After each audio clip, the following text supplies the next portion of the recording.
What if history has hidden its most astonishing truths, burying titanic creatures beneath layers of stone and ink?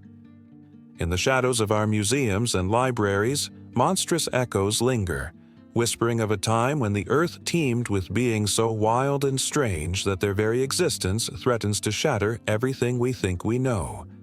Countless legends speak of colossal beasts, scaled and feathered, prowling ancient landscapes, yet they remain confined to the margins, erased from textbooks, silenced by the march of progress.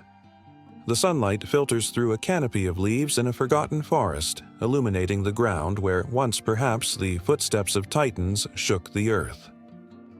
The air is thick with secrets, the kind that make your heart race, as if the very soil remembers the weight of their presence. Here, fragments of bones lie half-buried, obscured by time, waiting for an intrepid soul to unearth their stories. But what if doing so unleashes more than mere history? What if the truths buried beneath were never meant to see the light again? An ancient script, discovered in an unassuming cave, hints at a world brimming with unimaginable life, creatures that defy the limits of biology, with wings that could eclipse the sun and jaws that could swallow a horse whole. Villages, it suggests, once trembled at their roar, a haunting symphony that might still echo through the mountains. Scholars scoff, scholars dismiss, yet in the silence that follows a pulse can be felt. A rhythmic reminder that history is a tapestry woven from both fact and fantasy, and the threads of the extraordinary are fraying at the edges. As twilight descends, the shadows lengthen, wrapping the landscape in an embrace both eerie and majestic. Legends buzz like static in the air, tales of dragons soaring through burnt orange skies, leviathans lurking in the depths of primordial oceans. Each story is a door, cracked open just enough to glimpse the horrors and wonders that wait beyond. Yet, what drove civilizations to erase these creatures from their chronicles? Fear? Ignorance? Or a deeper, more sinister pact with the unknown? The clock ticks ominously, reminding us that every moment spent in ignorance tightens the grip of oblivion around these ancient giants. What if their return is imminent? What if they are not gone but merely sleeping, waiting for the right moment or the wrong hands to awaken them? The ground rumbles softly, as if the very earth anticipates the awakening of its lost inhabitants. With each heartbeat, the tension thickens, a palpable force that draws the curious ever closer, urging them to confront the enigma of what lies beneath the surface. Can one bear the weight of such revelation? As the last golden rays of sunlight dip below the horizon, the air crackles with the promise of discovery, the scent of adventure mingling with the fear of what lies ahead. History isn't just written in books, it breathes all around, waiting to be reckoned with. The question remains: are you ready to face the creatures that have long been banished from our past? In a dimly lit cave, far from the light of the sun, a shadow flickers against the rough stone wall. The flickering grew into images, half-formed, almost ghostly. Creatures with scales glistened like diamonds, their eyes reflecting ancient wisdom and primal fear. A faint whisper echoed through the darkness, a voice that spoke of beasts long forgotten. Tales of dragons and griffins danced around the minds of those who dared to listen, pulling at heartstrings woven from the fabric of fear and wonder. What if these legends were more than mere stories? What if they held a spark of truth? All across the world, myths about strange creatures have taken root in human history. The Greeks spoke of the Minotaur, half man and half bull, confined within a labyrinth. Children of the night told stories of vampires, creatures that thrived under the cloak of darkness and fed off life itself. And in the vast deserts of Arabia, the powerful roc, a bird so colossal it could snatch an elephant in its talons, cast a long shadow over the imaginations of those who dared to gaze at the stars. But were these creatures born purely from imagination? Or did they arise from the remnants of reality, from the bones of creatures that once roamed the earth, In the ruins of ancient civilizations, the past whispers secrets. The bones of massive beasts lie buried beneath the soil, remnants of creatures that were once the stuff of nightmares and dreams alike. In Mesopotamia, the Sumerians carved creatures into stone tablets, depicting a half-lion, half-eagle monster known as the Lamassu. These guardians stood watch at the gates of cities, their fierce eyes scanning for intruders. Was it a mere artistic invention, or did the Lamassu have a real-world counterpart in a long-extinct species? In the same lands, tales of the great sea serpent, Tiamat, swirled through the air, a being that represented chaos and danger. Could the Tiamat have been inspired by the colossal marine reptiles that once ruled the oceans? Consider the mighty dinosaurs, whose bones, unearthed from layers of ancient rock, brought chills to the spines of paleontologists. Could the stories of dragons be rooted in the history of these leviathans? The fearsome Tyrannosaurus rex may not have breathed fire, but its fierce demeanor and monstrous size could easily be transformed into tales of fiery breath and talons that could rip through steel. The powerful memories of these creatures lingered in the human consciousness, evolving into the myths we cherish and fear. The ancient Chinese spoke of the dragon as a symbol of power and prosperity, a creature that could command the skies. Yet, as scientists dug deeper into history, they discovered fossils of massive pterosaurs that soared through the skies, their wingspans stretching over 30 feet. Could it be that the stories of dragons started with these majestic beings? As stories traveled through generations, their features morphed. The pterosaurs became dragons, powerful and captivating, representing both fear and majesty. In the heart of Africa, the legends of the Moklembembe, a creature said to resemble a dinosaur, continued to ignite imaginations. Local tribes spoke of its long neck protruding from the river's edge, a silent guardian of the waters. The very mention of its name sent shivers down the spine of anyone who dared to wander too close. Could this be a remnant of the great sauropods that once roamed the earth?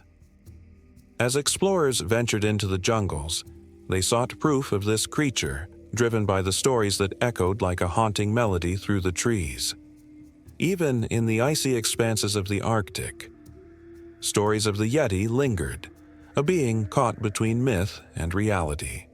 The abominable snowman, said to roam the Himalayas, was thought to be a distant relative of the ancient bear species. As scientists uncovered fossils of enormous bears that once roamed the frozen tundras, the line between truth and fantasy blurred. Could the Yeti have been a memory of a long-gone beast, now drifting into obscurity? In the depths of the Amazon, the legend of the Mapinguari, a creature with a single eye and a mouth in its belly, holds sway over the indigenous tribes. As they tell tales of its terrible roar that shakes the earth, they evoke chills and a sense of reverence. But could this monstrosity be rooted in the distant memory of a prehistoric mammal that once prowled the jungles?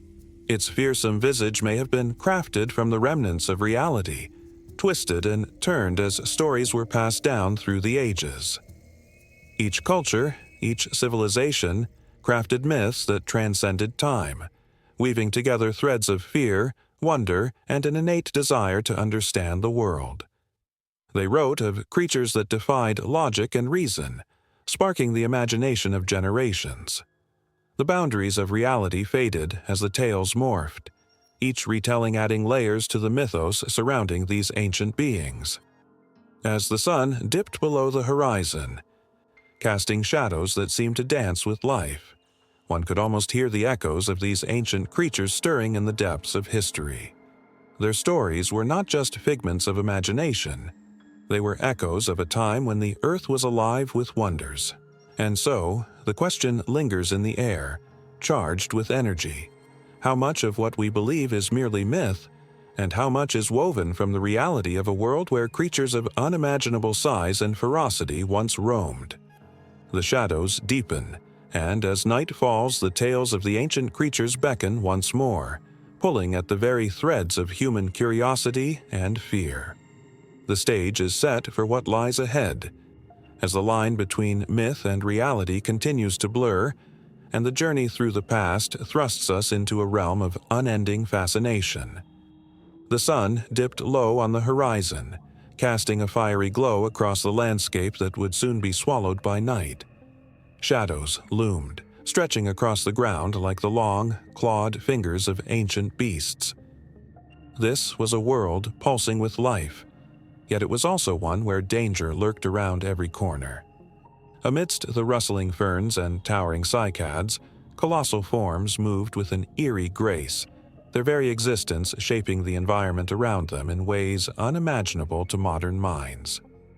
In these prehistoric ecosystems, the air was thick with tension, a palpable energy that vibrated with the cries of magnificent creatures.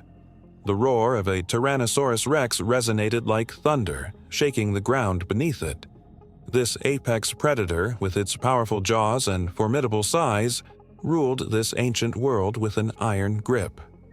Every step it took was a statement of authority, a reminder to all who dared to share its domain that the balance of life hung delicately in the air. The echoes of its growls were a chilling lullaby to the herbivores grazing nearby, who instinctively knew they were mere pawns in a game of survival. Yet the role of these ancient creatures was not just about dominance. The grazers, like the massive Triceratops, served a purpose as well. Their great horns and sturdy bodies not just for show.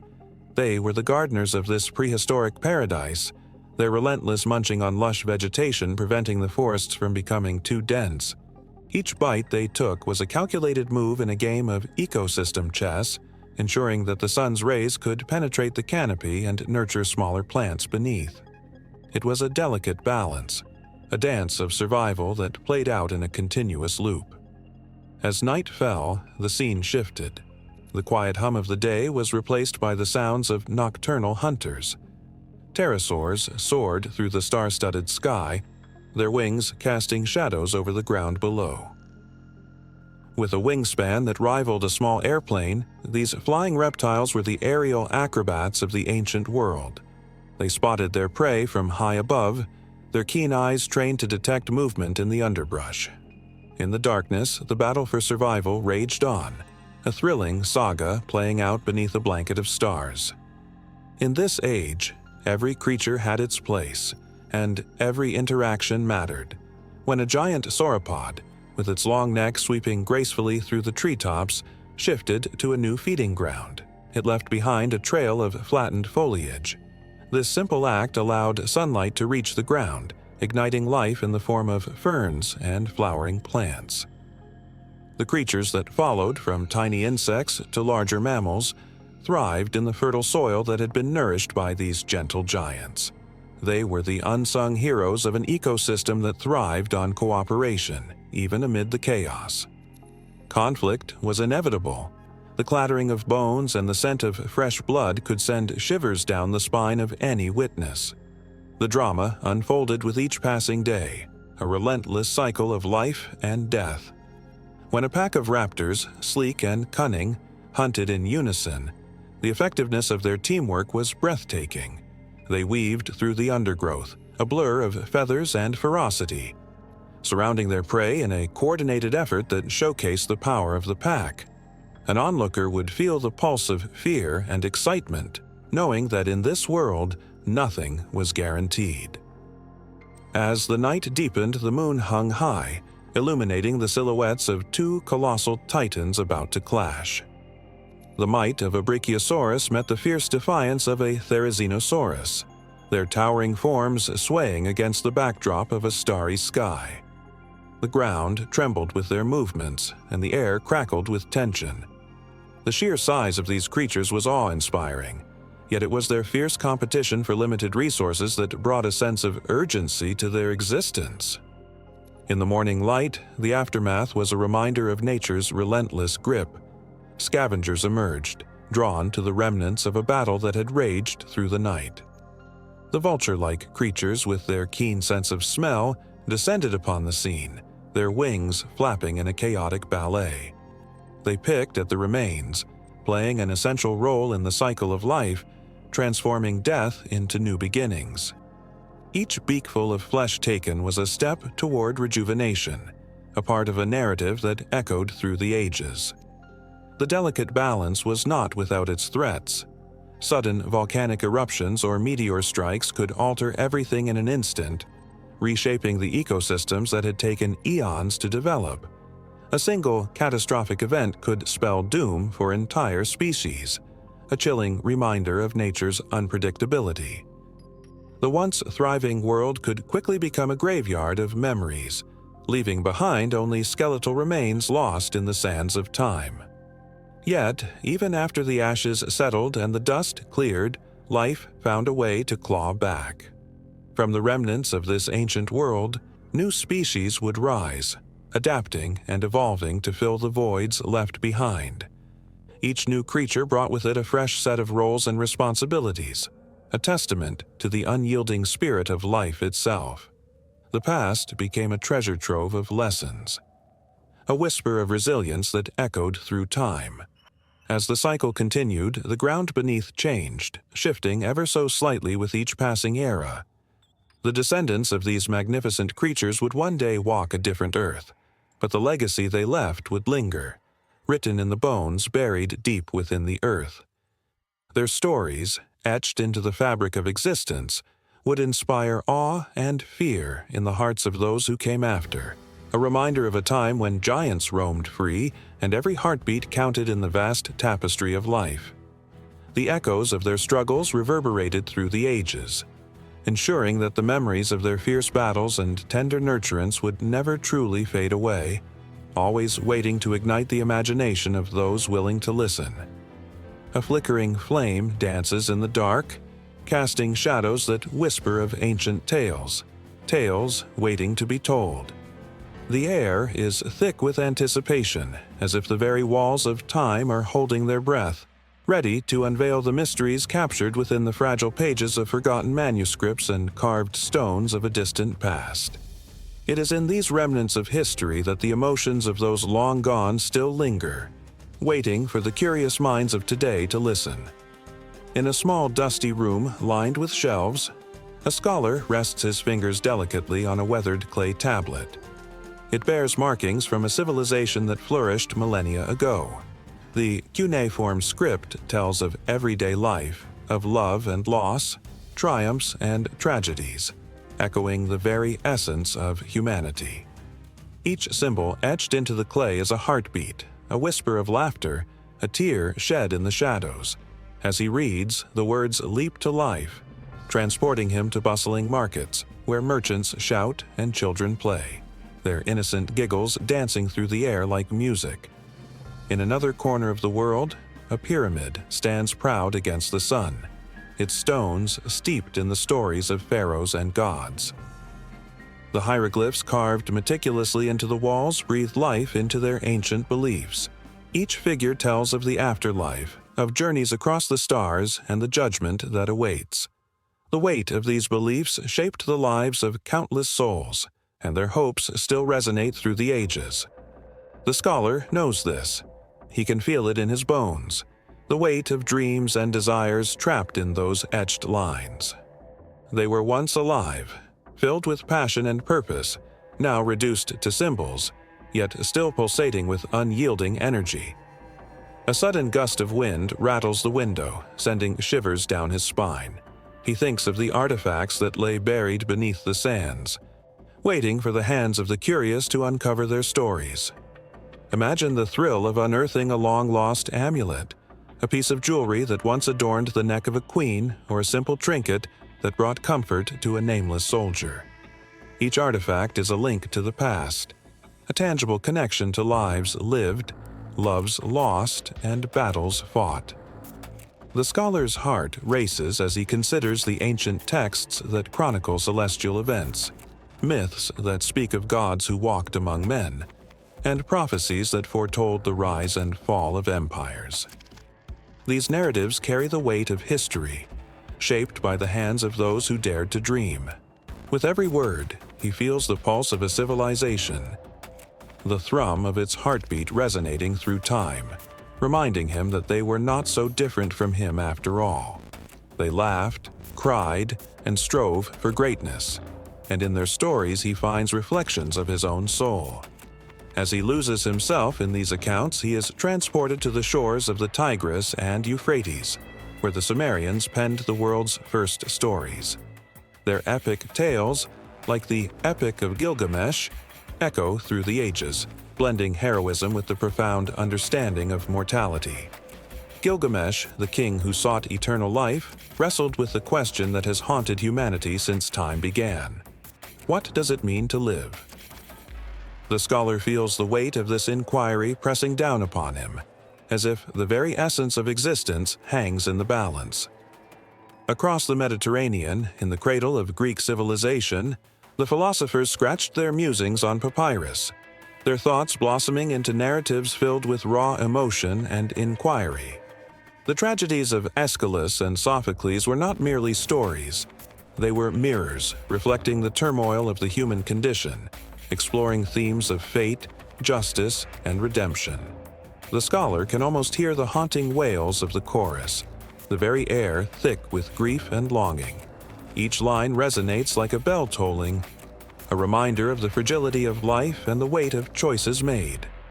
The scholar's heart quickens at the thought of people who once held these texts close, reading by firelight, their faces illuminated by the flickering glow.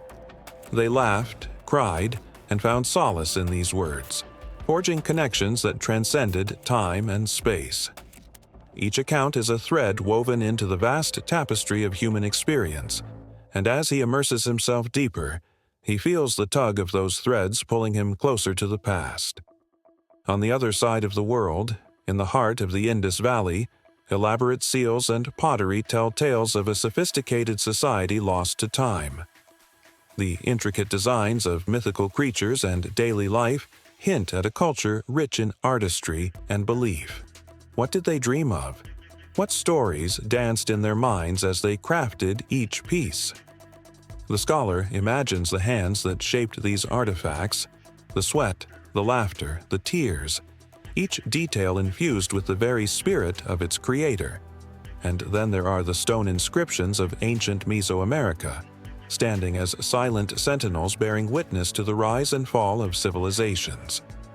The Mayans, the Aztecs, they inscribed their histories into stone, leaving behind chronicles of their gods and their people. The sun, the rain, the cycles of life and death, all captured in the artistry of their language. The scholar's heart swells with wonder, feeling the weight of their beliefs, the depth of their connection to the universe. In every corner of the earth, ancient texts and artifacts pulse with stories, like veins carrying the lifeblood of humanity. As the scholar reads, he can almost hear the echoes of laughter, the cries of despair, the whispers of dreams dashed against the rocks of time. Each text and artifact carries the weight of emotion, love that defied the odds, sorrow that shattered hearts, and courage that ignited revolutions. The thrill of uncovering these accounts ignites a fire within him. He yearns to bridge the gap between past and present, to breathe life into the words that lay dormant, waiting to be awakened. The stories of those who walked before us are not just echoes of history. They are a call to understand ourselves, to reflect on our place in this ever-unfolding narrative. As he immerses himself deeper into the realm of ancient history, a profound realization settles over him. These recorded accounts are not merely relics. They are the very threads that connect generations, telling us who we were, who we are, and perhaps even who we might become. Thus, he moves forward, driven by an unquenchable thirst for truth. Ready to unravel the next layer of this intricate tapestry, the flame flickers higher, illuminating the path that lies ahead, laden with the promise of discovery and the haunting beauty of the stories yet to unfold. The past is alive, and its pulse quickens as the shadows beckon him into the next chapter of humanity's unending tale. The ground trembles slightly as a shadow looms overhead, casting a chill that cuts through the frigid air. Below, a herd of mammoths trudges across the snow, their massive forms like mountains of fur against the stark, white landscape. Each step is a thud, resonating with the heartbeat of an ancient earth.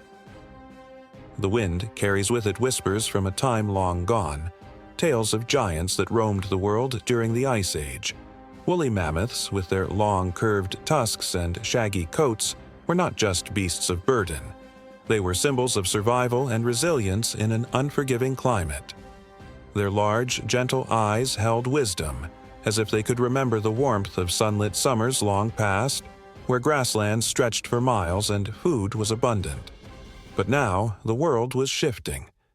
Ice creaked and groaned, a vast expanse of frozen territory that tested the limits of life itself. Competing with the mammoth in stature and strength was the mastodon, a close relative but distinct in its own right. With a different body shape and teeth adapted for chewing tough vegetation, mastodons eked out an existence in the dense forests that bordered the icy tundra. Their presence told a story of adaptation, a testament to nature's ability to mold life to fit the challenges of the earth.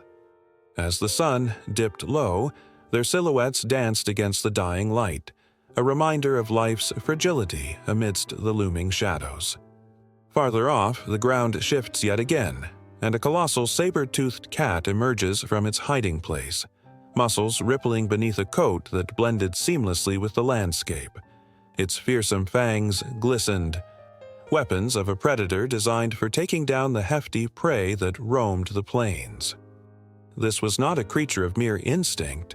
It was a calculated hunter, a ghost of the icy realms, moving with an elegance that belied its formidable power. The tension in the air thickens, a palpable pulse of life and death that vibrates through the icy expanse. The giants were not alone. The Ice Age was a theater bustling with life. Giant ground sloths lumbered through the underbrush, their massive claws perfect for tearing apart tough vegetation. They moved slowly, but there was strength in their deliberate pace. Their very existence was a reminder of a time when creatures walked the earth that seemed almost mythical. Each one held secrets of survival in their hulking frames, a testament to the endless cycle of life and death. And then there were the giant deer, known as the Irish elk, with antlers that spread wide enough to shade a small child. These magnificent creatures swept through the landscape like ancient trees sprouting from the ground itself, majestic but vulnerable. Their presence evoked awe, but also a creeping sadness, for they too were bound to the laws of nature and their fate was intertwined with that of their icy home. As the sun dipped lower, the world was cast in hues of orange and purple, transforming the icy ground into a canvas of vibrant colors. Yet the beauty belied the harsh reality. The Ice Age was not merely a time of giants, it was a battleground where survival was the ultimate prize. The air became thick with tension as predators stalked their prey, each moment a heartbeat closer to the inevitable clash of life and death. Suddenly, a screech shattered the tranquil silence. A pack of dire wolves, larger and fiercer than their modern counterparts, erupted from the underbrush. Their howl echoed through the valley, a chilling reminder that danger lurked behind every snowdrift. The mammoths, sensing the threat, bunched together, their massive bodies forming a protective barrier. The ground shook as they moved, a wall of fur and muscle ready to protect their young. The wolves circled, their eyes gleaming with hunger, but the sheer size of the mammoths gave them pause. Nature was unforgiving, a clockwork of predator and prey, and in this moment, the balance hung by a thread. The tension was electric, palpable enough to feel in one's bones. It was a dance as old as time itself. As the winds howled and the temperatures dropped, the Ice Age pressed on, a relentless force shaping the fate of its inhabitants. The giants roamed, their presence an echo of a world that was both beautiful and brutal. A sense of foreboding loomed. The earth was changing and the ice was melting, shifting landscapes and altering habitats. In the distance, a crack reverberated through the frozen expanse, the sound of ice breaking. What had once been a home was now a ticking clock, counting down to an uncertain future. The creatures sensed it, the mammoths trumpeting an alarm as they turned to the horizon, their instincts ablaze. The wolves, too, felt the shift, retreating reluctantly, knowing that while they were fierce hunters, even they could not conquer the wrath of the changing world. A shadow passed overhead once more, this time not just a fleeting cloud but the silhouette of a massive bird, the giant Teratorn. With a wingspan wide enough to cover a car, it soared above, searching for carrion, a reminder that in a world of giants, even the skies held their own legends. The awe-inspiring sight sent a shiver down the spine, a reminder that life was both wondrous and terrifying. As twilight settled in, a silence enveloped the land. The mammoths moved cautiously, their breaths misting in the cold air. The landscape was a tapestry of uncertainty, teetering on the edge of a delicate balance. But one thing was clear. These giants of the Ice Age were not just surviving. They were symbols of endurance against the odds. The night grew darker, and the stars flickered into existence, their light dancing across the icy plains. Yet, the stories of these colossal creatures were far from over. The winds carried whispers of change, as all things must evolve. The Ice Age was not merely a time of giants. It was a prelude to something greater, a chapter waiting to unfold, a chapter that would challenge the very essence of life itself. As the giants continued their stride through the frozen world, a sense of anticipation hung in the air. What came next would determine their fate, and perhaps the fate of all living things in this harsh, beautiful world. The saga of the megafauna was only just beginning, a tale woven through the annals of history, echoing through the ages, waiting for the next great shift in the dance of life. In the shadow of the ziggurats, where the golden dust of ancient lands swirled in the sun's dwindling light, whispers coiled through the air like smoke from a flickering flame. The people of Mesopotamia often spoke in hushed tones of beasts that roamed the earth long before their time, monstrous forms that inspired awe and fear. These creatures etched themselves into the fabric of their mythology, becoming the stuff of legends, and yet they were born from a truth more profound than mere tale. As children gathered around flickering fires, their wide eyes glinted with both wonder and dread. They listened as their elders painted vivid pictures of fearsome beasts, titanic in size, who once tore through the rivers and forests of the land.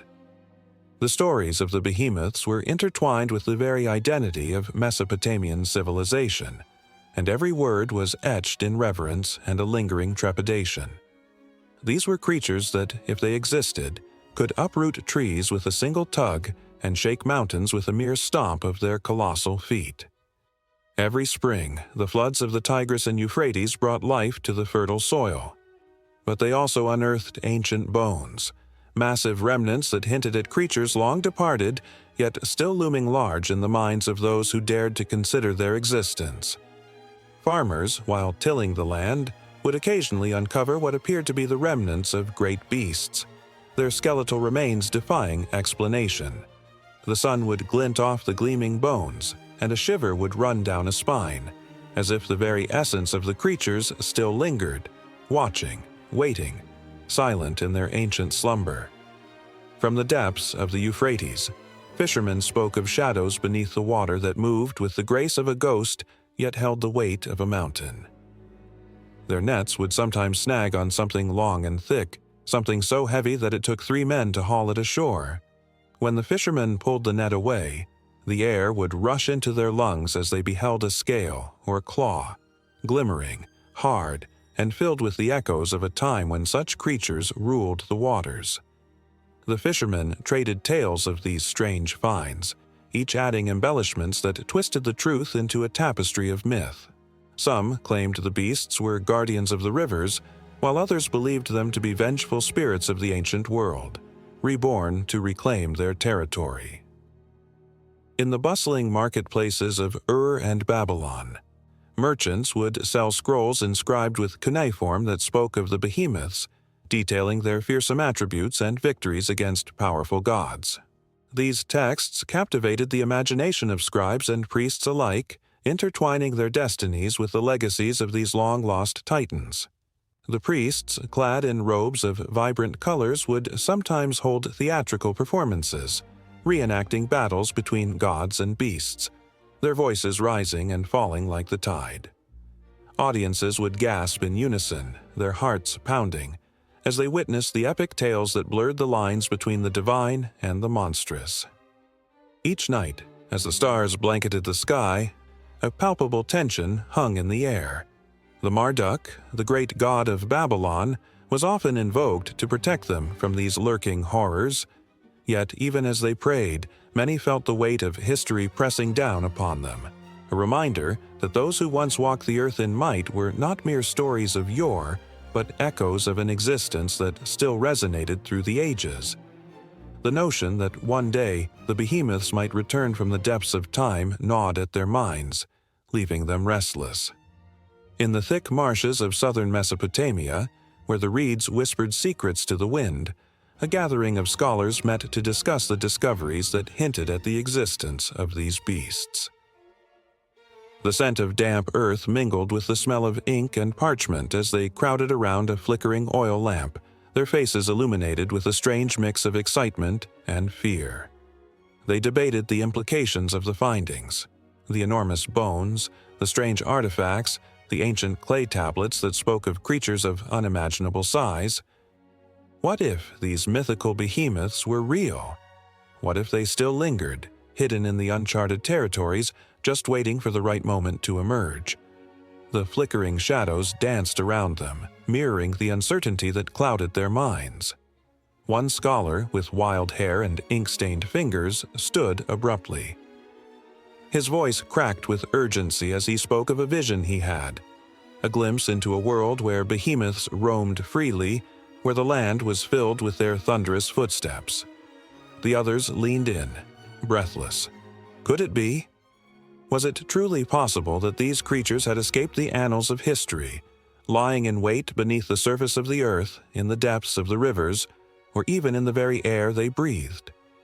Amidst the fevered excitement, a sudden chill swept through the gathering, as if the air had thickened with the weight of their speculation. The stories of the behemoths had always been tinged with a sense of dread, and now they felt it creeping back into the corners of their minds. What if these creatures were not just remnants of the past, but harbingers of a future yet to unfold? The idea sent shivers down their spines, and their hearts raced with a mixture of fear and intrigue. The tension in the room was palpable, each scholar lost in their own thoughts of what a world with behemoths would mean. The candle flickered, casting long shadows across their faces as they envisioned the beasts rising from the earth, emerging like titans from a forgotten age. Would they be benevolent guardians, watching over the land, or would they bring destruction, challenging the very gods that had once vanquished them? Outside, the moon hung low in the sky, its silver light illuminating the ancient ruins that dotted the landscape. In that quiet moment, the world seemed to hold its breath, anticipating the revelations yet to come. The echoes of history whispered through the night, hinting at the profound mysteries that lay just beneath the surface, waiting to be awakened. The scholars sat on the edge of revelation, their hearts pounding with the thrill of discovery and the dread of what those discoveries might unleash. As the night deepened, so too did their urgency, their discussion spiraling into the unknown, leading them toward the next chapter of their quest, a chapter that would challenge everything they thought they knew about their world and its legends. The sun began to set over the vast expanse of the Nile, casting a golden hue across the water's surface. Silhouetted against the fiery sky, a crocodile lurked, its eyes barely visible above the gentle ripples. This ancient predator, revered and feared in equal measure, was not just a creature of the river. It was a symbol of life and death, a creature woven into the very fabric of Egyptian mythology. The air was thick with a sense of awe as history whispered through the reeds, telling tales of worship, fear, and reverence. For centuries, crocodiles had haunted the dreams of the people who lived along the Nile. They were the guardians of the riverbanks, revered as both creators and destroyers. Each time the sun dipped below the horizon, the creature's presence was felt, a reminder of the duality of existence. To the Egyptians, the crocodile was a manifestation of Sobek, the god of fertility and power, but it was also a fearsome beast that could snatch away life in an instant. The tension between reverence and fear was palpable, echoing through the hieroglyphs etched on temple walls. In the bustling streets of ancient Thebes, children played near the banks, their laughter ringing out like music. Their parents, however, would often glance nervously toward the water, aware of the lurking danger. The stories passed down through generations spoke of brave souls who dared approach the river, offering sacrifices to Sobek, hoping for protection and favor. A shiver ran down the spine of anyone who heard the tale of the fisherman who lost his arm to the swift snap of a crocodile's jaws, a grim reminder that the Nile was not just a source of life, but also a merciless force. As the sky turned to twilight, priests donned their ceremonial garb, preparing for a sacred ritual. They gathered around a sacred crocodile, one that had been raised in captivity, its scales glistening like emeralds in the fading light. The worshippers believed this creature held the spirit of Sobek, and as they chanted ancient hymns, a wave of energy pulsed through the air. The crocodile, sensing the reverence, raised its head, its gaze piercing through the gathering shadows, evoking both admiration and fear. The Nile's waters were alive with stories, each ripple a whisper of the past. In the depths below, countless crocodiles glided silently, their powerful bodies moving with a grace that belied their ferocity. These creatures were not just symbols of danger, they embodied the essence of the river itself, wild, unpredictable, yet profoundly essential to the land and its people. The fertile banks of the Nile flourished because of the balance between life and death, a cycle governed by the very predators that prowled its depths. In the royal tombs, crocodiles adorned the walls, painted in vibrant colors, their forms immortalized through art. They were not merely depictions of fear, they were celebrated as sacred beings, believed to ferry souls to the afterlife. The juxtaposition of reverence and terror played out on these surfaces, capturing the hearts and minds of those who gazed upon them. It was common for the deceased to be buried with amulets shaped like crocodiles, a protective charm meant to ward off evil spirits and ensure safe passage in the afterlife. Yet, the crocodile's significance stretched beyond the realm of mythology. In bustling marketplaces, traders sold crocodile oil, prized for its supposed healing properties. This oil, extracted with meticulous care, was believed to bring good fortune and ward off illness. The demand for crocodile products sometimes led to overhunting, a testament to the complicated relationship humans had with this creature. As they sought to harness the power of the Nile, they also risked disrupting the delicate balance that sustained their very existence. A chilling story emerged from the depths of the Nile, where it was said that at the height of the flood season, crocodiles would emerge from the water to feast on the fertile land. Some believed this was Sobek's way of reminding the people of their dependence on the river, a warning not to take its gifts for granted. Farmers would gather in fear, praying for the safety of their crops while acknowledging the crocodile's role in their lives. The annual floods, both feared and celebrated, were a reminder of nature's unpredictable rhythms.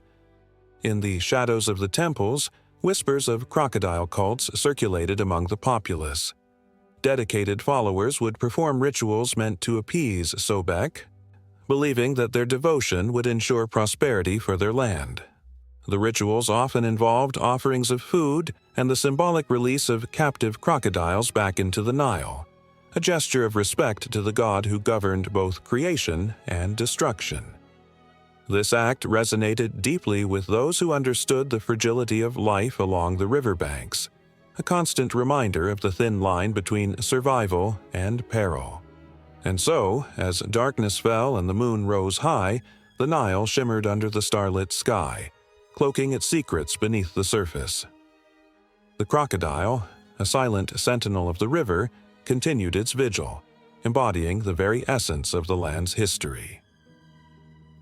Its presence was both a comfort and a terror, teaching lessons of resilience and respect.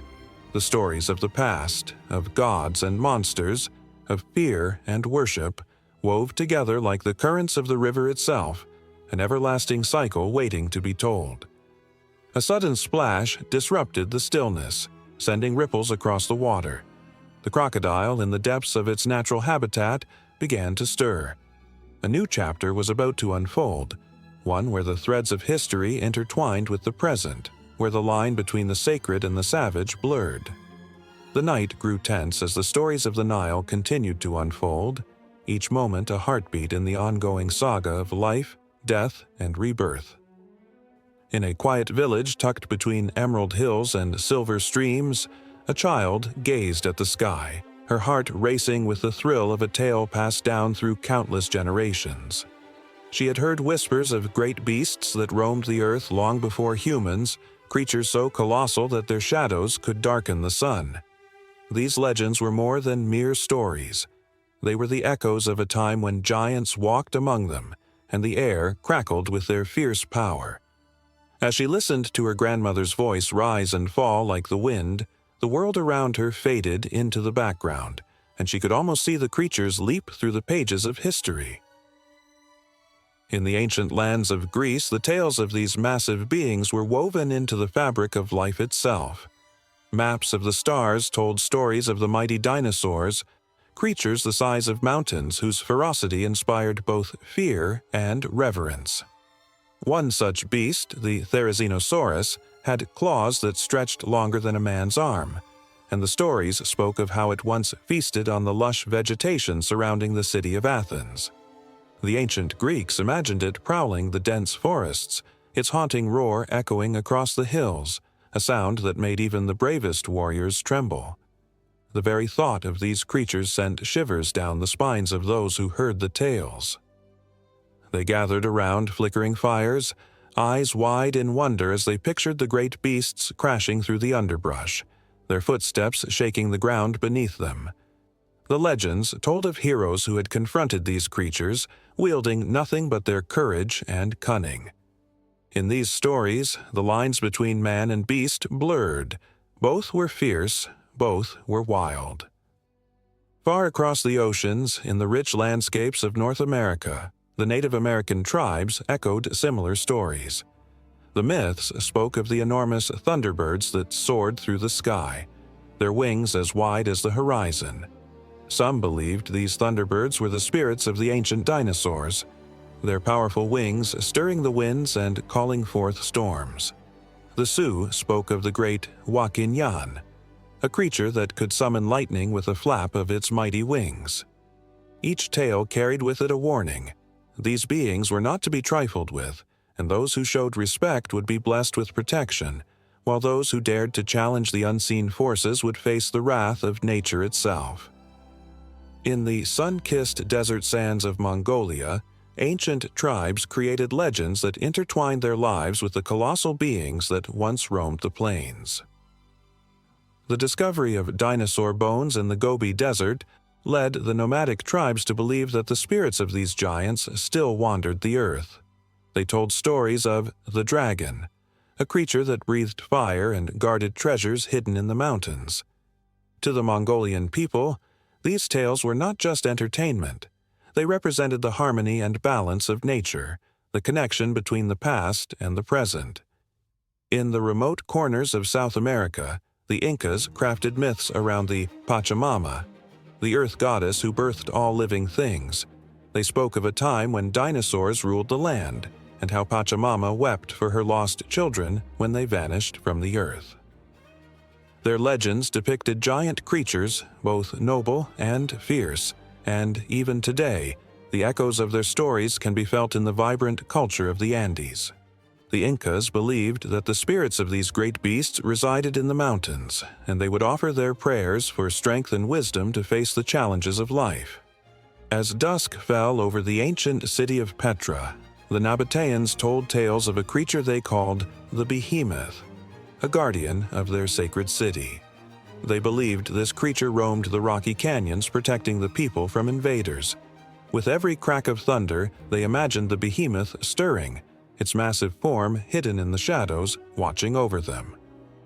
The stories spoke of brave souls who ventured into the darkness seeking the creature, their hearts pounding with both fear and hope, yearning to catch a glimpse of the majestic guardian. On the African plains, the Maasai warriors shared their own legends of the great Sauri, massive giants that roamed the savanna. With a pride that resonated through generations, they believed these creatures were the spirits of their ancestors, watching over them. Some say the tales came to life in the form of ancient rock carvings, where the silhouettes of grand beasts danced upon the stone. The Maasai honored these spirits in their rituals, believing that their strength could be harnessed in times of conflict. The stories instilled a sense of pride and resilience, reminding them of their connection to the earth and its history. Across the globe, these legends echoed like a heartbeat, reminding the people of their shared history with these ancient giants.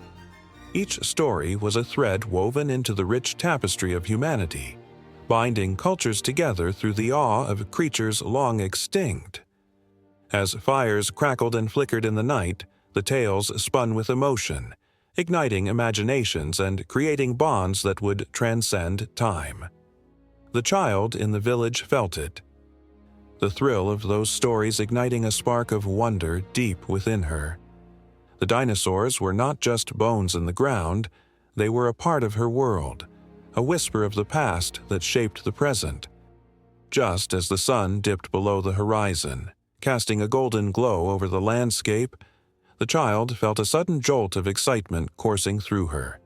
The legends were alive, and as she listened to her grandmother's voice, she knew that they would never truly fade away. The shadows of the past lingered in the corners of their lives, always waiting to be remembered, and the tales of great beasts were just the beginning of something much greater.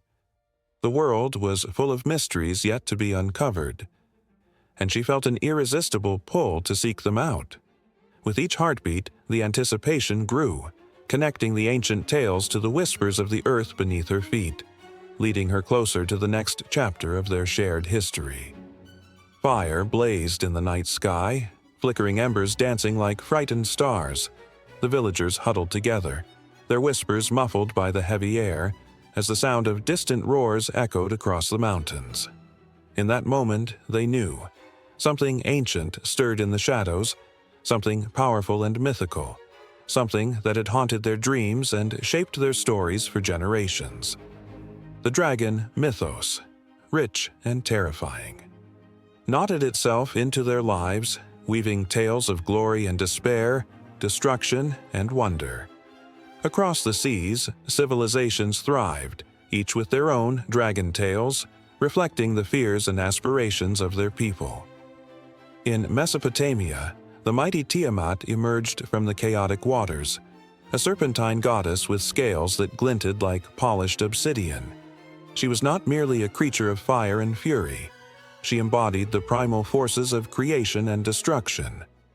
Her form twisted through the myths of the Babylonians, a reminder of the chaos that lay just beneath the surface of their ordered world. Heroes like Marduk rose to confront her, wielding weapons forged from the very essence of the cosmos, battling the chaos to bring forth creation, a dance of light against dark that echoed through the hearts of every villager gathered around their flickering fires. Meanwhile, in ancient China, the dragon was not a monster to be feared, but a divine creature, a symbol of power and strength. The long, winding forms of these dragons, painted in brilliant colors, snakes through the annals of history, from the Yellow River to the peaks of the Himalayas. They were the bringers of rain, guardians of the harvest, their scales shimmering like the treasures of the earth. Emperors adorned themselves with dragon motifs, believing that these majestic beings would bestow their blessings upon the land, ensuring fertility and prosperity. In this world, the dragon soared above the clouds, a protector of the people, not a figure of dread, but a symbol of hope. As the sun dipped below the horizon, the stories spread, traveling on the lips of traders and wanderers, The Greeks, with their rich tapestry of gods and monsters, spun the tale of the legendary Ladon, the dragon that guarded the golden apples of the Hesperides. Heroes like Heracles ventured into the forest, their hearts pounding with both fear and the thrill of the quest. The dragon lay coiled, fierce and vigilant. Yet its defeat was but a stepping stone for greater challenges ahead. With every strike of Heracles' club, the villagers who heard the tale felt their own hearts race, imagining themselves as the mighty hero, battling their own dragons, both within and without. In the Americas, whispers of dragons took different shapes. The feathered serpent deity, Quetzalcoatl, soared through the skies, its vibrant plumage illuminating the darkness. To the Aztecs and Maya, this dragon brought wisdom and life. It was a bridge between the heavens and the earth. The stories of Quetzalcoatl acted like breadcrumbs, leading them through a world where dragons symbolize the balance of life forces, their presence woven into the fabric of existence. The ceremonial rituals, the vibrant festivals honoring their feathered kin, painted a picture filled with color and emotion, reflecting the hopes of a civilization that revered the very essence of nature. Yet not all dragon myths were born from reverence. In Norse mythology, the dragon Fafnir transformed from man to beast, consumed by greed and envy. With each heartbeat, the air thickened with tension as he guarded his hoard of gold, a symbol of absolute power that ultimately led to his demise. Here, the dragon was a mirror, showing the darkness that lay within the hearts of men. As the hero Sigurd approached, the tension crackled, resonating with the audience, each heartbeat echoing the weight of choices and consequences. The fire of the dragon's breath and the shimmering gold became metaphors for human desires gone awry, reminders of what happens when ambition eclipses honor. In ancient India, the dragon took the form of Vritra, a serpent imprisoned by the god Indra, who fought to unleash the waters of the world. The battle raged like a storm, a clash of cosmic forces that shook the heavens. The dragon here was a force of nature, its very existence a test of strength and resolve. As the rain poured down after Indra's victory, the villagers rejoiced, celebrating not just a victory over a monster but a triumph over the chaos that threatened their lives. Each drop of rain fell like a blessing, a cleansing of the soul, connecting them to the age-old struggle between order and chaos. And so the stories spiraled out, one feeding into another, each civilization leaving its mark on the dragon mythos. The air buzzed with emotions, fear, reverence, ambition, a swirling dance of ideas that crossed borders and eras. Children listened wide-eyed, their imaginations ignited as they envisioned themselves as mighty warriors, scholars, and guardians. The tales of dragons had become something more than mere stories. They were lifelines that connected people across time and space, binding them together in a shared human experience. From the ancient ruins of civilizations long gone to the dusty scrolls in forgotten libraries, the dragon mythos continued to evolve, morphing and adapting to the beliefs, fears, and aspirations of each new generation. With every telling, it breathed new life into old legends, each whisper crackling with the heat of adventure and danger. The mythology, once confined to the pages of history, surged forward, ready to reshape the world once again. As the fire flickered low, casting dancing shadows that flickered like the scales of a dragon, the villagers began to sense that this was not the end of the tale but merely a pause, a breath before the next chapter unfurled. The echoes of roars and whispers hung in the air, waiting for the next brave soul to unlock the magic of the dragons, a legacy that would continue to captivate hearts and ignite imaginations for ages to come. The sun dipped low on the horizon, casting long shadows over the ancient battlegrounds where tales of glory and horror once unfolded. In the silence of twilight, the legends of monstrous beasts began to stir. Among them, the manticore, a creature that haunted the dreams of many, a living embodiment of fear and fascination. With the body of a lion, the tail of a scorpion, and the face of a man, It was a nightmare woven from the fabric of nightmares themselves. Its very name conjured images of terror, drawing in those who dared to ponder its existence. As early as the 5th century BC, the manticore made its mark in the writings of the ancient Greeks. Histories painted it as a ruthless predator, prowling the wilderness with an insatiable hunger for human flesh. The vivid accounts of its ferocity stuck in the minds of scholars and common folk alike, feeding the fires of imaginations across cultures. But the manticore was no ordinary beast. It was a complex symbol of humanity's deepest fears, a reflection of the darkness lurking within. Historians traced its origins back to the East, where it was often linked to the great Persian Empire. The manticore was said to emerge from the vast deserts, a product of both the land and its mysteries. Its name, derived from the Persian martikora, meaning man-eater, spoke volumes about the awe and dread it inspired. Here, in the dust of ancient civilizations, the manticore roamed freely in the minds of people, growing more formidable with each retelling. Tales flowed from the lips of travelers and merchants who crossed paths with this beast. They shared stories of its piercing gaze, capable of paralyzing its prey with fear.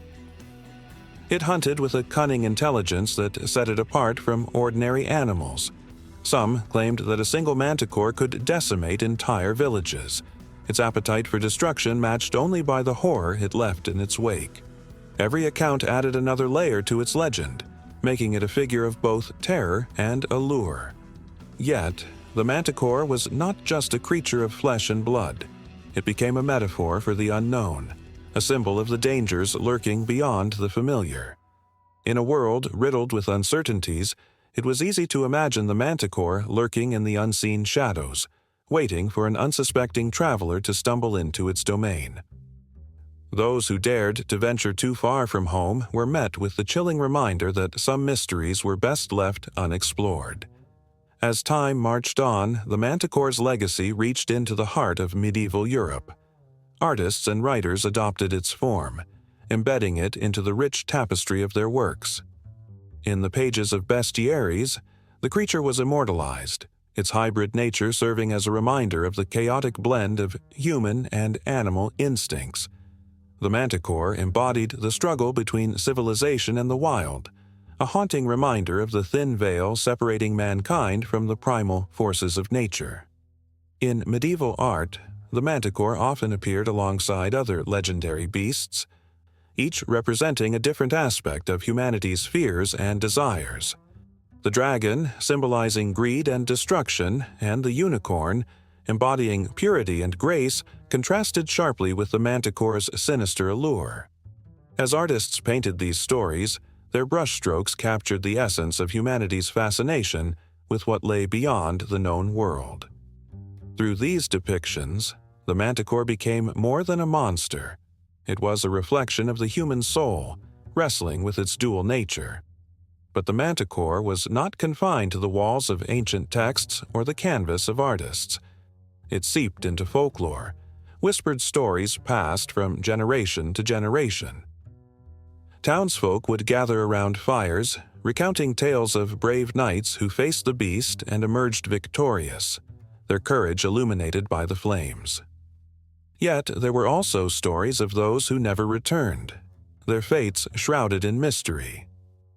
The fear of the manticore lingered long after the stories faded, an echo of danger that resonated through the ages.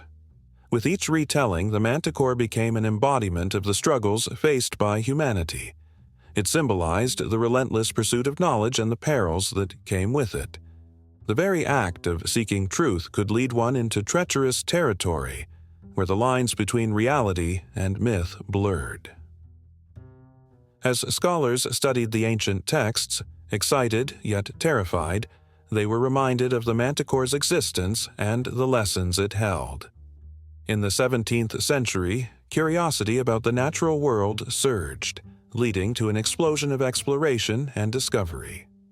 The manticore, though seen as a relic of superstition, still lingered in the shadows. Scientists and naturalists sought to demystify the creatures of lore, yet the manticore remained elusive. It sparked discussions among intellectuals, who speculated on its origins and the significance of its form. Was it a metaphor for the unknown, a reminder of humanity's primal instincts? The debate raged on, fueling the fire of fascination. In the hearts of those who studied it, the manticore became a symbol of the eternal struggle between knowledge and fear. The more one sought to understand it, the more entranced they became. The allure of the beast transcended time and culture, igniting emotions that still resonate today. The manticore lingered in the back of minds, a haunting reminder of the mysteries that could never be fully unraveled. As the centuries turned, the manticore evolved, adapting to the fears and dreams of each generation. Today, it appears in literature, film, and art, forever etched in the collective consciousness of humanity. Its legacy serves as a testament to the power of storytelling, an enduring reminder that some creatures, no matter how fantastical, will forever leave their mark on the human psyche. In a world dominated by reason and logic, the manticore still prowls the corners of imagination, a living reminder that some mysteries are meant to remain unsolved. As twilight falls once more and shadows stretch across the land, the manticore stirs. It calls out to those brave enough to confront their fears, a challenge to face the unknown, where legends and reality intertwine in an unending dance. The sun hung low in the sky, casting long shadows over ancient stone monuments where whispers of forgotten legends fluttered like the wings of a great creature. It was here, in the realm of myth and history, that the griffin soared, a majestic being, part lion, part eagle, embodying the majesty of the heavens and the ferocity of the earth. Each time an artist dipped their brush into rich pigments or a poet set quill to parchment, the griffin emerged, a symbol of power, protection, and the unbreakable bond between the terrestrial and celestial worlds. In Egyptian tombs, the griffin guarded the secrets of the afterlife, its fierce gaze warding off malevolent spirits. This hybrid creature was not merely a figment of imagination. It served as a testament to the incredible beliefs of civilizations that revered its strength. Crafted in stone, the griffin stood watch, its lion-like body grounded in the earth, while its powerful wings reached toward the heavens, suggesting an eternal connection to the divine. The Egyptians, with their complex pantheon of gods, recognized the griffin as a protector, a bridge between human frailty and divine power. As one wandered through the halls of ancient Greece, there was an insatiable sense of wonder. Here, the griffin took on new forms, emerging in the tales of heroes and epic battles. The great poet Hesiod sang of the creature's fierce guardianship over gold and treasure, forever tied to the edges of the known world. Tales of adventurous souls setting forth to wrest riches from the clutches of these formidable beasts filled the imaginations of many. In the shadows of towering temples, artisans crafted stunning depictions of the griffin, its powerful claws digging into the earth, and its fierce eyes gleaming with wisdom and mystery. In the Greek imagination, the griffin symbolized not only strength but also the pursuit of knowledge. In the writings of Pliny the Elder, the creature was said to nest in cliffs, guarding its precious eggs with a ferocity matched only by its beauty. It was more than a guardian. It was a keeper of secrets, a being that embodied the balance of nature's most powerful forces. The griffin was a reminder that with great power came great responsibility, echoing the struggles of warriors and philosophers alike who sought to understand their place in the grand tapestry of existence. As the winds of time blew westward into the realms of the ancient Near East, the griffin continued to inspire awe. In the artistry of the Persian Empire, the creature often adorned delicate ceramics and grand palaces, signifying royalty and divinity. Its majestic form was believed to possess the power to bestow kingship upon those deemed worthy. The image of the griffin became an emblem of not only divine protection, but also of the ruling elite, reminding subjects of the strength that lay within their leaders. It was a creature that commanded respect, its very presence a symbol of authority and grace.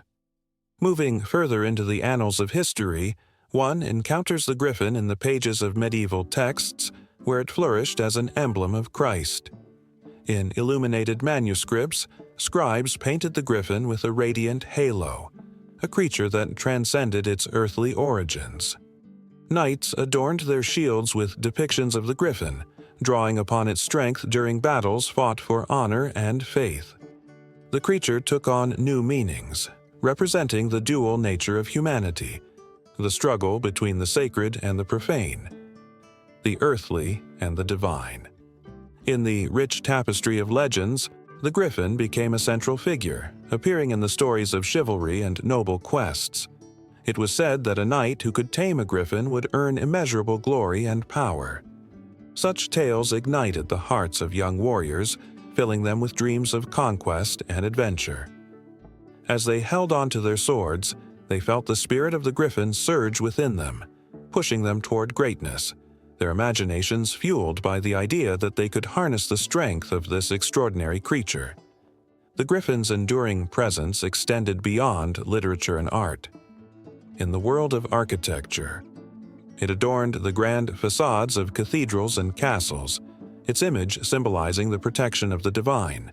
Gargoyles carved in the form of the griffin perched high above, their eyes forever watching over the dwellers below. With every rainstorm, they whispered legends of old, reminding the faithful of the complex interplay between heaven and earth. As the sun hit the stone, casting shadows across the ground, one could almost hear the echoes of ancient battles, the roar of the lion and the cry of the eagle resonating through the air. And yet, amid the tales of bravery and the artistry that flourished, the griffin's legacy faced challenges. As empires rose and fell, the myths began to fade, and the creature that once inspired awe slowly slipped into the realm of forgotten dreams. Yet, even in its silence, the griffin's spirit lingered in the hearts of those who remembered, a symbol of resilience, a reminder of the power found in unity. In the quiet corners of libraries filled with dusty tomes, scholars continued to unearth the stories wrapped around the griffin. With each new discovery, the creature leapt back to life, its wings unfurling in the minds of those who dared to imagine. The griffin, despite its mythical status, remained a potent emblem, embodying the clash of strength and wisdom, a creature that transcended time itself. As the dusk fell, the stories ignited the air with a palpable energy.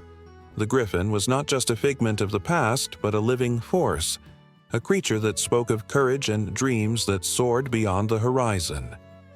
With the winds carrying whispers of its legacy, one could almost feel the heartbeat of history resonating, a promise that the griffin would forever remain a powerful symbol of what it means to be both human and divine, to strive for greatness amid the swirling chaos of existence. In the fading light of dusk, a massive silhouette loomed against the fiery horizon, its great ears flapping gently like sails catching a soft breeze. The air was thick with the scent of earth and grass, and the low rumble of a trumpet echoed through the valley. It was the call of the elephant, a creature that had walked alongside humanity for millennia, a titan of strength and gentleness woven into the very fabric of ancient life. These magnificent beasts were not just part of the landscape. They were the lifeblood of communities, the silent partners in toil and triumph. In the bustling streets of ancient cities, merchants called out, their voices mingling with the clattering of hooves and the rustle of trade. At the center of it all stood the elephant, a veritable living machine, its back laden with goods, spices from distant lands, rich textiles, and precious stones. Each time it moved, the ground seemed to pulse with its immense weight, a reminder of its vital role in the economy of a civilization. But the bond between humans and these creatures ran deeper than mere utility. Imagine a young boy, wide-eyed and breathless, as he watched his father guide a young elephant, its skin a canvas of wrinkled stories and ancient wisdom. The boy took it all in, the way his father spoke softly to the beast, the tenderness in his touch, It was a lesson not just in labor, but in compassion. Elephants were family, friends, and protectors. They were revered as sacred beings, embodiments of strength that could also cradle the weak. Across distant tundras, the mammoths roamed in herds, their shaggy coats brushing against the icy winds of the past. With their colossal tusks curving like crescent moons, they were the embodiment of resilience, surviving in a world that often seemed relentless.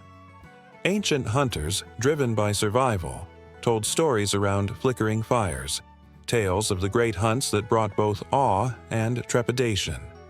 The excitement surged as they recounted the chase, the teamwork required, and the bond forged between man and beast in the struggle for sustenance. Each hunt was a dance of life and death, and the mammoth stood at the center, a symbol of both bounty and respect. Every spear thrown and every arrow released was a testament to the shared existence of these two species. In the frigid air, the warmth of a shared fire brought tribes together, weaving bonds of kinship that transcended the hunt. The mammoth was hunted, yes, but also honored, its spirit woven into the stories passed down through generations. Its bones, once formidable, found new life in the hands of artisans who crafted tools, art, and even homes, ensuring that the mammoth's legacy lived on, not just as food, but as a cornerstone of culture. In the heart of the Indian subcontinent, where the monsoon rains painted the earth anew, elephants were revered in temples. Adorned with garlands of flowers and bright fabrics, they were the living embodiments of gods, paraded through festivals, their majestic presence invoking reverence and awe. The sound of bells and the sight of swirling colors filled the air as people danced in celebration, their joy intertwined with the gentle giant leading the procession. Each step taken by the elephant was a reminder of the sacred bond between the divine and the earthly. Yet, alongside this reverence lay a darker truth. Empires rose and fell upon the backs of these beasts. The powerful rulers of ancient civilizations harnessed the strength of elephants, turning them into war machines that charged into battle. A fearsome sight against the backdrop of clashing swords and the cries of soldiers. The ground shook beneath their weight, a herald of destruction that knew no mercy. Their presence transformed the tides of war as armies wielded their might, using them as symbols of power and dominance. The ethos of the elephant shifted from sacred to weaponized, illustrating the duality of human ambition. Even as kings took to their thrones, they were not immune to the spirit of these creatures. In the quiet moments, away from the grandeur, they sought solace in the company of elephants. A gentle touch, a shared breath, a reminder of the harmony that once existed. Although the beasts were tools of conquest, they were also vessels of affection, turning the battlefield into a stage for a deeper understanding. In their eyes, warriors glimpsed a mirror of their own strength, vulnerability, and loyalty. And then there were the tales of the mammoths, long lost but never forgotten. Archaeological digs in ancient permafrost unveiled their remains, a silent testament to humanity's past. As scientists brushed away centuries of ice, revealing the fur and bones, there was an electric thrill in the air. What stories could these remains tell?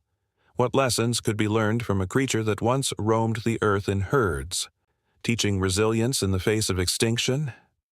The echoes of their existence stirred memories of lost worlds, reminding humanity of the fragility of life. Each piece of evidence unearthed was not merely a relic, but a connection to something far greater, a reminder that these magnificent beings shaped not just landscapes, but also the very essence of humanity itself. They invited reflection on how deeply intertwined life is with nature, urging societies to remember their place within the broader tapestry of existence. As dusk descended, the silhouettes of elephants and mammoths stood as testament to the past, a bridge connecting generations. Their stories pulsed with emotion. A reminder of the beauty and tragedy of life, of coexistence and conflict, of strength and vulnerability. The bonds forged with these majestic creatures shaped ancient societies, leaving behind a legacy that echoed through time, whispering tales of partnership, reverence, and the unyielding spirit of survival. The landscape, forever altered by their presence, beckoned with the promise of more stories to come, stories that would weave through the fabric of time, leading into realms yet to be explored. The call of the past mingled with the winds of the present, and as the night deepened, it was clear that the journey was far from over. The connection between humans and their beasts of burden would continue to unfold, a tapestry of emotion and history that could never truly end. The air was thick with the scent of damp earth and ancient stone as the sun dipped below the horizon, casting shadows that danced like spirits across the landscape. In a quiet corner of the world, a magnificent tree stood tall, its gnarled roots twisting deep into the ground, a silent witness to the passage of time. It was here, in the presence of this living monument, that stories of life began to weave together, connecting the past to the present in a tapestry of evolution and survival. Beneath the surface, a hidden world thrummed with life, an invisible web of connections that linked the tiniest organisms to the grandest beasts. Each branch of this tree echoed with the whispers of ancient creatures, long since vanished but not forgotten. The gentle rustle of leaves carried with it the faintest sighs of dinosaurs that once roamed the earth, their massive forms casting shadows over the golden plains. Could it be that a tiny bird flitting through the branches was a distant relative of the mighty T-Rex, a creature that ruled the land with ferocity? The thought sent chills racing down the spine. This was not mere fantasy, it was the reality of the phylogenetic tree, a powerful symbol of life's complexity and interconnectedness. From the first simple cells that emerged over 3 billion years ago to the diverse range of species that populate the Earth today, the origins of life are beautifully entangled. Scientists, with their beacons of knowledge, fossils, DNA, and ancient artifacts, worked tirelessly to piece together a narrative that stretched back through the ages, revealing the wondrous lineage of all living things. As the twilight deepened, an ache of anticipation filled the air. The immense history of life was written in the genes of every creature, bones and blood that told tales of adaptation, survival, and change. Consider the humble whale, a gentle giant of the oceans.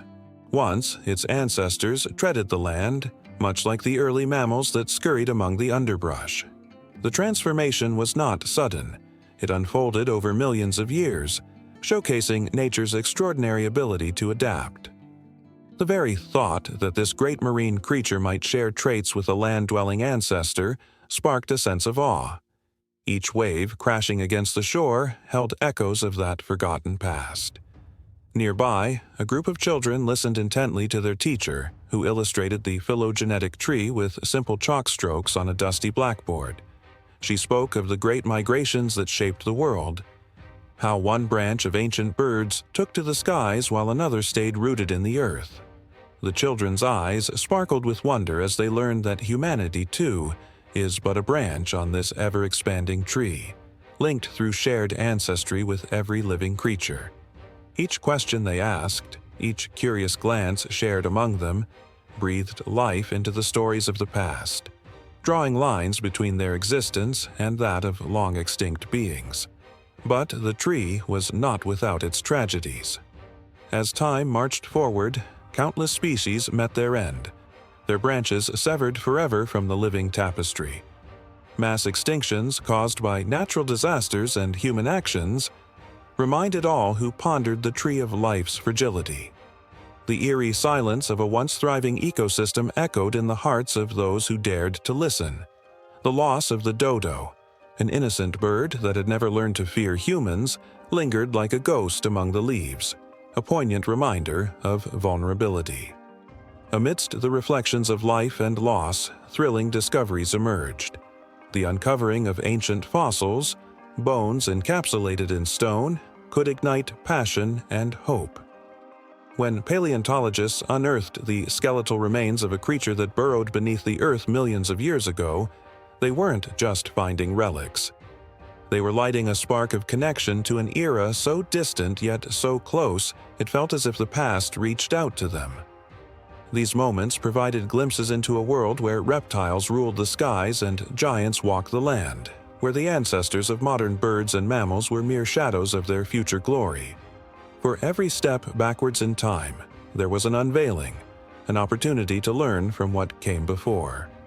The discovery of the bird-like dinosaur, Archaeopteryx, sent shivers down the spine of every scientist who recognized that the past was not just history, it was alive within the present. This creature, with feathers and the ability to glide, blurred the lines between what was once thought to be distinct classifications of life. It stood as a bridge, a reminder that evolution is an ongoing narrative, continuously adapting and reshaping in response to changes in the environment. Meanwhile, in laboratory settings across the world, researchers in white coats peered through microscopes, painstakingly examining DNA strands. Each sequence held clues, an intricate puzzle connecting the modern to the ancient. The thrill of finding similarities between a human's genetic code and that of a simple fruit fly was electrifying, a spark that ignited further exploration. What secrets lay hidden in the building blocks of life? What stories were waiting to be told? With each discovery, each shared chromosome, an overwhelming sense of kinship emerged. The realization that all life on Earth, plants, animals, and even fungi, was a part of a grand, interconnected story sparked an emotional surge. Hearts raced at the thought of being part of something so vast and profound. Yet the winds of change blew ever stronger, whispering of challenges ahead. Climate change, habitat destruction, and the looming threat of extinction cast a dark shadow over the tree of life. Researchers warned of the fragility of ecosystems, reminding humanity of its role as caretakers. The stories of those who had come before should serve as a guide, a call to action born from the wisdom of ancient branches that had weathered countless storms. Can we learn from the past and ensure that our story continues to flourish? As the last rays of sunlight faded, the ancient tree stood resolute, a testament to resilience, adaptation, and the unbreakable bonds of life. The echoes of the past intertwined with the living present, creating a beautiful yet haunting melody that spoke of beginnings and endings, of hope and despair. And just like that, the night deepened, enveloping the world in darkness, leaving the whispers of ancient creatures lingering in the air, urging every listener to lean in closer and consider the intricate connections that define existence. The story of life was far from over, and the next chapter was waiting to be unraveled, filled with mysteries yet to be revealed.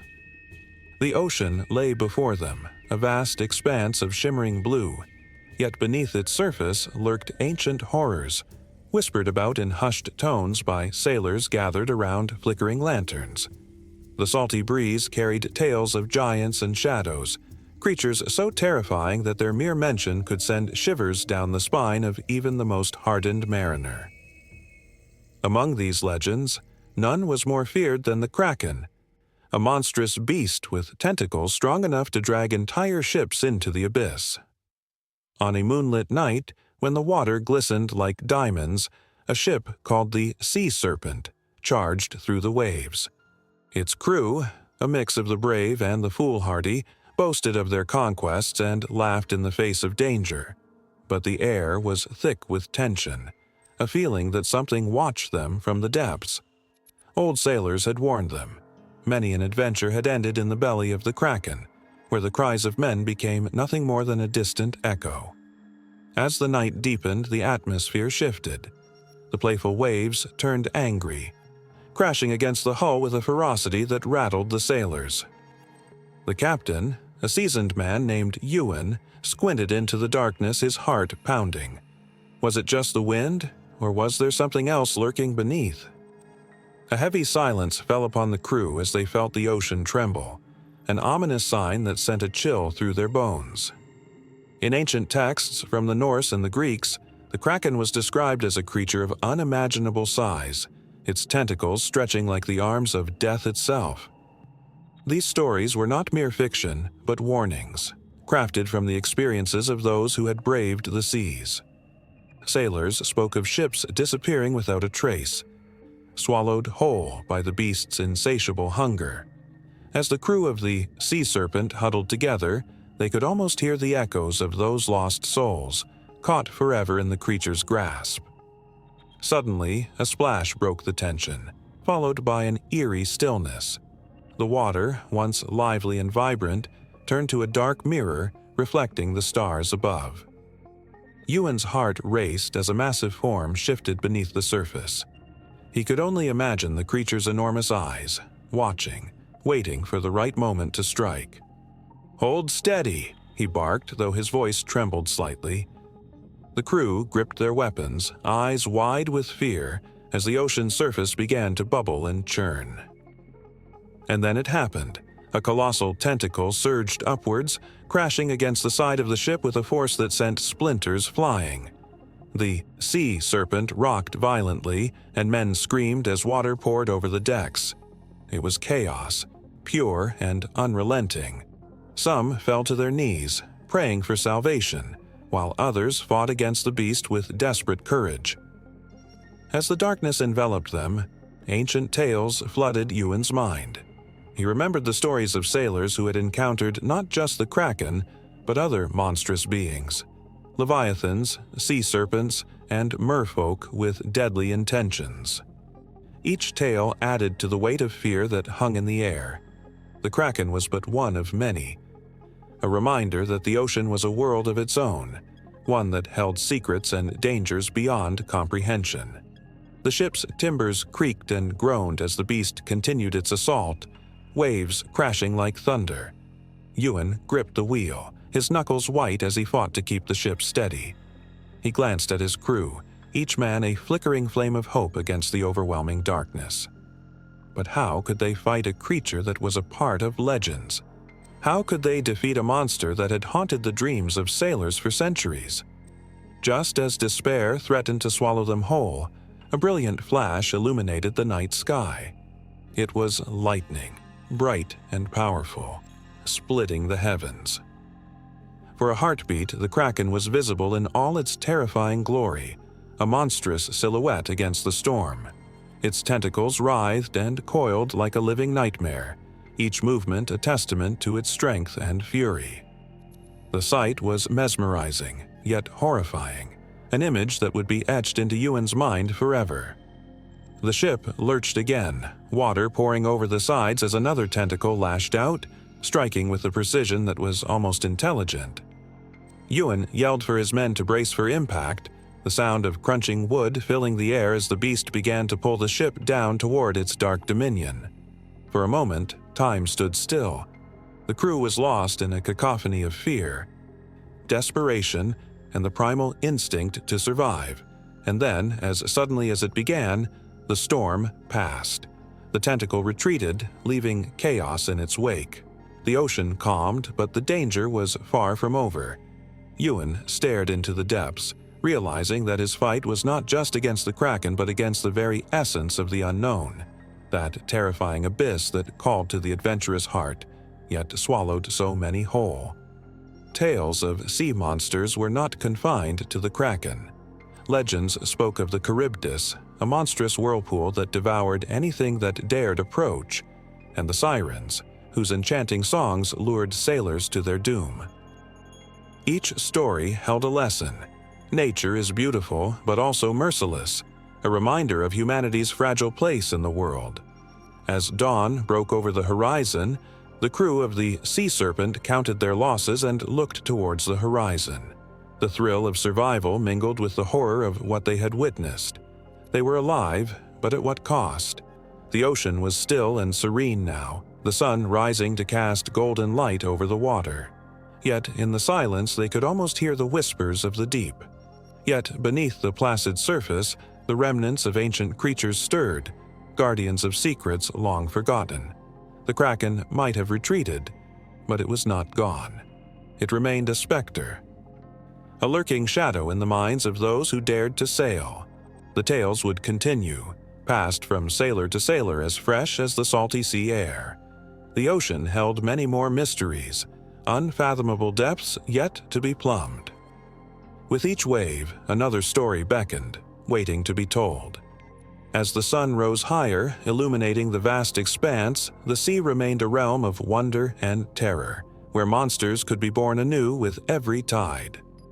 In the flickering glow of a fire, shadows danced on the walls of a cave, forming figures of beasts long extinct.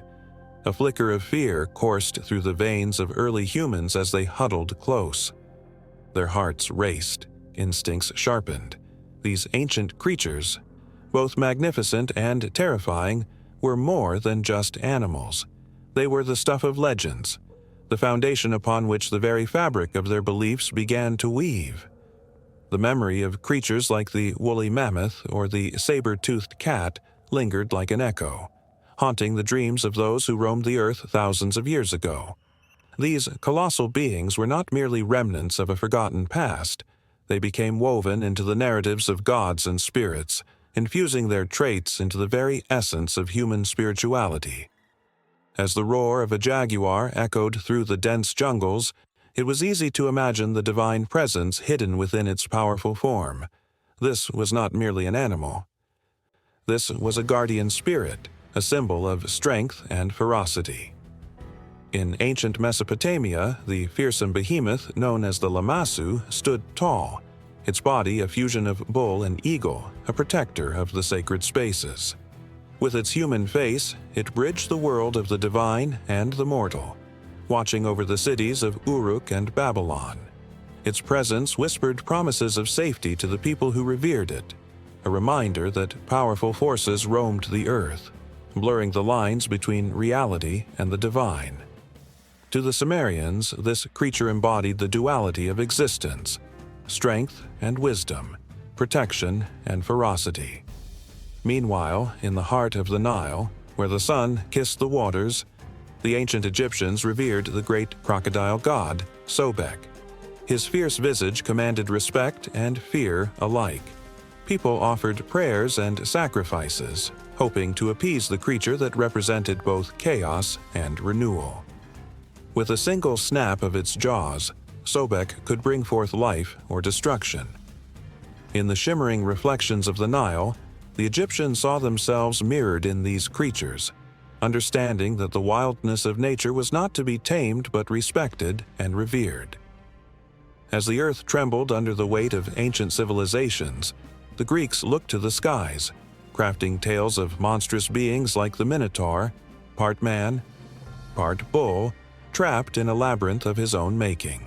This creature was not merely a figment of imagination. It was a representation of the chaotic forces that lurked within human nature. The Minotaur's existence reminded the people of their inner struggles, the battles between civility and savagery. Heroes were born from the quest to confront these monsters, teaching lessons that echoed through the ages. The dragons of Chinese mythology soared through the heavens, their serpentine forms coiling around the very essence of power and wisdom. Revered as symbols of strength and good fortune, these ancient creatures were believed to control water and weather, shaping the world through their might. Festivals celebrated their spirit, invoking harmony between humans and nature. The dragon dance, a vibrant display of color and energy, became a way for the people to connect with the powerful essence of these mythical beasts. In the heart of Mesoamerica, the feathered serpent, Quetzalcoatl, slithered through the stories of the Aztecs and the Mayans. This deity embodied knowledge, wind, and life itself, a fusion of the earth's creatures and the sky's mysteries. Temples built in his honor towered over the landscape, reminding all who gazed upon them that the ancient beings were more than mere stories. They were the very foundation of existence. Rituals and sacrifices were made, a testament to the reverence held for creatures that transcended the ordinary. Far to the north, the mighty thunderbird soared across the skies of Native American lore, its wings beating like drums, summoning storms that brought life to the parched earth. It was believed that the thunderbird could unleash lightning from its eyes, a reminder of nature's unpredictable power. Tribes told tales of its might, teaching generations about respect for the forces beyond human control. It inspired awe, a creature of both destruction and rejuvenation, embodying the cycle of life itself. As the sands of time shifted, the influence of these ancient creatures seeped into the souls of humanity, shaping beliefs, values, and traditions. The lines between man and beast blurred, intertwining as myths evolved and stories transformed. Every whispered tale carried the weight of history, a reminder of the primal connection between humans and the creatures that once roamed this earth. They were not just remnants of a bygone era. They were alive in the stories told by firesides, their spirits echoing through generations.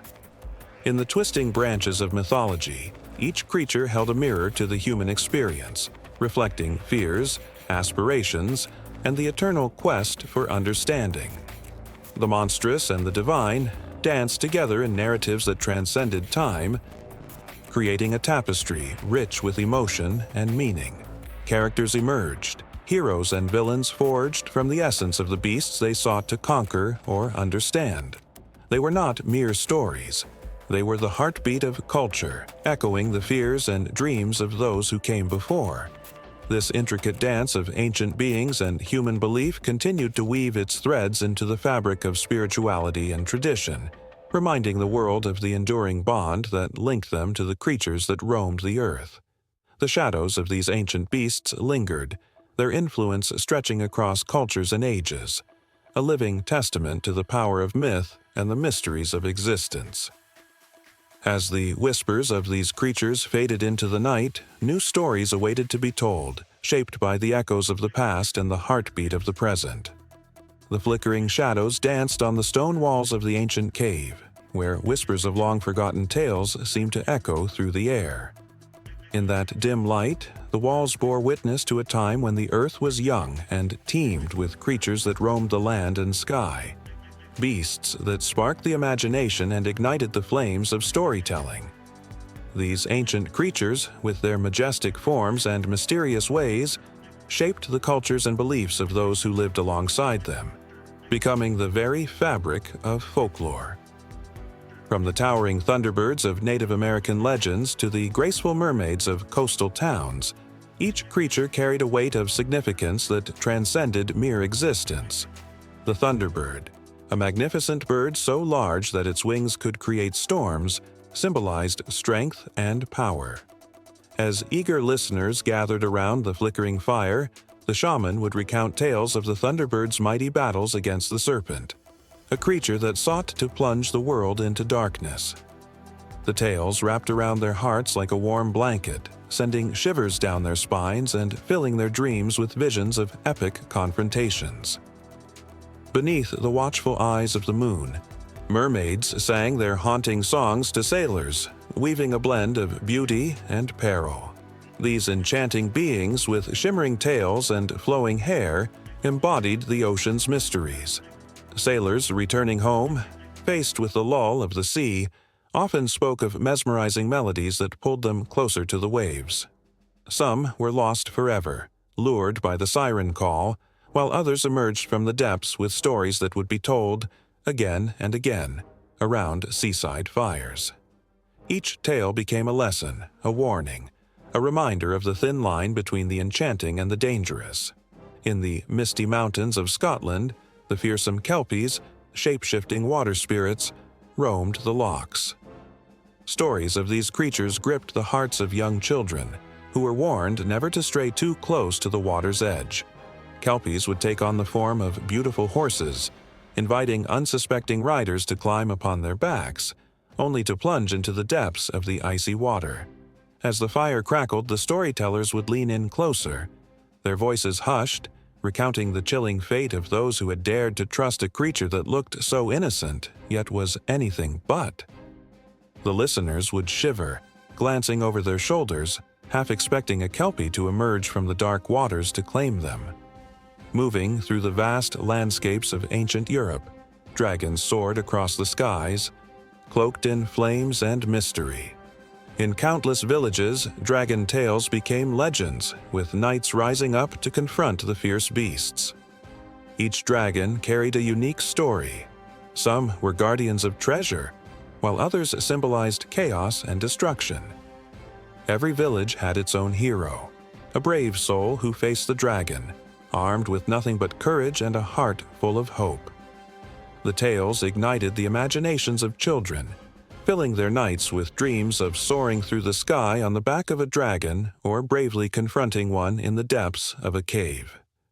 In the deserts of the Middle East, the great griffins, part eagle, part lion, loomed large in the minds of the people. These majestic creatures were often depicted as guardians of the divine, representing a connection between the earthly and the celestial. The legends spoke of griffins soaring high above, their piercing cries echoing across the sands, embodying the spirit of protection. People believed that witnessing a griffin was a sign of good fortune, a moment to be treasured and recounted with pride. As storytellers spun their tales, listeners would sit in rapt attention, captivated by the idea that such grand beings might once have soared above their very heads. The giants, too, roamed the earth in the stories of many cultures. In Norse mythology, the frost giants battled the gods, their colossal forms representing chaos against the order of the divine. The clash of titans echoed through the ages, their battles woven into the very fabric of existence. Children listened with wide eyes, imaginations ignited by the thought that giants could once have walked among them. With each tale, the air crackled with tension as they imagined themselves standing between gods and giants, brave enough to face the thunderous roar of the conflicts that shaped the world. As night fell and the stars twinkled above, the stories of ancient creatures continued to weave their magic. Each tale was a thread in the grand tapestry of human experience, binding people together across generations. The stories not only entertained but taught moral lessons, embedding wisdom into the very fabric of society. A child might learn the value of honesty from a clever fox, while another could discover the importance of loyalty from a wolf's pack. These ancient creatures became symbols, embodying traits that shaped human behavior and cultural norms. The warmth of the fire cast flickering shadows on the faces of the listeners, illuminating their wide eyes and rapt expressions. As the tales unfurled, they could almost feel the rush of the wind from the wings of a dragon, or hear the distant echoes of a mermaid's song. The lines between reality and fantasy blurred, wrapping around them in a comforting embrace. Each storyteller, with their unique flair and passion, breathed life into these legends, making the creatures and their adventures feel palpable, almost real. As the last embers of the fire glowed softly, the tales of these ancient creatures lingered in the air, refusing to fade. They were not mere stories. They were echoes of a time when magic threaded through the everyday lives of people. The ancient creatures, in their myriad forms, left an indelible mark on the hearts and minds of those who dared to listen. Their legacy lived on, intertwining with the very essence of humanity, waiting to be told and retold, generation after generation. But beyond the firelight's embrace, deep in the shadows, something stirred. The tales were not just of the past, they were alive, waiting for the moment to rise again, as whispers of a forgotten world beckoned the brave and curious. The dense fog rolled in from the ocean, weaving through the trees and wrapping the land in an eerie embrace. Shadows danced as the last rays of sunlight disappeared, and a chill settled in the air. It was a time when people believed that the earth held its secrets close, guarding whispers of creatures that once roamed freely, only to fade into the annals of forgotten memory. Within this shroud of mystery lay tales of lost species, beasts whose names would send shivers down spines and whose existence felt like a ghost story told by flickering candlelight. The woolly mammoth, a giant cloaked in thick fur, once thundered across the icy tundras. Armed with long, spiraled tusks, these magnificent creatures grazed on the shrubs of a world long turned to stone. But as the last ice age waned and humans spread like wildfire, the mammoth found itself trapped in a relentless cycle of hunting and changing climates. A chilling silence fell over the tundra as their numbers dwindled. The final breaths of the mammoth echoed through time, leaving only bones and stories, remnants of a creature that roamed the earth with grace and power. Somewhere in the depths of the lush tropical forests, the last passenger pigeon fluttered in the branches, a dazzling spectacle of shimmering blue and gray feathers. Once, they darkened the skies in immense flocks so thick that they could block out the sun. But society's hunger for progress led to a massacre. People hunted them mercilessly, plundering their nests until one lonely pigeon was left, a mere shadow of a once noble species. The haunting cooing of the last of its kind echoed through the trees, a heartbreaking song that signaled the end of a vibrant chapter in the book of life. The dodo, a plump, flightless bird waddling on the lush islands of Mauritius, became an icon of extinction. With their clumsy charm, they knew no fear of humans. But when sailors arrived, the dodo's fate was sealed. They were hunted for food, their nests raided by invasive species brought on ships. With each passing day, fewer and fewer dodos flitted about, their laughter fading into whispers of the past. One can almost hear the last dodo's lament as it gazed upon its empty home, a world that had taken everything from it, leaving only echoes of its once joyous cries. Step back in time to the lush rainforests of Madagascar, where the mighty elephant bird soared, or at least, it did until humans arrived. Towering over 10 feet tall and weighing more than half a ton, these colossal birds became a symbol of strength in a delicate ecosystem. But as habitats shrank and hunting escalated, the elephant bird fell victim to the dual forces of human greed and environmental change. No bones left behind, only tales of the great bird that once ruled the skies. Across the ocean, the great auk, a flightless seabird, waddled along the rocky coasts of the North Atlantic. With its striking black and white plumage, this bird was once a symbol of maritime abundance. Its cries echoed among the cliffs, but as sailors sought their down and meat, the great auk found itself trapped in an insatiable cycle of exploitation. Its demise became inevitable as the last pair was captured in the mid-1800s, never to be seen again. The creature known as the thylacine, or Tasmanian tiger, prowled the forests of Australia, its striped back a striking reminder of its wild heritage. This carnivorous marsupial, with its eerie, haunting howl, was a creature of magic and mystery. But the arrival of European settlers brought catastrophe. Bounty hunters and diseases took their toll, and the last known thylacine died in captivity, leaving behind sorrowful tales of a vanished world and a reminder of humanity's short-sightedness. Glancing over the vast deserts, the once thriving giant short-faced bear lumbered through the arid landscape. This beast, a predator of formidable size, stood tall on its hind legs, searching for prey. However, as the climate shifted and food sources dwindled, the great bear faced hunger and despair. Its fate sealed, it too became a memory, a haunting shadow of what roamed the earth before humans walked upright. In the depths of the ocean, the Stellar's sea cow glided gracefully through the frigid waters of the Bering Sea, a gentle giant that thrived on kelp. With its massive form and peaceful demeanor, it was a wonder of nature. Yet, with the relentless advance of hunting, it was hunted to extinction in less than 30 years. The tragic story of this marine marvel echoes through the water, a chilling reminder of what was lost beneath the waves.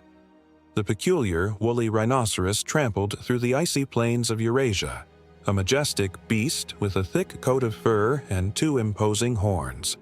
Its strength and size dominated the landscape, yet it too fell victim to the relentless chase of humans and the changing climate. As the earth warmed, the woolly rhinoceros vanished, its massive footprints fading from the earth, leaving behind a world desperate for its presence. The twilight of the great green macaw signaled the end of an era.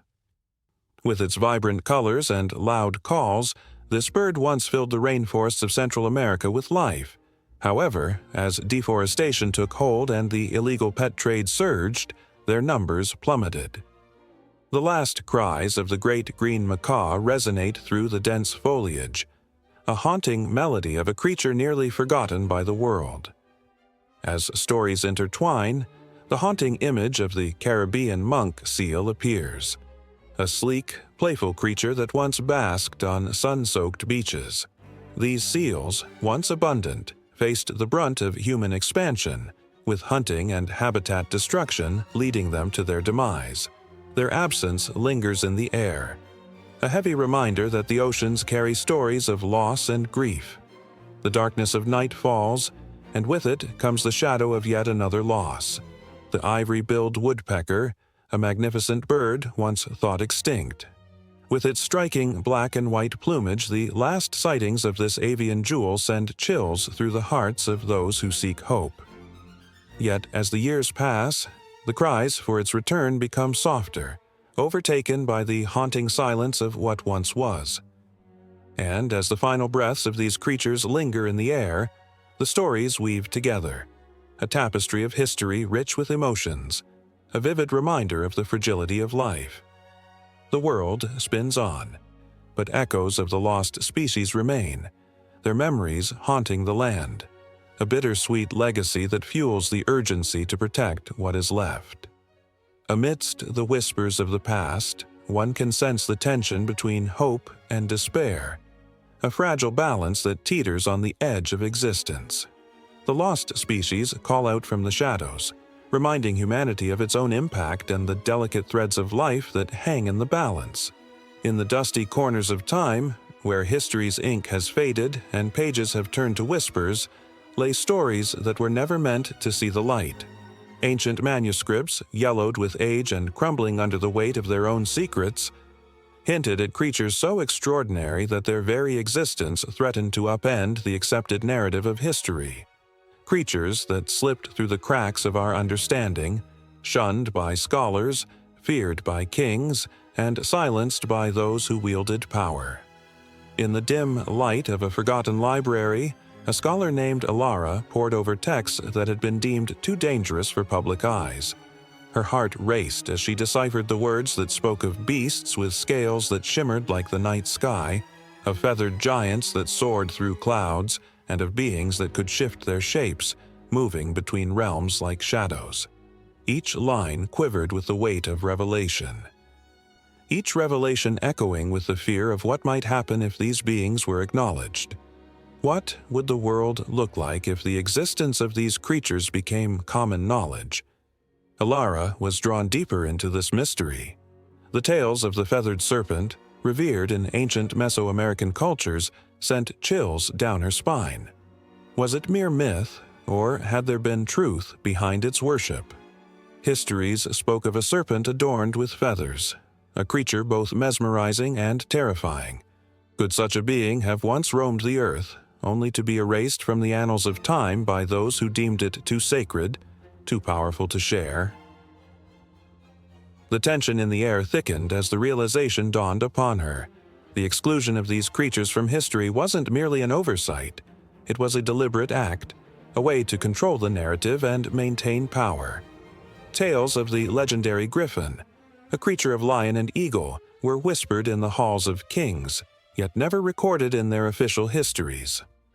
What fear lay behind these omissions? What truths were buried beneath layers of lies and half-truths? Ilara's pulse quickened as she traced the faded symbols that accompanied the tales of the Chimera. This three-headed creature, part lion, part goat, and part serpent, was dismissed as mere fantasy by many. Yet, evidence pointed to something more.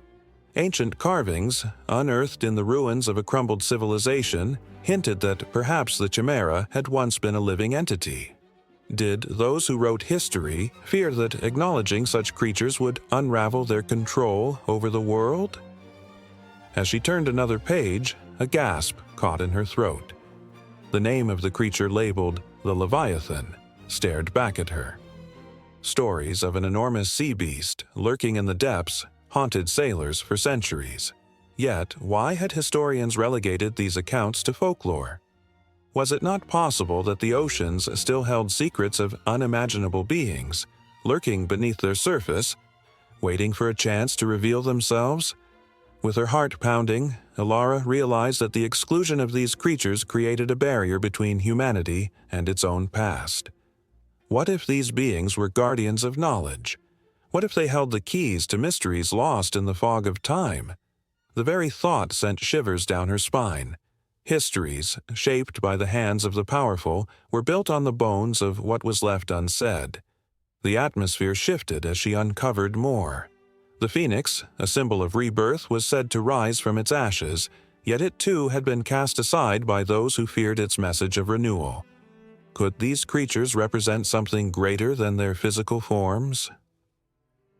Could they embody humanity's untapped potential, waiting for the courage to be acknowledged? Elara's mind raced with the implications. Her fingers brushed against the ancient text, feeling the pulse of history vibrate beneath her fingertips. Every creature left out of the chronicles screamed for recognition, for a voice that had been muted. What would it mean to recognize them? To breathe life into the forgotten? A wave of determination washed over her. She would uncover the truth, no matter the cost. But as she scribbled her notes, a shadow flickered at the edge of her vision. She turned, heart pounding, to find herself not alone in the library. A figure loomed, cloaked in darkness, watching her every move. The air thickened, heavy with unspoken warnings. "You seek the forbidden," the figure hissed, its voice a low rumble. "What you uncover may shatter your world." Elara's resolve wavered, but she stood firm. The truth must be known. These creatures deserve their place in history. The figure stepped closer, and the dim light revealed an ancient face, ageless and wise, yet etched with the burden of knowing too much. "Beware," it cautioned. "The knowledge you seek is not a gift, it is a curse. Many have tried to unveil the hidden truths, but few have emerged unscathed." She felt a chill crawl up her spine, but her heart beat louder, drowning out her fears. "I cannot turn back now. I owe it to them, to all of them."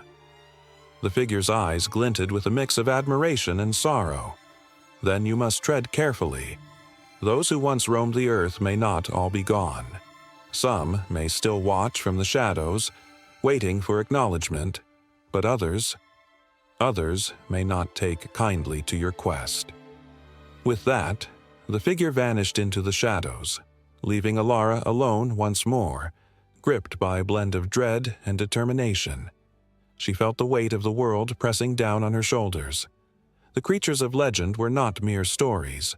They were woven into the fabric of history, and now they tugged at her spirit, demanding to be remembered. Yet, the tension was palpable. As she reached for another manuscript, a distant sound echoed through the library, an unearthly growl that sent chills racing through her veins. The air crackled with a tension that was almost alive, as if the very essence of the creature she sought was awakening with her quest. What awaited her in the dark recesses of history remained unknown, but one thing was certain. The truth would not be revealed without a fight. The shadows would stir, and the forgotten would rise. Beneath the dusty layers of history, hidden treasures lie waiting, some not meant to be found. In the shadowy corners of ancient ruins and forgotten sites, whispers of truth linger. Tantalizing historians and archaeologists alike, the story of humanity is a patchwork of triumphs and tragedies. But what happens when the needle of truth is purposefully hidden? Once, in the heart of Mesopotamia, a group of archaeologists unearthed a series of clay tablets inscribed with cuneiform writing. Their excitement was palpable, each stroke of the stylus revealing secrets that could change everything we thought we knew about civilization's origins. But as they translated the tablets, their hearts sank. The information pointed to a sophisticated society far earlier than previously believed, one that could shake the very foundations of historical timelines. Unbeknownst to them, The powers that be were watching closely.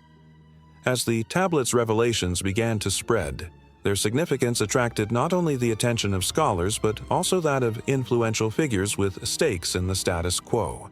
Histories written and rewritten, they feared, were at risk of crumbling into dust. With cold efficiency, a campaign began to suppress the findings. Mysterious letters arrived at the university, threats veiled in politeness, warning against publishing the research.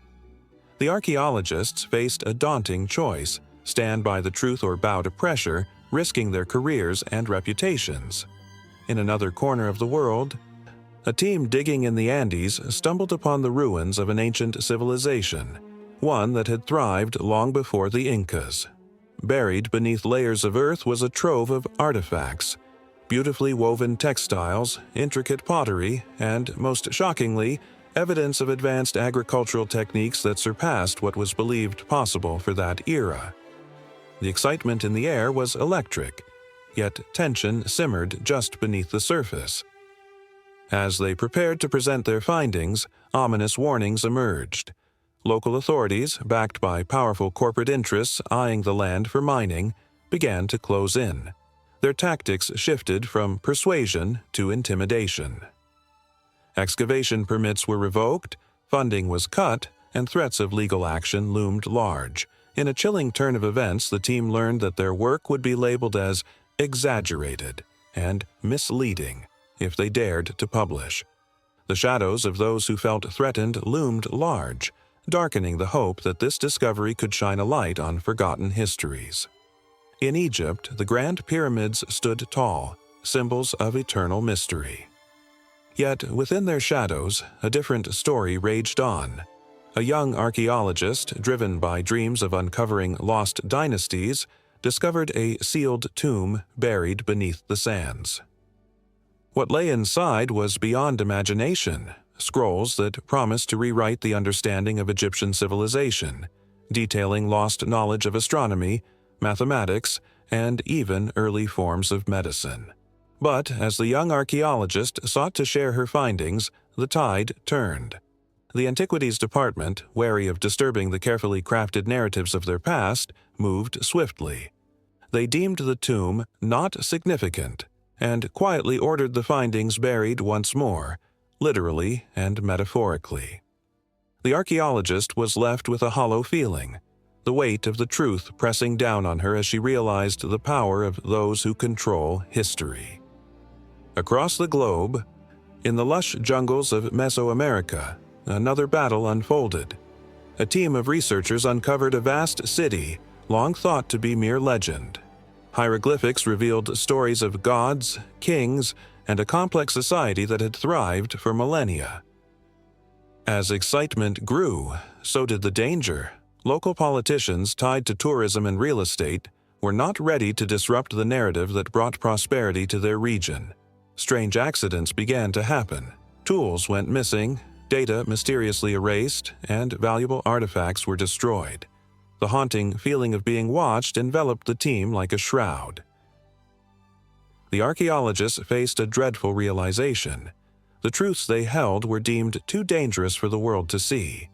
Each discovery, each artifact unearthed, seemed to ripple through time, creating unseen waves that disturbed more than just the earth. The emotions ran high, for each researcher knew that history was alive, its pulse quickening with every suppressed truth. The world outside continued its frantic run forward. Economies, politics, and culture evolved, while ancient truths lay buried, their stories untold, silenced by fear of change. In a dimly lit office, a group of historians huddled around a table, the flickering light casting shadows on their anxious faces. They had gathered to discuss the recent wave of suppression. Their hands trembled, not from fear, but from a fierce determination to resist. They shared stories of the lost artifacts, of the scientists silenced. The air was thick with tension, but also a shared resolve.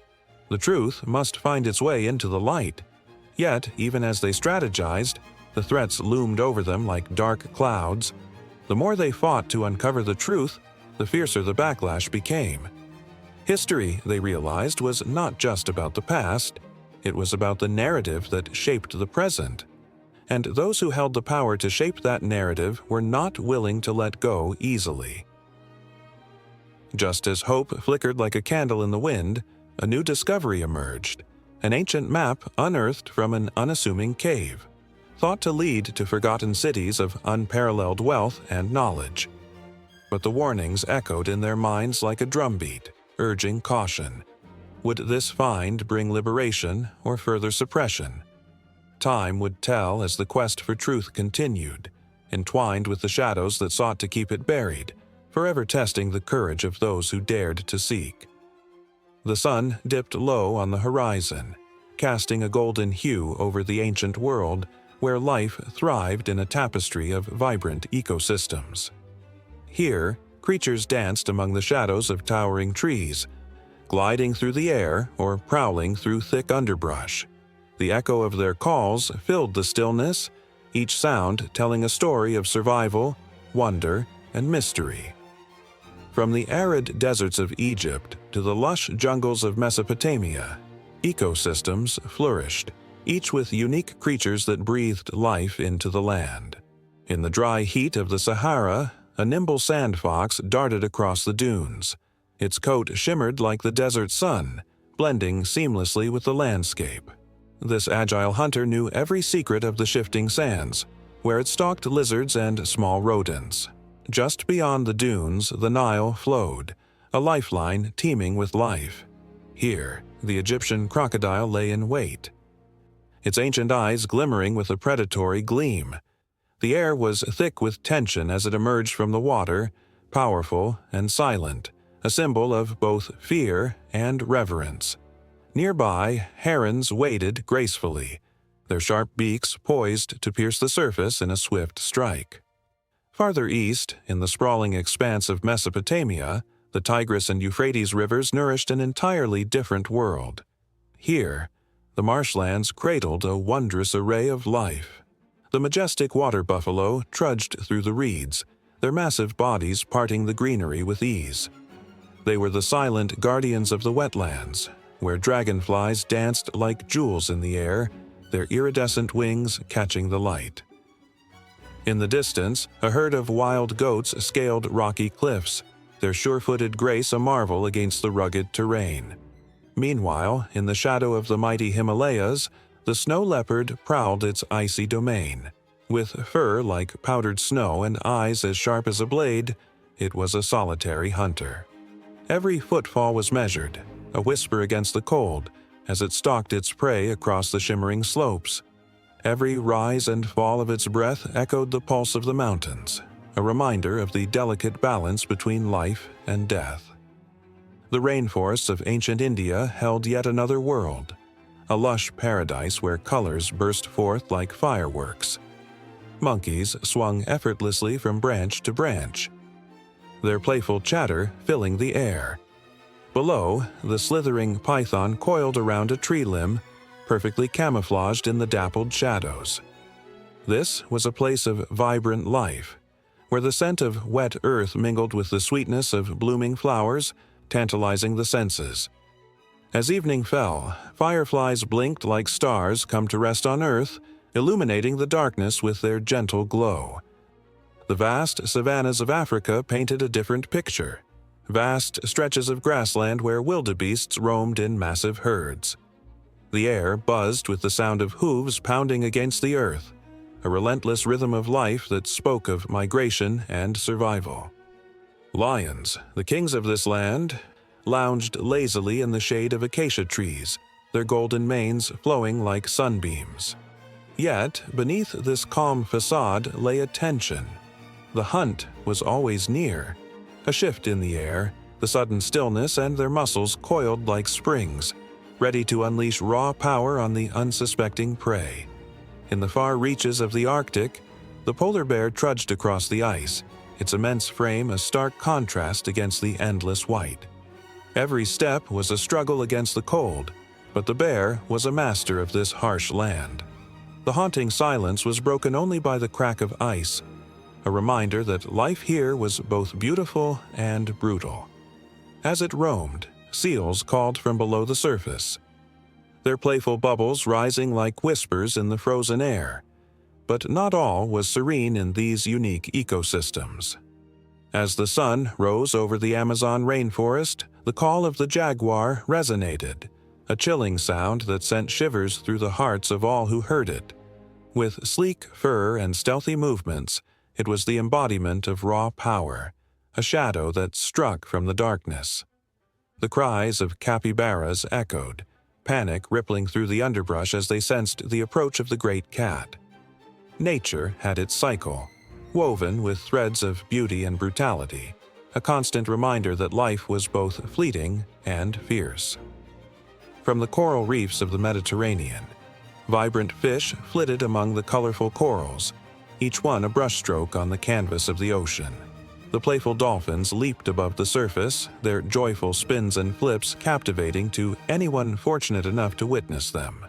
But lurking beneath those calm waters, the ominous shape of the shark glided silently, an apex predator navigating its domain with an elegance that belied its ferocity. The unique ecosystems of the ancient world were rich with creatures that pulled at the very strings of life and death. Each heartbeat, each flutter of wings, each whisper of the wind carried the weight of history, echoing the stories of those who had walked before. The air was thick with the tension of survival, a reminder that beauty often masks danger and wonder often lies entwined with fear. Every creature had a role to play, a piece of the great puzzle of existence. They were threads in a tapestry, vibrant and alive, yet fragile and fleeting. The sun dipped lower in the sky, casting long shadows that stretched across the land, framing a moment suspended in time. The heartbeat of the earth resonated through each ecosystem, a reminder of the interconnected web of life that spanned across regions and centuries. As the sun finally sank below the horizon, a sense of longing filled the air. The creatures of the night began to stir. A chorus of calls rising in the darkness. Shadowy figures emerged, representing the uncharted territories of the ancient world, each with its own stories, mysteries, and untold wonders waiting to be uncovered. The night was alive, and with it came a whisper, a promise that the tales of these extraordinary ecosystems were far from over, echoing into the vast unknown. High above the valleys and mountains, in the crisp air that bites at the skin, shadows would sweep across the ground, casting an eerie darkness in the bright light of day. To the untrained eye, it might have seemed like a simple cloud, but for those who lived in fear of the skies, it was a warning. The ancients spoke of titanic birds, their wingspan wide enough to blot out the sun, creatures that filled the hearts of men with dread and wonder. These were not mere stories told around flickering fires. They were cautionary tales steeped in the chilling truth of human existence. In Mesopotamia, the great Anzu bird, a creature of myth with feathers like blazing fire, was said to have stolen the tablet of destiny, plunging the world into chaos. The tales of Anzu's ferocity echoed in the chambers of temples, where priests whispered prayers for protection. It wasn't just a tale of theft, it was a stark reminder that some forces of nature were beyond the control of humankind. The Anzu was more than a bird. It was an embodiment of the wild, untamable elements of the universe, a creature that left warriors trembling at its shadow. Farther east, in the vast landscapes of India, the Garuda soared through the skies. This colossal bird, with its fiery eyes and wings crafted from the wind itself, was revered as a symbol of strength and speed. Yet the people knew well the terror it could incite. Garuda was no gentle spirit. It was a fierce protector of the gods, but to those unfortunate enough to find themselves in its path, it was a harbinger of destruction. Stories of its wrath spread like wildfire, tales of its talons strong enough to rip apart the bravest of warriors. The villagers spoke of the thunderous sound of its wings, like a storm rolling in, signaling that something truly monstrous was approaching. In ancient Greece, the legend of the sirens held a different kind of terror. While not birds in the traditional sense, These half-bird, half-woman creatures sang enchanting songs that lured sailors to their doom. The beauty of their voices masked a darker truth. Those who followed the sound would crash upon the jagged rocks, forever lost to the depths below. The Greeks knew that beauty could be as deadly as it was captivating. The terrifying duality of the sirens' nature left many a sailor clutching their hearts, trembling as they sailed past the rocky shores where death sang sweetly. Across the ocean, in the expansive territories of the Native American tribes, stories of the thunderbird danced on the tongues of elders. This giant eagle, whose wings could stir the winds and summon storms, was both a creator and a destroyer. Tribes would gather to offer sacrifices to appease it, fearing its wrath. When the sky darkened and thunder rumbled, it was believed the thunderbird was in flight, weaving tales of power and warning through the heavens. For the people below, each flash of lightning was a reminder of the bird's might and the fragility of human life. The ancestors spoke of the thunderbird not simply as a creature, but as a force of nature itself, both revered and feared. As civilizations rose and fell, the legends of giant birds continued to spread. In ancient Egypt, the phoenix was a symbol of rebirth, soaring high above the earth, engulfed in flames, only to rise anew from its ashes. Yet, the image of that magnificent creature also brought a feeling of unease. What did it mean to rise from the dead? Was there a cost? The very thought sent shivers through the spines of those who pondered their own mortality, caught in the tension between life and death, hope and despair. In the icy realms of the north, tales of the rock, an enormous bird said to be larger than ships, sent chills down the spines of sailors and adventurers alike.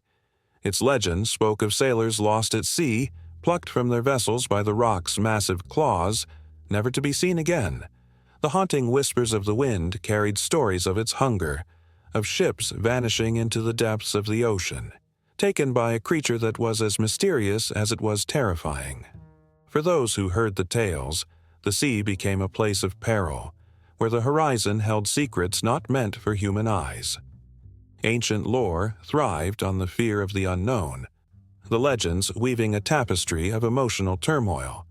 The concept of giant birds transcended mere storytelling. It became a mirror reflecting the innate anxieties of humanity. Each culture echoed the same fears: the unpredictability of nature, the vulnerability of life, and the quest for something greater. The giant birds became symbols of those forces that could not be tamed, wild and free, yet ever menacing.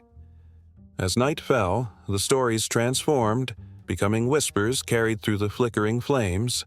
Children huddled close to their parents, eyes wide with wonder and fear, as they listened to tales of creatures that flew above them, unseen yet ever present. The flames painted dancing shadows on the walls, and every crackle seemed to bring the stories to life, reminding everyone that the terrors of the sky were not far away. They were a heartbeat away, lurking just beyond the edge of sight. With every generation, the stories of these giant birds evolved, yet their essence remained the same: symbols of awe and fear intertwined. The winds howled like the cries of the lost, and in the stillness of those ancient nights, the shadows of the past stretched long, hinting at the truth that lay ahead. Tales of the skies were not merely stories, they were warnings, echoing through time, binding humanity to the primal fears that had shaped existence since the dawn of civilization. As the darkness enveloped the world outside, the stories stirred, waiting for the next brave soul to face the terrors of the sky. The sound of thundering hooves echoed across the battlefield, a terrifying omen of the impending clash. Soldiers, clad in armor that gleamed in the midday sun, gripped their weapons tightly, their hearts pounding as they faced what would soon emerge from the fog of war.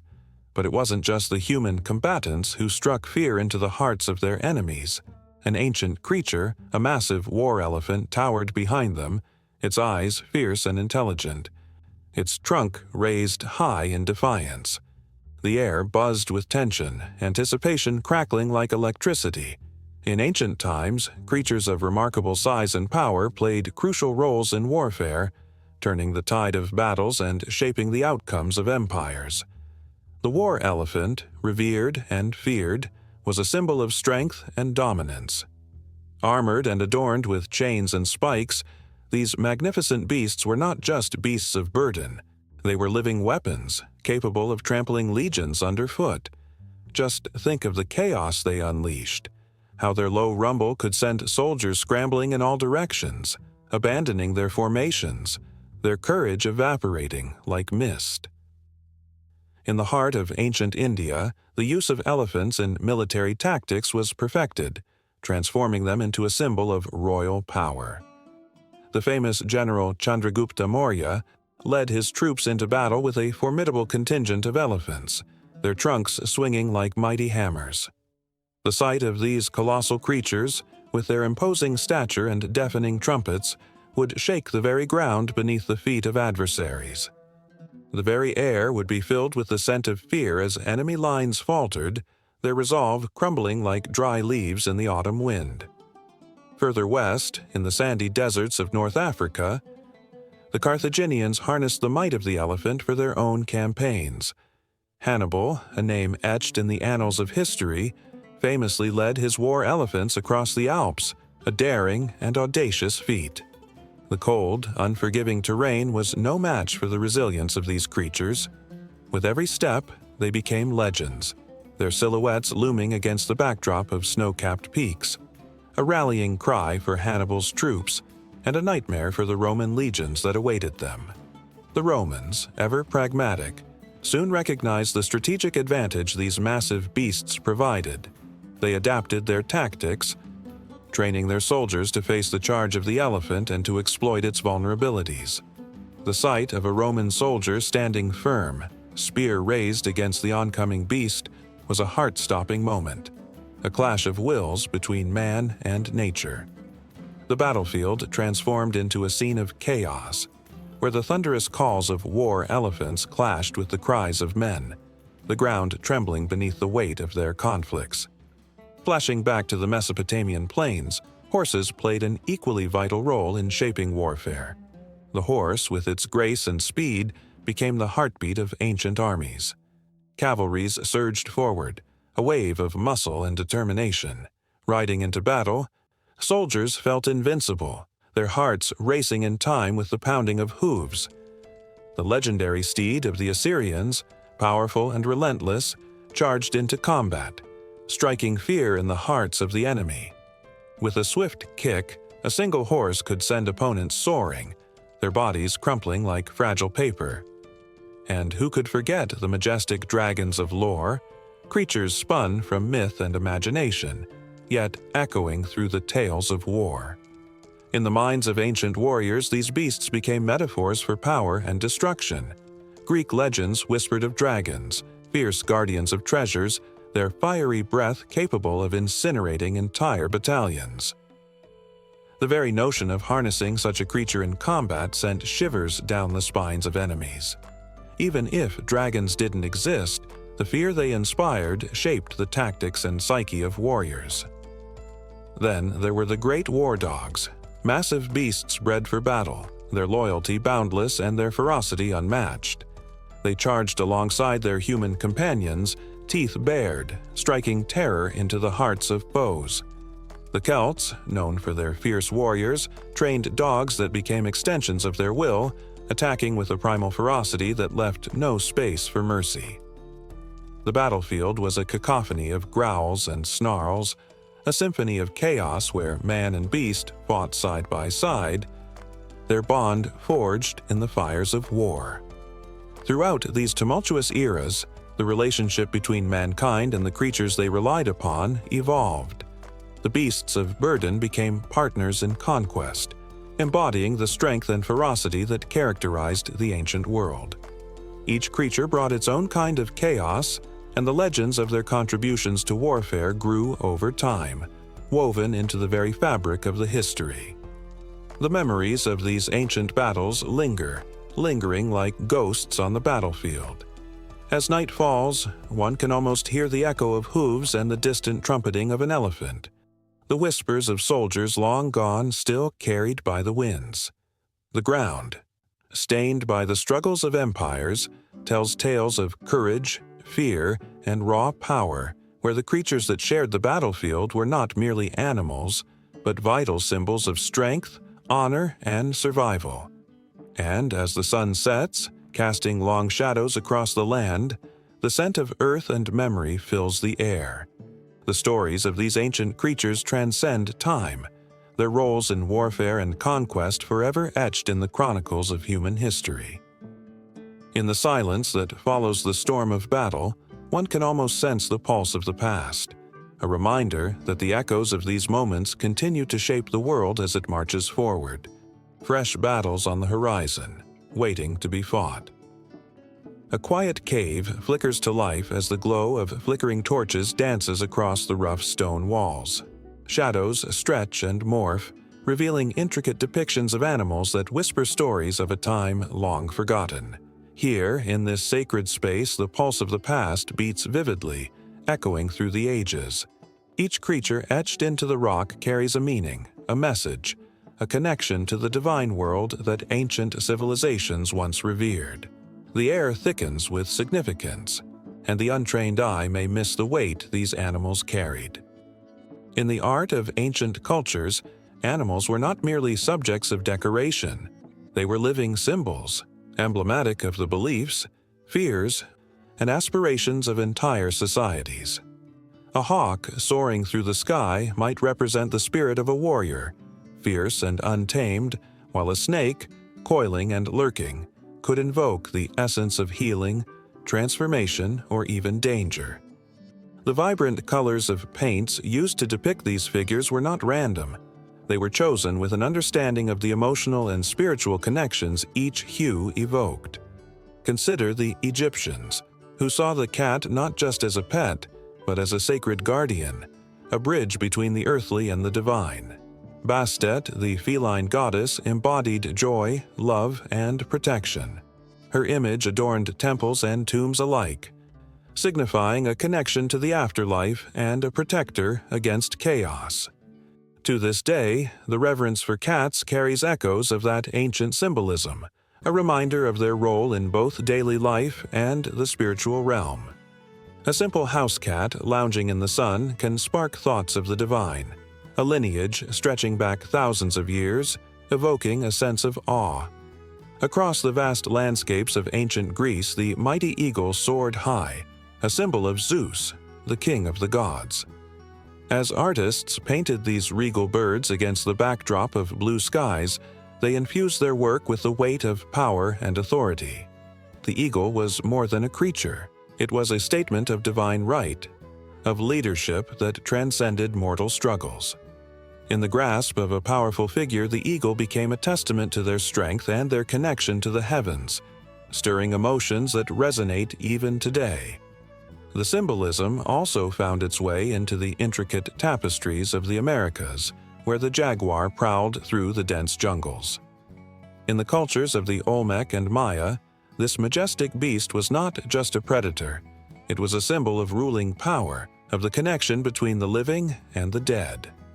The jaguar's spots, like stars scattered across the night sky, reminded the people of their place in the cosmic order, as artists carved their likeness into stone and woven fabric. They captured the spirit of the jaguar, a creature that commanded both fear and reverence. Meanwhile, in the vast deserts of the Middle East, the serpent slithered through the sands, embodying both wisdom and danger. Ancient civilizations often depicted the snake in their art as a guardian of knowledge, a creature that could traverse the boundaries between life and death. The duality of its nature, both feared and revered, revealed a complex emotional landscape. From Mesopotamian seals to vibrant pottery, the serpent's image brought forth a tension that pulsed through the ages, connecting generations with shared stories of caution and enlightenment. In the Arctic tundra, the Inuits found significance in the polar bear, a creature that mirrored the harsh realities of survival. Artists portrayed the bear with powerful strokes, capturing its strength and resilience. The bear symbolized not just the struggle for life, but also the respect for nature's unforgiving power. As the icy winds howled outside their homes, the images of bears resonated with the hope of perseverance, stirring deep emotions of courage and community. As the sun set over the ruins of ancient sites, the silhouettes of animals etched into stone captured the fading light, each figure telling a story that transcended time. The cultural significance of animal symbolism in ancient art was not merely decorative. It was a tapestry of beliefs and emotions woven into the very fabric of human existence. Each image resonated with the hopes, fears, and dreams of those who came before, like whispers carried on the wind, begging to be heard. In every stroke, every color, ancient artists poured their souls into their work, crafting narratives that were meant to endure. The eagle soared, the jaguar prowled, the serpent coiled, each animal not just depicted but alive with meaning.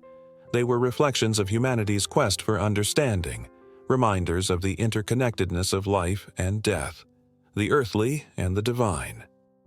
The emotional weight of these symbols lingered long after the brush or chisel had touched the surface, creating a bond that transcended time. As the torches flicker and the shadows dance, the power of these symbols lingers in the air, creating a tapestry of emotions that binds past and present.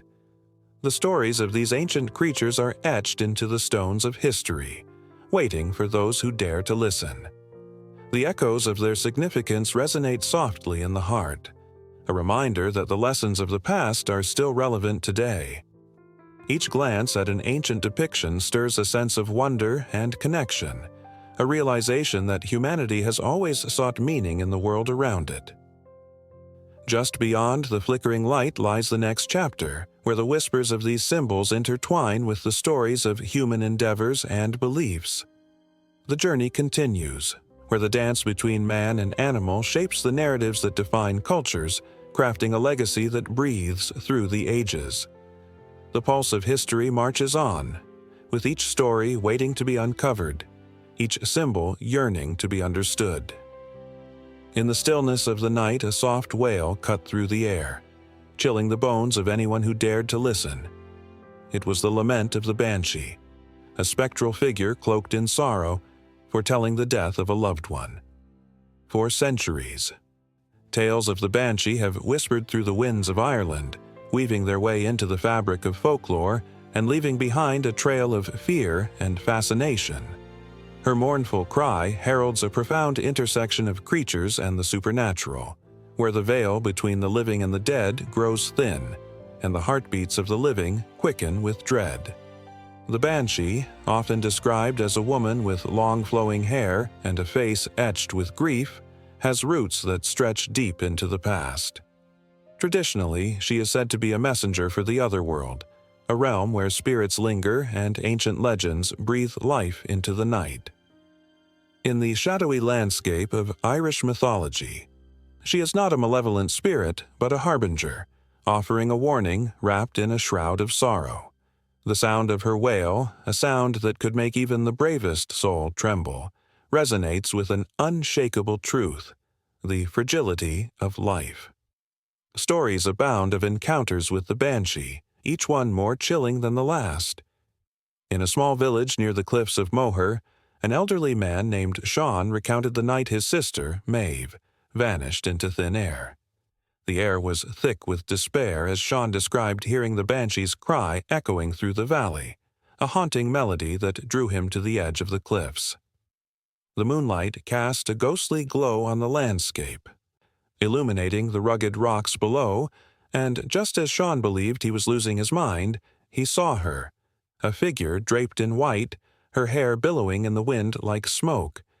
It was then that he understood. The banshee had come for Maeve, a revelation that twisted his heart into knots of anguish. But the banshee is not the only spirit that flits through the darkness, weaving tales of sorrow and loss. Across different cultures, similar creatures take shape, each with their own stories that echo through time. In Slavic folklore, the rusalka, a spirit of the water, dances beneath the moonlight, luring the unsuspecting to a watery grave. Tales of the Rusalka often evoke feelings of longing and love, melding beauty with the chilling notion of death. The stories are woven with threads of emotion, inviting listeners to ponder the thin line between life and death, desire and despair. As the shadows twist and turn, other spirits emerge, each one cloaked in mystery. The La Llorona of Mexican legends, a grieving mother who wanders the riverside, calls out for her lost children. Her cries, like those of the banshee, can freeze the heart, instilling fear in those who hear them. She, too, embodies the intersection of grief and madness, a poignant reminder of what it means to lose. In countless tales, she carries the weight of her sorrow, forever searching, forever lost. And in her wails, the echoes of 100 broken hearts linger. In the lush forests of Scotland, the selkie, a creature that can shift from seal to human, glides through the waters with grace. Their stories often intertwine with love and loss, reflecting the human experience of longing for something just out of reach. A sailor, entranced by a selkie's beauty, may find himself torn between two worlds. The ocean calls to him, seductive in its promise of adventure, yet the pull of the selkie's heart draws him back to the shores of humanity. This dance of longing, of choices made and paths taken, resonates deeply with the primal fear of being alone. Whispers of these spirits spread across lands. Crossing borders and blending cultures, they remind us that the supernatural does not exist in isolation. It intertwines with the lives of those who walk the earth, shaping fears, joys, and the essence of existence itself. Each spirit holds a mirror to our own souls, reflecting our deepest fears and the universal truths that connect us all. In the darkened corners of cottages and taverns, the stories are recounted with bated breath, igniting the imaginations of those gathered. The flickering candlelight casts dancing shadows on the walls, each flicker a heartbeat, a pulse of life. The audience hangs on every word, hearts racing with the thrill of the unknown as they lean into the tales of the banshee and her kin. These spirits, while they evoke fear, also evoke profound emotions: grief, love, longing. They tether us to our past, reminding us of those we have lost and the fragility of life. The stories are more than mere entertainment. They are a testament to the human experience, rich with historical context that binds generations. They resonate through time, a constant reminder that within every creature, whether a banshee or a rusalka, lies a story that speaks to the core of our being. As the night deepens, the cries of the banshee mingle with the stories of the other spirits, creating a haunting symphony. Each note pulls at the soul, each whisper a tug on the heart. Those who hear the tales are left with a lingering sense of unease, a reminder of the specters that walk among us, unseen yet ever present. The line between life and death blurs, inviting contemplation of what lies beyond. The stories capture the essence of humanity, threading joy and sorrow into a tapestry that never fades. In the end, as the fires die down and the last echoes of the tales fade into the quiet of the night, the lingering question hangs in the air: what truly lies beyond? The wails of the banshee, the songs of the selkie, they all invite a deeper understanding, a connection to the supernatural that leaves the listener yearning for more. The night is alive with possibilities, the air thick with emotion, and the presence of spirits that refuse to be forgotten continues to resonate long after the stories are told. The moon hung low, casting an eerie glow over the ancient village where shadows danced against the stone walls, whispering secrets of a time long past. In this quiet place, where every rustle of leaves held stories of healing and hope, the air was thick with the scent of herbs and the faint echo of chanting. Here, the healers, wise custodians of age-old knowledge, turned to the ancient creatures that roamed the land, believing that their very essence could unlock the mysteries of life and death. In the flickering light of a fire, the village shaman, draped in robes of woven vines and animal skins, held a vial containing the shimmering essence of a creature long since vanished. This elixir, derived from the heart of the mythical phoenix, was said to bring back the spark of life to those teetering on the edge of existence. The villagers gathered, eyes wide and hearts pounding, as tales of miraculous recoveries filled the night. The shaman's voice rose and fell like a haunting melody, weaving a tapestry of hope as he spoke of the phoenix's tears, each droplet a promise of rebirth, each sip a chance at redemption. Just beyond the village, in the dense forest that whispered with the wind, lay the realm of the dragonfly. Known as the Sentinel of Water, it was revered by the ancient healers for its ability to purify. The delicate wings of the dragonfly shimmered like stained glass in the sunlight, and its larvae, hidden beneath murky waters, held the key to healing infections that plagued the villagers. Old wives' tales spoke of boiling these creatures to extract their potent oils, which could ease pain and heal wounds. Was it magic or mere folklore? The villagers didn't care. They only knew that the dragonfly brought relief, soothing their fears in times of suffering. As the sun dipped below the horizon, the air grew heavy with anticipation. The healers gathered at the sacred grove, where the whispers of ancient creatures mingled with the rustling leaves.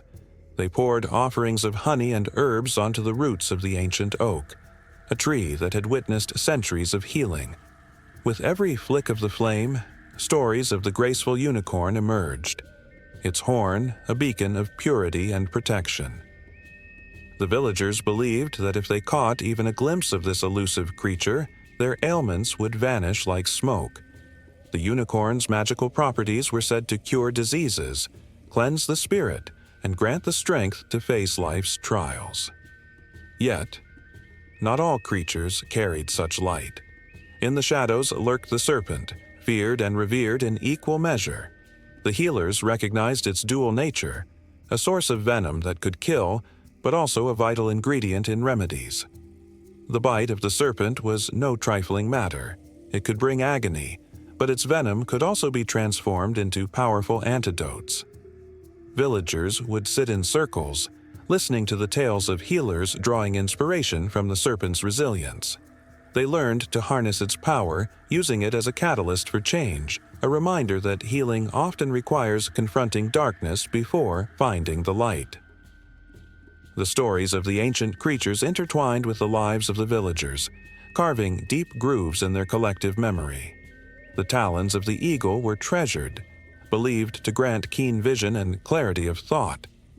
When a loved one fell ill, a healer would scour the mountains for feathers, each one a symbol of the power of insight. The eagle's keen eyes could see the threads of fate, guiding the healers to the right remedies, while its strength inspired the villagers to face their own struggles. And then there was the ancient tortoise, moving slowly yet purposefully through the grasslands.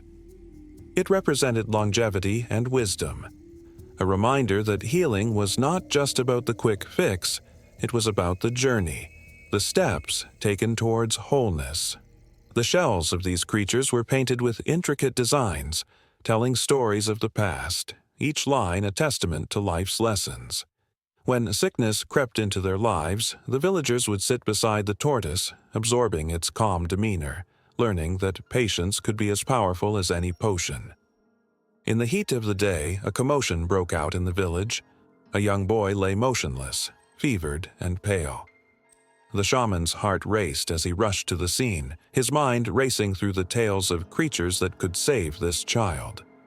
The village held its breath, the air thick with anxiety. Would they call upon the phoenix's tears or seek the wisdom of the tortoise? The boy's mother wept softly, her fingers clutching a feather from the eagle, believing it would protect her son.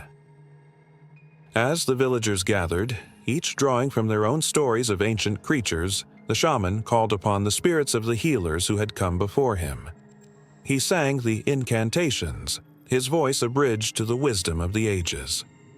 The boy's spirit flickered like a candle caught in the wind, and the villagers watched as the air around him shimmered with the essence of 1,000 tales. In that charged moment, The past, present, and future converged. The whispers of the dragonfly, the strength of the serpent, and the wisdom of the tortoise swirled around them, each creature holding their breath, waiting for the moment of reckoning.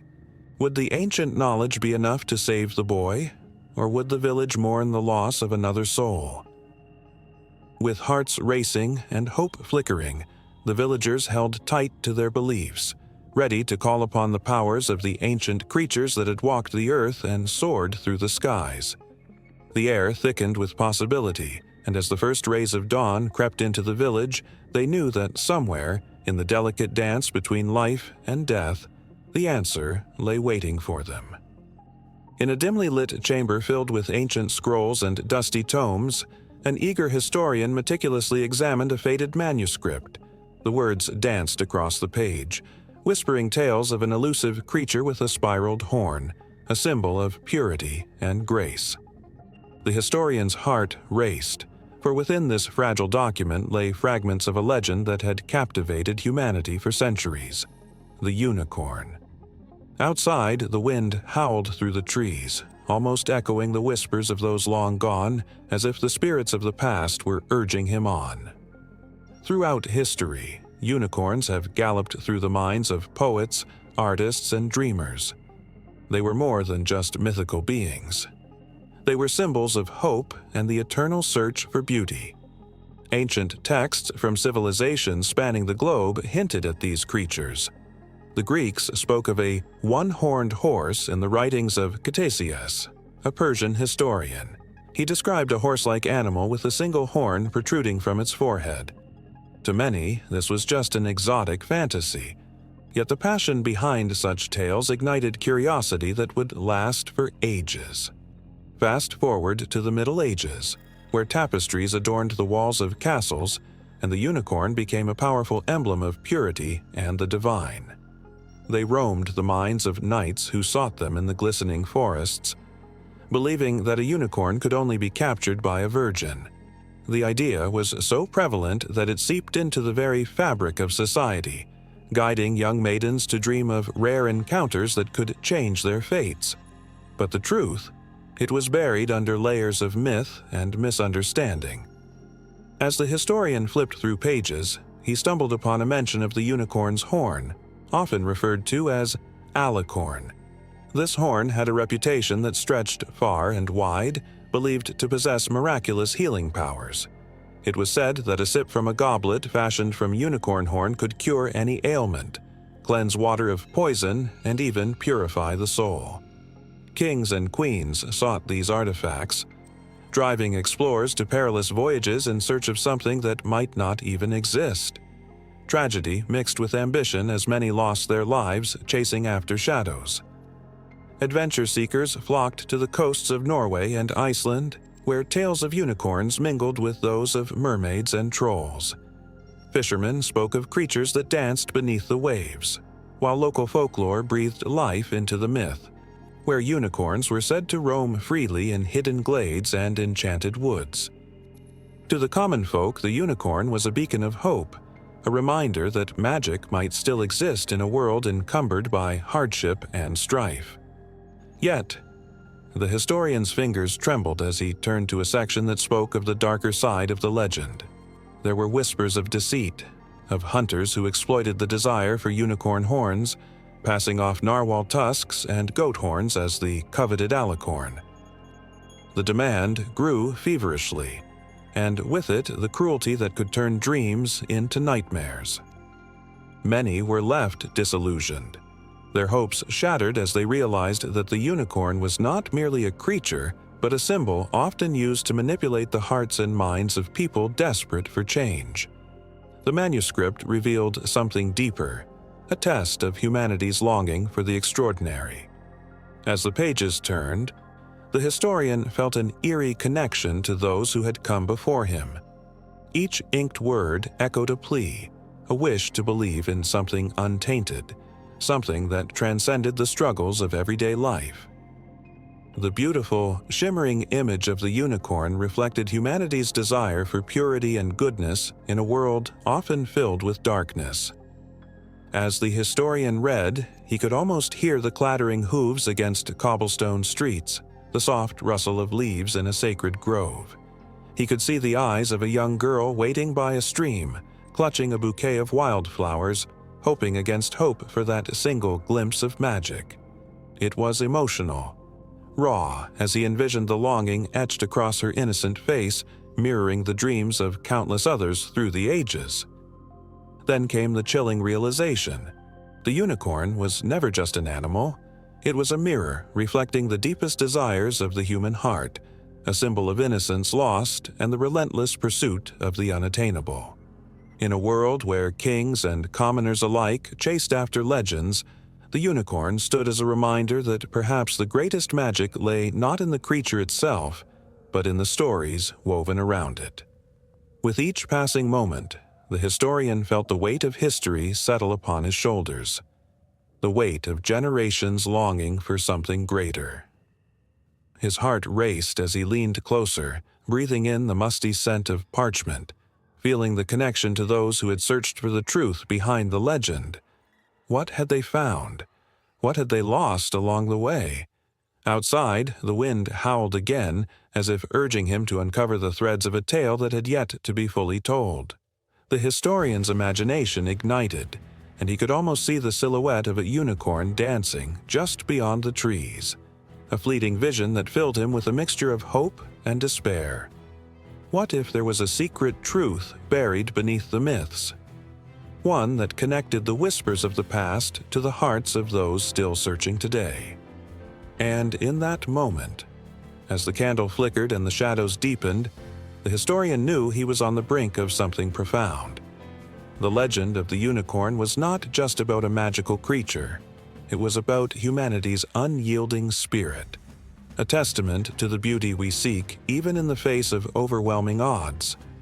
Each page turned, each word read, pulled him closer to understanding that perhaps it was not the unicorn they were truly chasing. It was the very essence of hope woven into the fabric of their lives. The manuscript whispered on, beckoning him to read further, to unravel the next layer of this intricate tapestry of history. Each line carried a promise, a thread that would connect the past to the future, leaving the historian entranced and eager for more. In the twilight of a forgotten world, shadows danced upon the flickering walls of a cave, where the air was thick with tales of terror and wonder. Lurking within myth and memory was a creature so terrifying and mesmerizing that its name echoed through the ages: Chimera. A creature of fire and chaos, born from the dreams and fears of ancient minds, the Chimera bore the body of a lion, the head of a goat, and a serpent for a tail. The mere thought of it could raise goosebumps on any spine, chilling the bravest of hearts. The stories of the Chimera emerged in ancient texts, where poets wove their verses with threads of fear and fascination.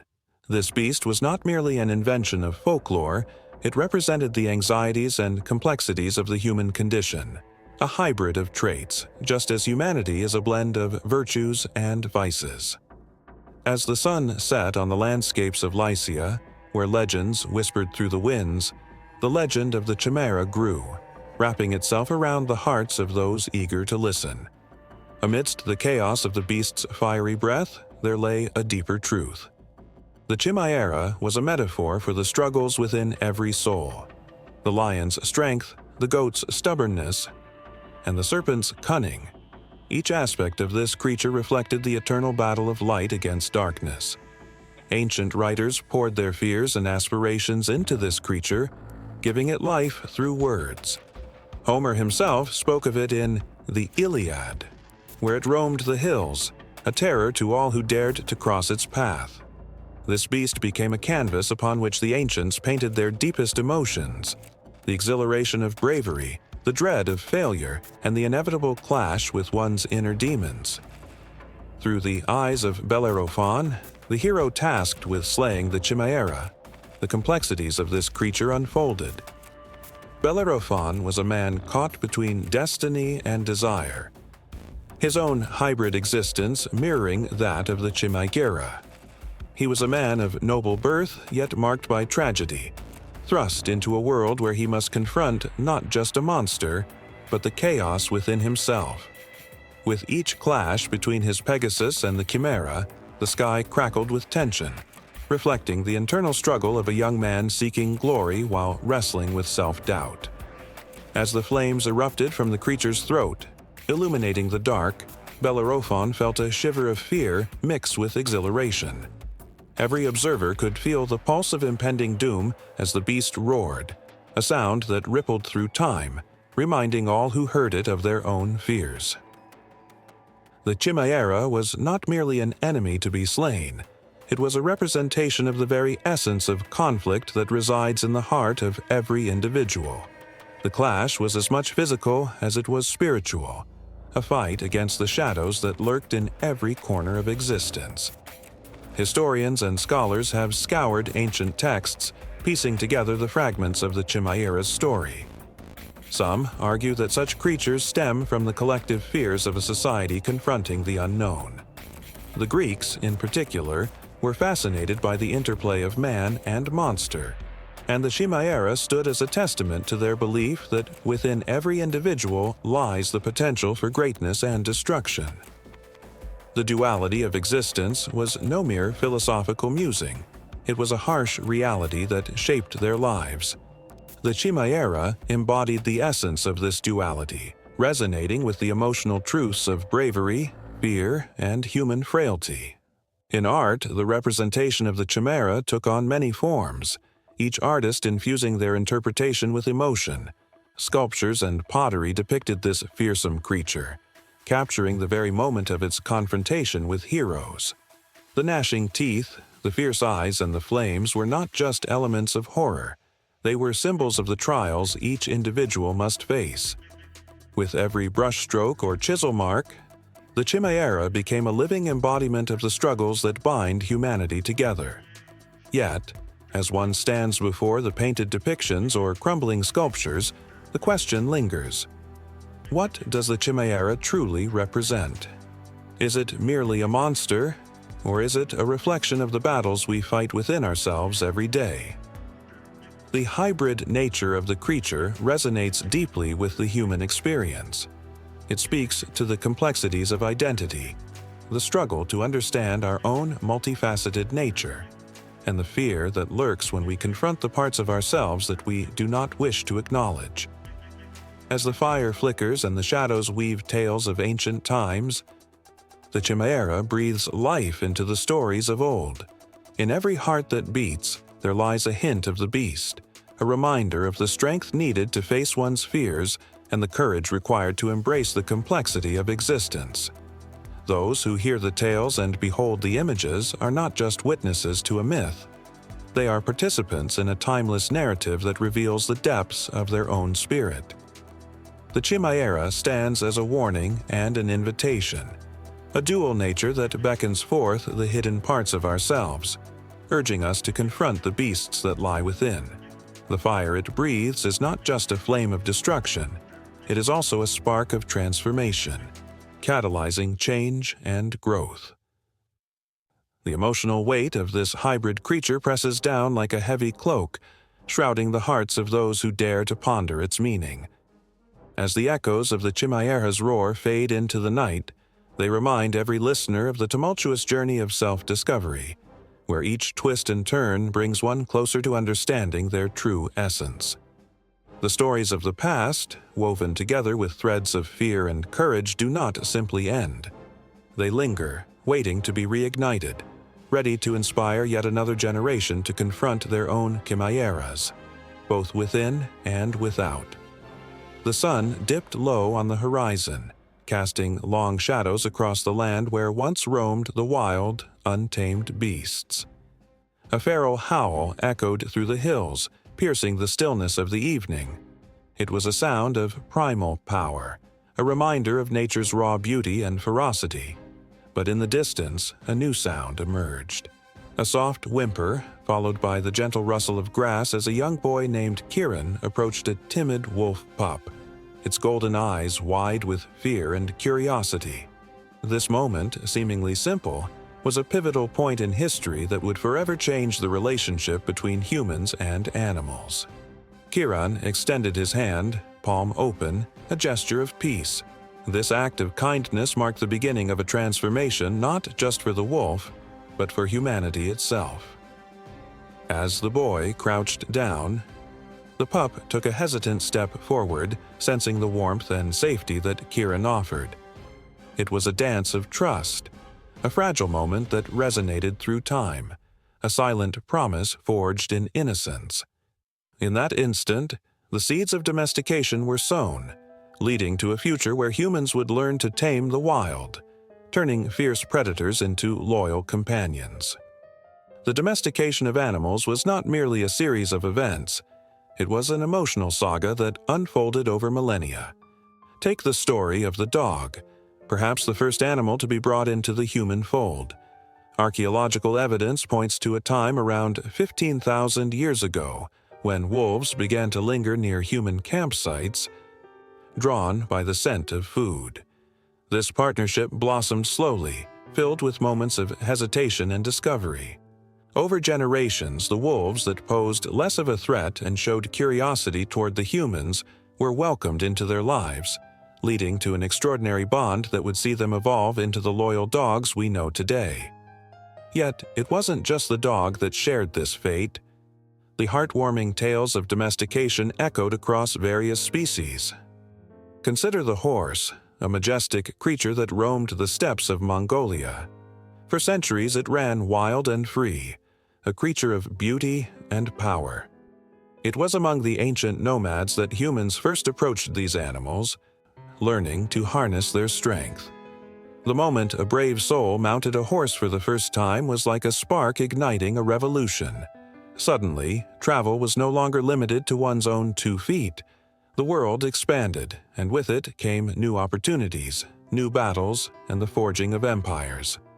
As the bond between humans and animals deepened, the emotional stakes rose higher. Take the moment when the first farmers turned their plows. The sight of an ox, steady and strong, pulling through the rich soil symbolized hope, labor, and life itself. In this new world, the ox was not just an animal. It was a partner in the struggle for survival.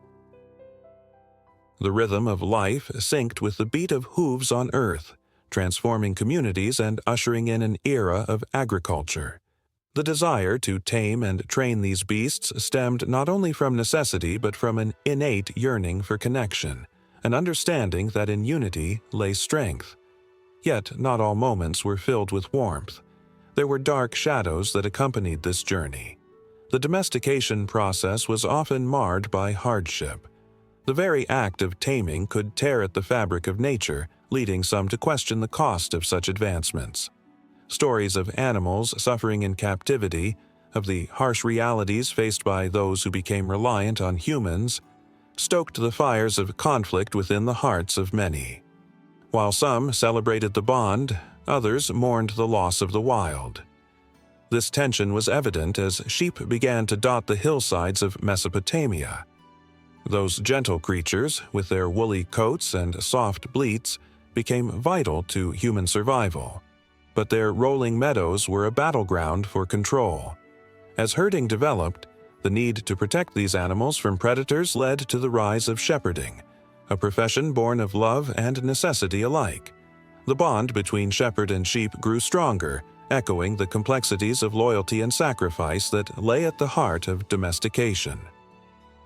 The emotional landscape of domestication was rich and varied, shaped by the stories of countless lives intertwined with those of animals. Consider the bond between ancient Egyptians and cats. Revered for their hunting prowess, these enigmatic creatures were not merely companions but deities in their own right. The moment a cat was allowed to roam free within the confines of a home marked a significant shift. It was a relationship built on mutual respect and admiration, where the line between worship and companionship blurred.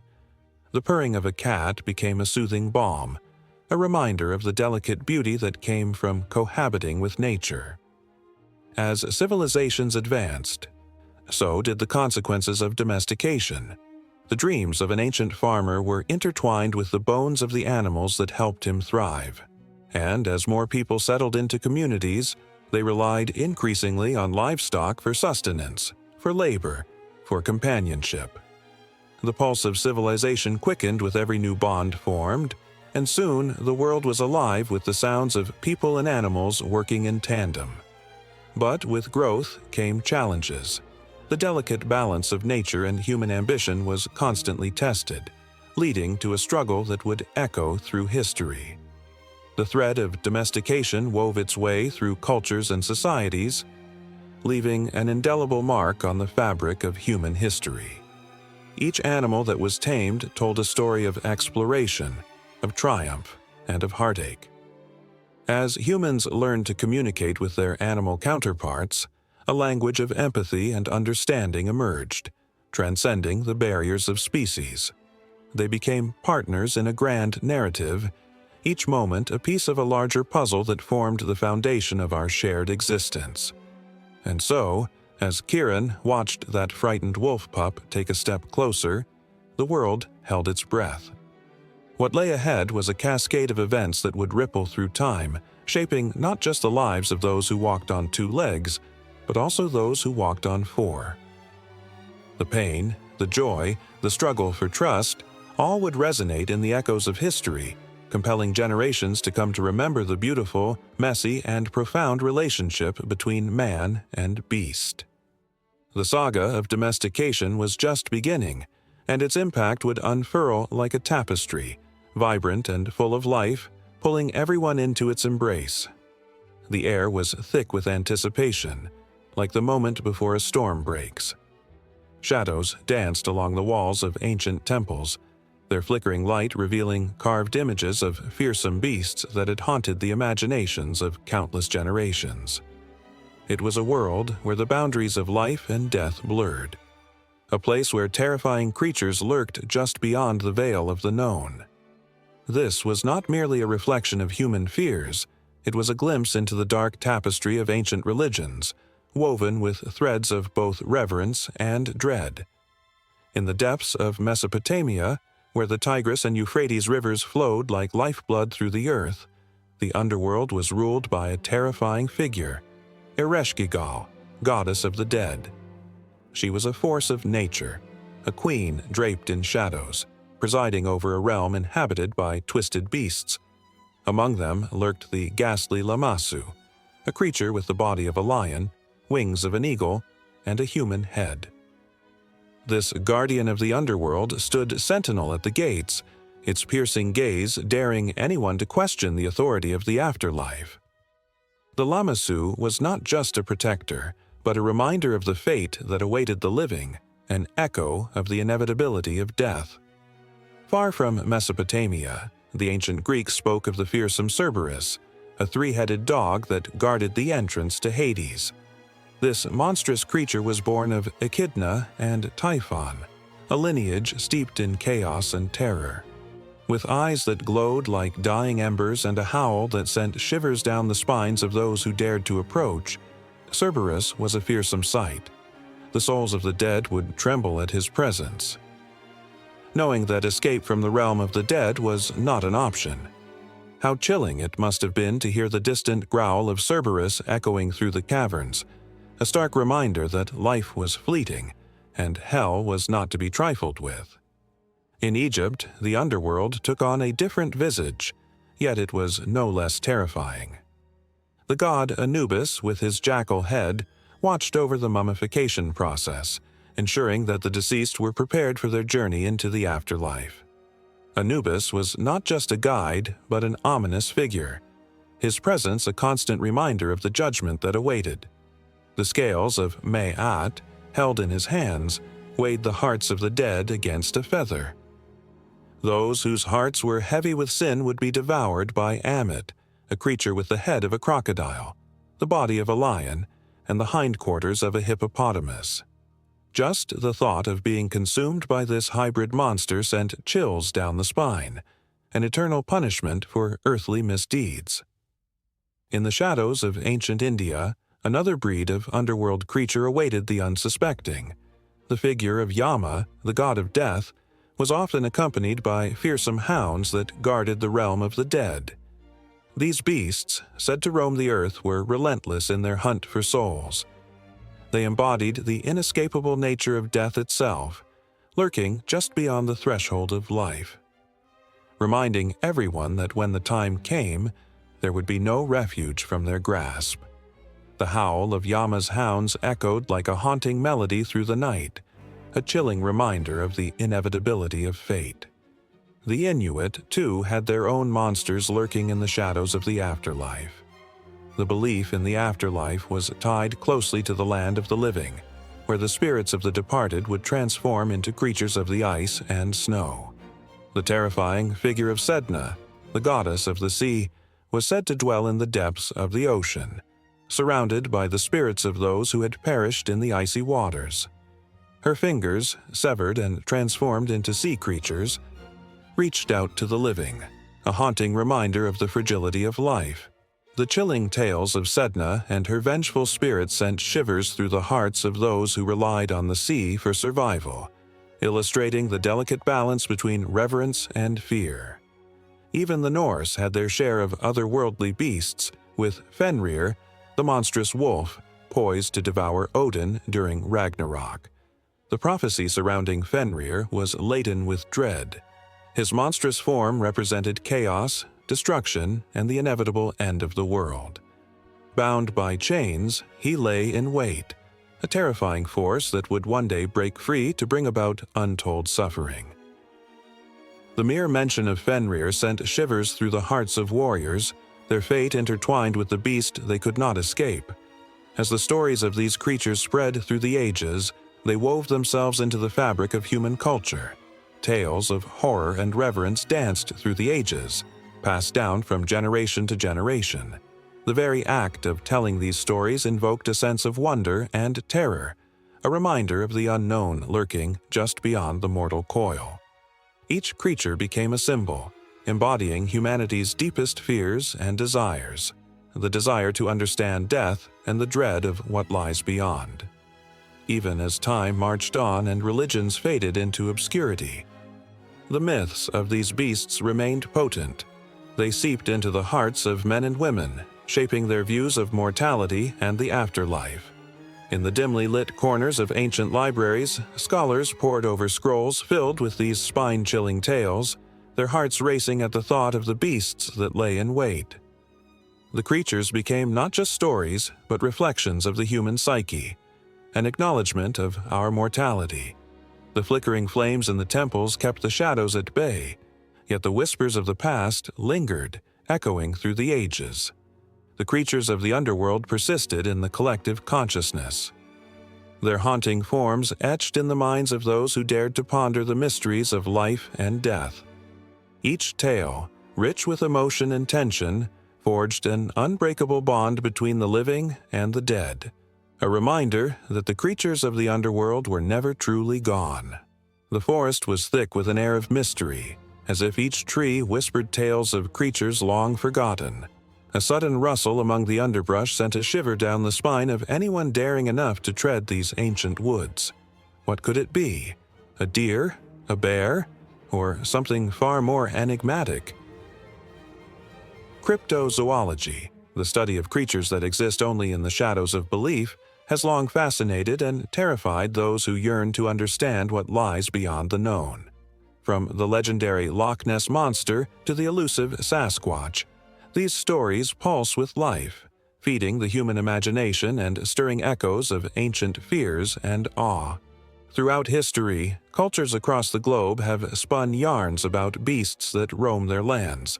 The mighty Mokalamabembe of the Congo, resembling a dinosaur, has been the source of countless rumors. Tribal elders speak of a massive creature lurking in the depths of the river, evoking both dread and wonder among those who hear the tales. The fervor of these stories ignites a fire in the heart of those who dare to believe that ancient creatures might still exist, hiding in the shadows of our world. What if the prehistoric giants of our imagination were not just figments of folklore, but remnants of a time when dragons soared the skies and colossal beasts ruled the earth? In the mountains of North America, tales of Bigfoot send chills racing down spines. Eyewitness accounts describe a creature standing over 8 feet tall, covered in dark, matted fur. Images of massive footprints imprinted in the mud ignite the passion of cryptozoologists, who argue that these sightings may hold the key to understanding a remnant of the hominid family. Could Bigfoot be a surviving relative of ancient human ancestors? The thought hangs in the air like a thick fog, enveloping believers and skeptics alike in a delicious tension. Archaeologists have unearthed fossils that hint at the existence of strange creatures that once roamed the earth, their stories entangled with those of humanity. The discovery of woolly mammoth remains in Siberia, perfectly preserved in ice, evokes a sense of wonder and sorrow. These magnificent beasts once walked alongside early humans, their colossal forms a source of both sustenance and reverence. Cryptozoologists, with their eyes set on the myths surrounding these creatures, seek to bridge the gap between fact and folklore. Were these ancient animals mere memories, or do their echoes still resonate in the wild? Beyond mere curiosity, the role of cryptozoology extends into the realms of science and ecology. As researchers chase elusive creatures, they often uncover vital information about ecosystems that have existed for millennia. The search for the chupacabra, a creature said to prey on livestock in Puerto Rico, unravels a tapestry of ecological imbalance. By understanding the myths, scientists can address real-world consequences, highlighting the delicate balance between nature and humanity. The stories told around campfires at night may hold more than just entertainment. They could be warnings about the path humanity is treading. The tension builds when considering the emotional ramifications of ancient creatures. Cryptozoology taps into a primal part of us, the part that longs to connect with the mysteries of the past. When a child sits enraptured by tales of the thunderbird, a creature said to create storms with the flap of its wings, they connect with their heritage and the very essence of survival. These narratives instill hope, fear, and a sense of belonging that transcends time. Eyewitness accounts and stories passed down generations paint vivid pictures that stir the imagination, pulling people into a shared history. The hunt for the unknown has its darker side too. Some dismiss cryptozoologists as mere dreamers or hoaxers, casting a shadow on the serious investigations conducted in the field. The ridicule faced by those dedicated to unearthing the truth about ancient creatures can be demoralizing. Yet, for every skeptic's sneer, there are countless believers eagerly awaiting proof. The tension between belief and skepticism fuels the fire of inquiry, creating a dynamic interplay that continues to captivate the public's imagination. In secluded valleys and fog-laden mountains, cryptozoologists brave the elements, armed with cameras and field notes, waiting for that one fleeting glimpse that could change everything. Their hearts race with each sound, each whisper of wind through the trees. What if they were to stumble upon a creature that had eluded humanity for centuries? The possibility of standing face to face with a living piece of history fills the air with electric anticipation, a pulse that beats with the rhythm of ancient legends. As the sun dips below the horizon, transforming the world into shades of twilight, the call of the unknown grows louder. The tales of creatures like the Yeti in the Himalayas or the megalodon lurking in the depths of the ocean remind us that while science seeks to understand our world, there are still corners left untouched by its reach. The legends of these ancient beings weave together strands of history, folklore, and scientific inquiry, creating a rich tapestry that refuses to fade away. Questions linger like ghosts in the mist. What are we missing in our understanding of the natural world? Are these creatures merely shadows, or do they represent a deeper connection to a time when humanity was less sure, less advanced? The mysteries that cryptozoology uncovers often hold reflections of our own existence, urging humanity to confront the unknown with both caution and curiosity. Each discovery, each whisper of evidence adds fuel to the fire, a fire that blazes brightly in the hearts of those who believe that ancient creatures may yet walk among us. In the quiet moments between breaths, as the world holds its collective breath, the promise of discovery looms large. The stories, the legends, the whispered fears, they all beckon, intertwining the fabric of reality and fantasy in a never-ending dance. With the horizon stretching endlessly ahead, the chase for truth and understanding continues, urging those with open hearts and minds to ponder what may still be lurking just beyond the edge of our understanding. The forest, the mountain, the river, each a gateway to a forgotten world, waiting with bated breath for the next chapter to unfold. In the depths of time, when colossal giants roamed the earth and skies swirled with vibrant colors, life flourished in ways that today feel almost mythical. Creatures that seemed pulled from the pages of a fantastical storybook, massive woolly mammoths, swift saber-toothed cats, and towering dinosaurs, were not just a figment of imagination. They walked the earth, proudly leaving their footprints on the landscape. But as these creatures thrived, looming shadows began to form on the horizon of their existence. Climate change, an unseen specter, quietly shifted the natural order. The woolly mammoth, with its shaggy coat and massive tusks, was once a staple of the tundras, roaming freely through icy landscapes. It stood as a testament to survival, a reminder of resilience against the harshest winters. But as the world began to warm, the ice that cradled their homes started to melt away, revealing a landscape that was once familiar but quickly became foreign. The tundra transformed into wetlands filled with new vegetation, but it was not the lush abundance they needed. The mammoths felt the shift in the air, the change in the ground beneath their feet. Starving, they wandered further in search of food, their numbers dwindling, a haunting echo of their once mighty presence. Meanwhile, the saber-toothed cat prowled through the forests and grasslands, its powerful jaws and sharp teeth a perfect adaptation for hunting the large prey that thrived in its territory. But as the climate shifted, forests turned to deserts, and the prey these magnificent predators relied on vanished. The once proud roars of the saber-tooth echoed less and less, replaced by a desperate silence.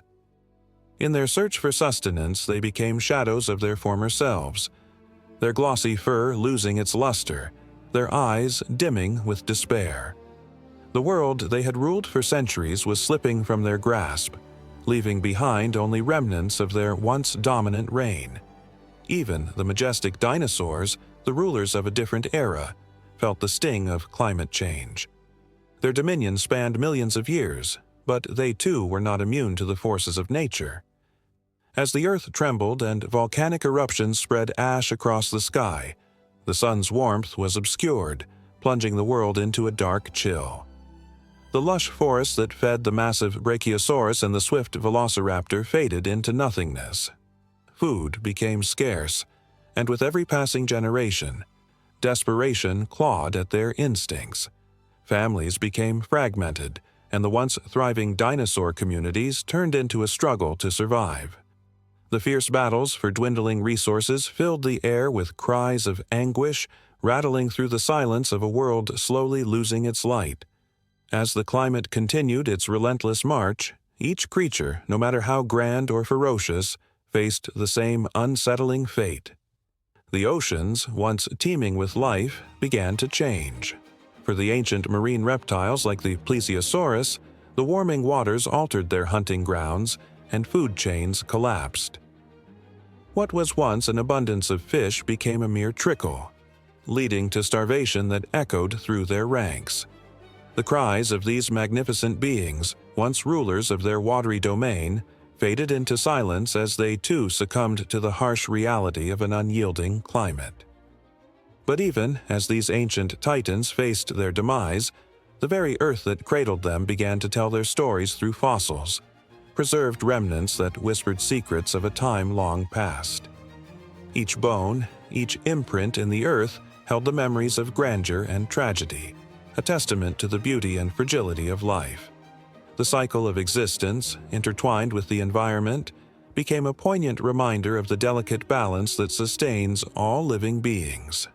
The earth, once a cradle of life, transformed into a graveyard of lost opportunities and faded glory. Time marched on, and even as the echoes of these ancient creatures faded, their legacy was not lost. The stories of their struggles and triumphs became intertwined with the very fabric of the planet. The lessons learned from their extinction whispered warnings to the generations that followed, that every action has a consequence, that the Earth's resources are finite, and that the delicate dance of life requires respect and stewardship. As the planet continues to shift and change, the memories of those ancient giants linger. A poignant reminder that the past is not just dust and bones. It is a living testament to the resilience and vulnerability of all creatures that inhabit this world. With each passing moment, the climate continues to evolve, and the specter of change looms ever larger. The ancient memories of woolly mammoths, saber-toothed cats, and dinosaurs resonate in the echoes of the wild. They call out to the living, urging awareness, sparking a yearning to protect the fragile balance of nature. As the skies darken and the waters rise, the future remains uncertain. Will humanity heed the warnings written in the bones of the past? Or will the cycle of extinction repeat itself?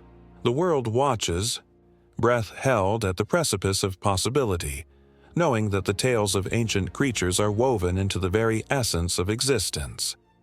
And in this moment, the reverberations of their plight pulse through time, a reminder that every life is intertwined and that the choices made today will echo into eternity, shaping the future of a planet still teetering on the edge of change. The colossal figure of a long-extinct creature loomed above the ancient city, its stone-carved body casting a shadow that danced across the cobbled streets. Each crack and crevice of its form whispered stories of a time when these magnificent beings roamed the earth. And their presence reverberated in the very foundations of the structures that surrounded it. In the quiet corners of history, a bond between man and beast flourished. Long before the age of skyscrapers and steel, architects and builders looked to the heavens and beneath the waves, allowing the awe of ancient creatures to guide their hands. The first blueprints of homes, temples, and fortifications were inspired not just by the needs of survival, but by the deep-seated reverence for the power of these mythical giants. Take, for instance, the jagged cliffs of the mountains that cradled early civilizations. The rugged edges resembled the back of a great dragon, its scales glimmering in the sunlight. Inspired by this awe, builders in ancient China sculpted structures that mimicked the flowing forms of these legendary beasts. The curves of the roofs, ascending towards the sky, echoed the undulating shape of a dragon in flight. Every arch was a tribute, every beam a prayer, capturing the spirit of the creature that commanded both fear and admiration. But it wasn't just dragons. The might of the woolly mammoth was etched in the minds of those who lived alongside it. As tribes gathered together, the mammoth's strength became a symbol of protection. The great halls where they convened bore high ceilings, supported by sturdy columns that stood like the massive legs of the beast itself. Each pillar, handcrafted from timber and stone, was adorned with intricate carvings that told tales of hunts and feasts, weaving the creature's essence into the very fabric of their homes. The Egyptians, with their sun-drenched sands and towering pyramids, found inspiration in the grand form of the powerful Sphinx. This creature, with the body of a lion and the head of a pharaoh, represented strength and wisdom. The temples they constructed were not mere buildings. They were gateways to the afterlife, designed to honor the dead and appease the gods. The symmetry and grandeur of their architecture mirrored the majestic lines of the Sphinx, creating a harmony that resonated through the ages. As the sun set, painting the sky with hues of gold and crimson, one could hear the whispers of the ancients echoing through the ruins. Each stone, each relic, was a reminder of the connection between humanity and the creatures that had long since vanished. Archaeologists and historians often pondered what inspired the towering columns of the Parthenon in Athens, standing proud and defiant against the passage of time. This magnificent structure was a tribute to Athena, the goddess of wisdom, but its very design drew from the strength of the mythical beasts of old. The fluted columns resembled the legs of these ancient titans, rising towards the heavens in a show of defiance against mortality. The Romans took this inspiration even further, integrating creatures from their vast empire into their architectural narrative. The Colosseum, an amphitheater of monumental proportions, was not merely a venue for entertainment. It was a celebration of conquest over nature and a tribute to the ferocity of lions and creatures brought from distant lands. Every arch and corridor echoed with the roars of spectators and the fierce growls of beasts, encapsulating the thrill of the hunt in stone and mortar. The intricacies of Gothic cathedrals further revealed the influence of ancient fauna. Gargoyles, those haunting figures perched high on the edges of cathedrals, were inspired by the very same creatures that once roamed the earth. They were not just decorations, they were protectors, believed to ward off evil spirits while also echoing the ferocity of the predators that had inspired them. Each gargoyle, with its twisted features and fierce expressions, told a story, a warning, a reminder of the power that once existed in the world. In the far reaches of the world, among the dense jungles of Mesoamerica, the Mayans found their muse in the jaguar. This elusive predator was the embodiment of power and the spiritual world. Temples rose in its honor, their stepped structures mimicking the jaguar's climb through the trees, both a physical representation and a metaphorical ascent towards the gods. The ruins of Tikal stand testament to this connection, their pyramids reaching skyward as if the very essence of the jaguar coursed through their stones. As the sun dipped below the horizon, casting a twilight glow on the remnants of these great civilizations, the air thickened with the weight of history. Each monument stood not simply as a testament to architectural prowess, but as a living narrative of mankind's reverence for ancient creatures. The stones hummed with the energy of the past, alive with the stories of those who dared to dream beyond their time. In the shadows of these structures, one could almost hear the echoing footsteps of those who walked before, their laughter mingling with the roars and calls of the beasts that inspired them. The line between the human and the creature blurred, creating an unbreakable bond that transcended time. The architecture, imbued with the spirit of the ancient, became a canvas, capturing the emotions and aspirations of those who dared to reach for the skies. And just as the creations of the past continue to inspire the architects of the present, the whispers of those ancient beings linger in the wind, reminding us that in every structure there lies a story waiting to be told, a heartbeat echoing through the corridors of time. With every step taken, one could almost feel the pulse of history, a palpable connection that binds us all, leaving a lingering question: what other wonders await in the shadows of time? On a stormy night, thunder rumbled like a beast awakening from slumber, and lightning cast fleeting shadows that danced across the walls of an old library. The scent of aged paper and leather lingered in the air, thick with stories waiting to be told. Here, amidst the towering shelves filled with tomes of forgotten lore, ancient creatures breathed life into modern dreams.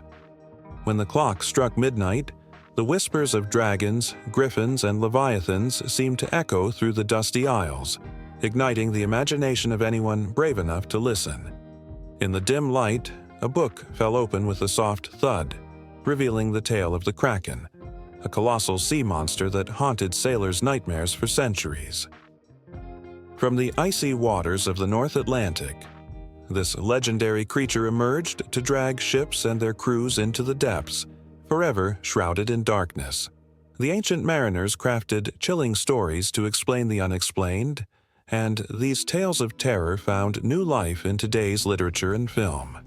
The Kraken's tentacles stretched out, reaching into the modern psyche, inspiring filmmakers and writers who conjured images of monstrous beasts lurking just beneath the surface.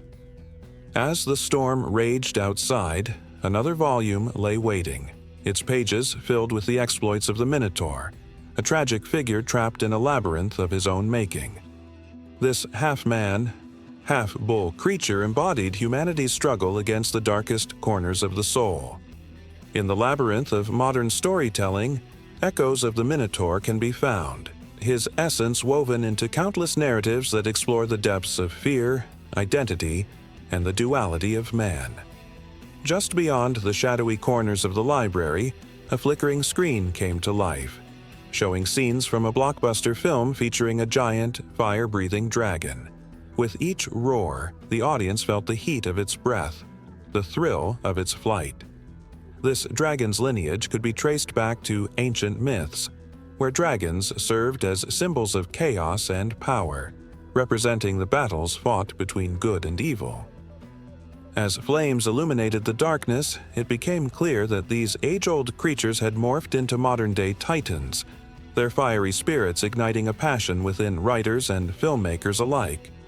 Centaurs galloped across the pages of contemporary fantasy, their half-human, half-horse forms embodying the struggle between civilization and nature. With their bow and arrows aimed at the heart of mankind's hubris, they remind us of the delicate balance we must maintain in a world increasingly disconnected from the natural realm. In this fusion of beast and man, the centaur became a metaphor, both a warrior and a philosopher, challenging the boundaries that define humanity itself. As the storm continued to howl outside, a cold shiver ran down the spine of anyone who dared to listen. The library resonated with the ghostly whispers of the chupacabra, a creature born from the rich folklore of Latin America. This blood-sucking beast, lurking in the shadows, represented society's fears about the unknown. In today's horror films, the chupacabra's legacy lives on, embodying the anxiety and paranoia that grip communities when faced with the unexplained. With every heartbeat, the stories of the chupacabra remind the viewer that the line between myth and reality is often razor-thin, but the shadows weren't done yet. The manticore, with its lion's body, human face, and scorpion tail, prowled through the tales of old and new. This creature, a symbol of treachery and betrayal, often appears in stories where trust is broken and danger lurks around every corner. In a world where characters face impossible choices, the manticore's essence serves as a reminder of the complexities of human relationships, where love can sometimes sting like a scorpion's tail. Outside, the storm began to wane, but within the library, the atmosphere crackled with energy. The air was thick with anticipation, as if something monumental was about to happen. Hints of the phoenix flickered in the back of the mind. This magnificent bird rising from its ashes became a beacon of hope and rebirth. As writers crafted tales of resilience, they drew upon the phoenix's fiery resurrection to inspire characters who overcome insurmountable odds, igniting a flame of hope in a world filled with despair. In another corner of the library, the soft rustle of pages drew attention to the Dullahan, the headless horseman of Irish folklore. This terrifying figure carrying his own head under one arm symbolizes the inescapable nature of fate. Modern stories echo this dread, often featuring characters pursued by their destinies, grappling with the sense that no matter how fast they run, the Dullahan is always just behind them, a constant reminder of the inevitable. The clock chimed again, and a sense of urgency filled the air.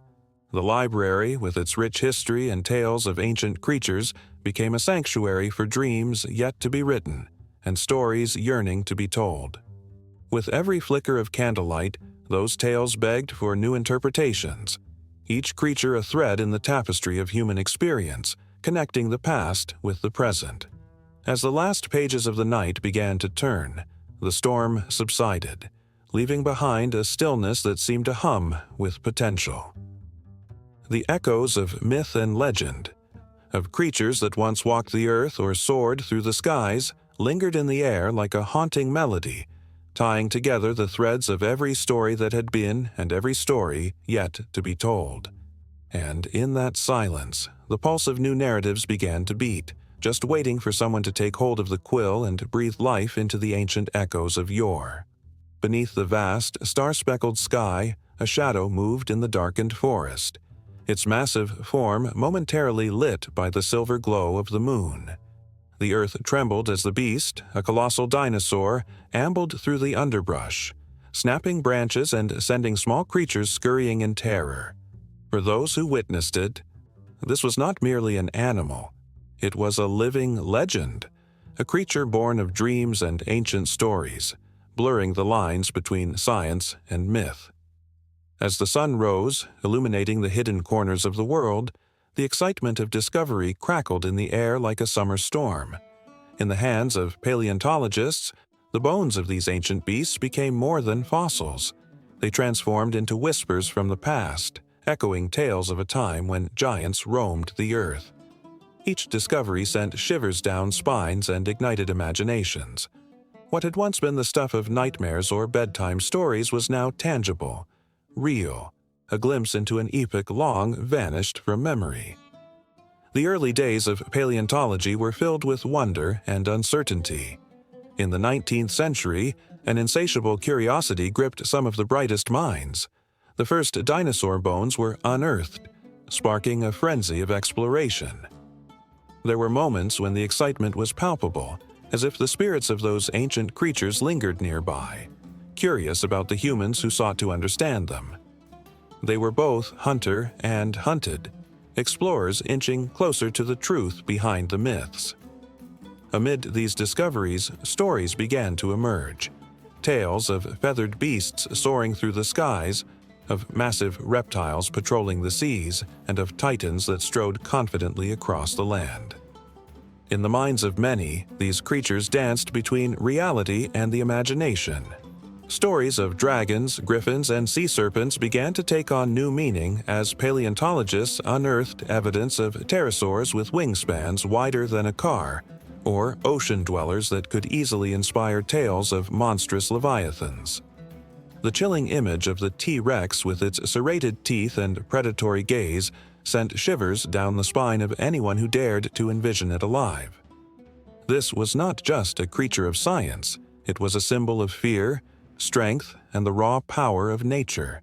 Yet, the more scientists uncovered, the more they began to piece together the lives of these animals, their behaviors, and their habitats.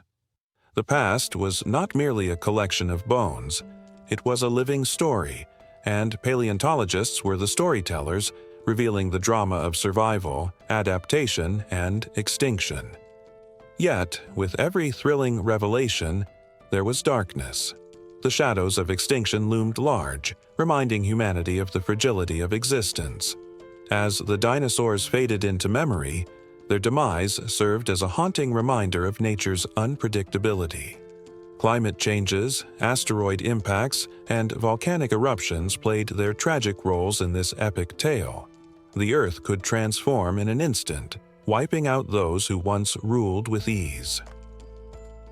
The intrigue deepened as cultures around the world began to intertwine their folklore with these ancient discoveries.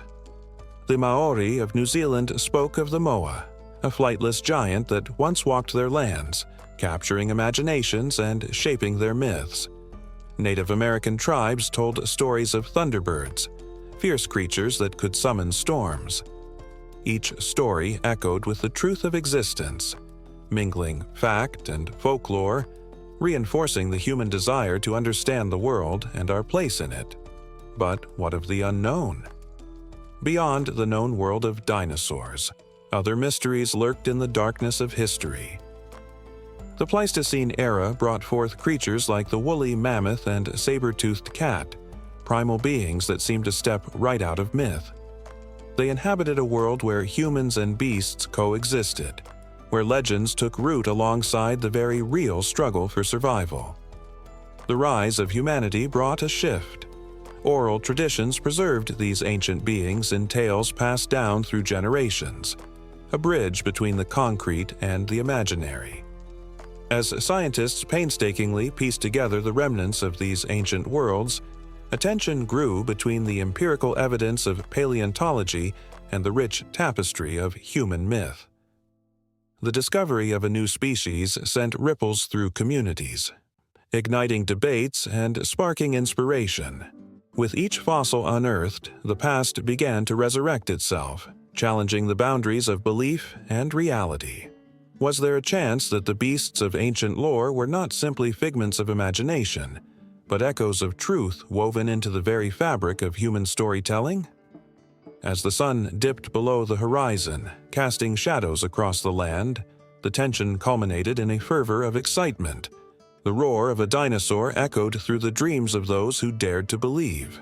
It was a haunting reminder of what once was, a glimpse into a world where the line between myth and reality blurred, where ancient beasts walked alongside humans, shaping legends that would last millennia. In this confluence of science and myth, the past became a living testament to the power of imagination. Each artifact, each fossil, and each whispered legend told a story of the Earth's history, intricately woven into the tapestry of human culture. As the night enveloped the world, the pulse of ancient life echoed in the silence, urging humanity to listen, to remember, and to dream. The intersection of science and myth would never truly end. Each discovery beckoned further questions, deeper mysteries, and a relentless pursuit of the unknown. The world lay waiting, a canvas for the imagination, where ancient beasts still roamed in the shadows, just beyond the reach of understanding. In a dimly lit laboratory, the gentle hum of machines fills the air, a sharp contrast to the chaos of ancient eras long past. A small group of scientists huddles around a sleek, gleaming table, their faces illuminated by the bluish glow of computer screens. They are on the brink of a breakthrough, a moment that could bridge the chasm between the forgotten world of ancient creatures and the pulsating heartbeat of modern technology. The air is electric, thick with the weight of history, and a sense of urgency hangs over them like a shroud. As they peer intently at the digital reconstructions displayed before them, one scientist, Dr. Elena Voss, shivers with anticipation. She can almost hear the echoes of mighty roars and the rustle of enormous wings as they work tirelessly to peel back the layers of time. The thought of bringing extinct species back to life, even if just in virtual form, sends a chill down her spine. "What if we could see them as they were?" she whispers, her voice trembling with excitement. Each flicker on the screen feels like a heartbeat from the past, calling to them, begging to be acknowledged. These scientists are not simply studying bones or fossils. They are resurrecting entire worlds. They are reconstructing the silhouettes of colossal beasts like the woolly mammoth, whose massive form once roamed the icy expanse of the earth, now confined to stories and museum displays. With the precision of artisans, they employ cutting-edge imaging techniques, using a combination of CT scans and 3D printing to create models that defy the boundaries of time. The mammoth's majestic tusks, the delicate whorls of its fur, even the slightest imperfections in its bones. They are all meticulously rendered, bringing the creature back to life in a way that feels almost magical.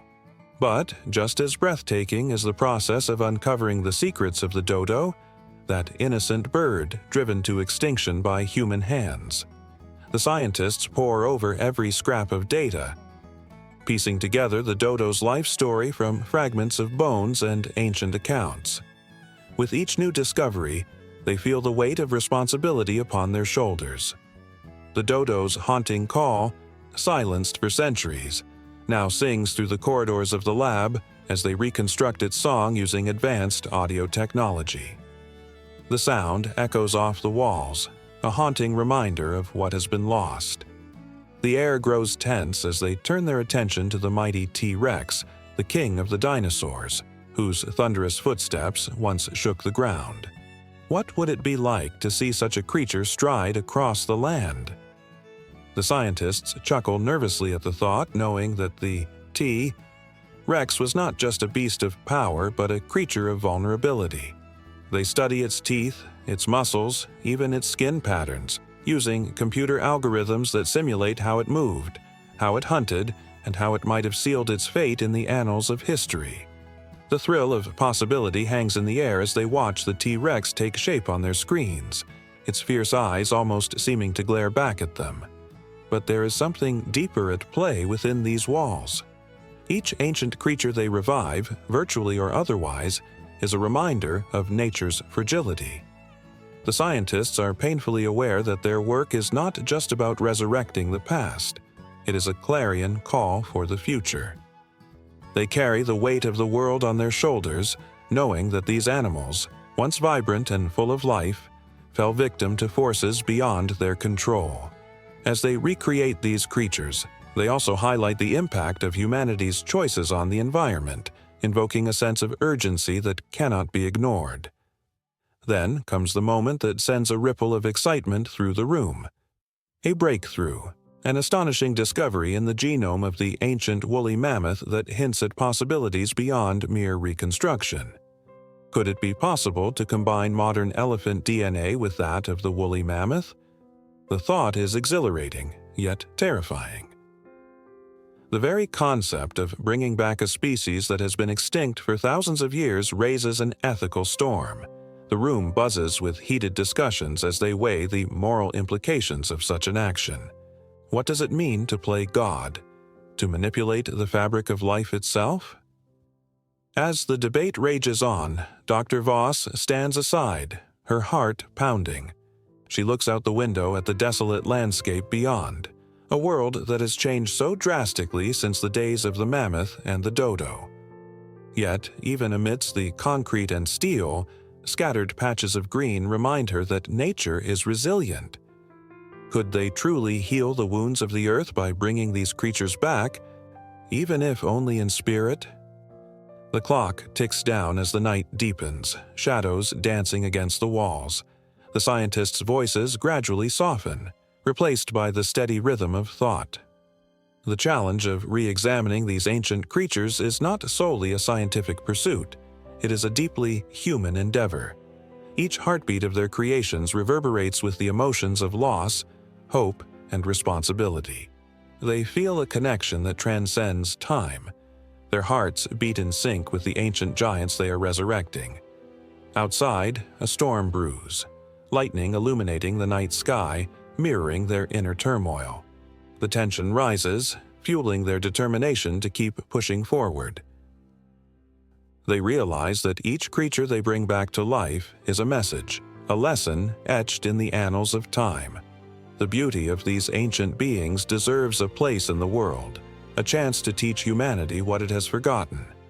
And in this moment, as the first flash of lightning splits the sky, they understand that this is just the beginning. The creatures of the past have stories to tell, and they are determined to listen. The air crackles with a new kind of energy, one that promises to reshape their understanding of life, loss, and existence.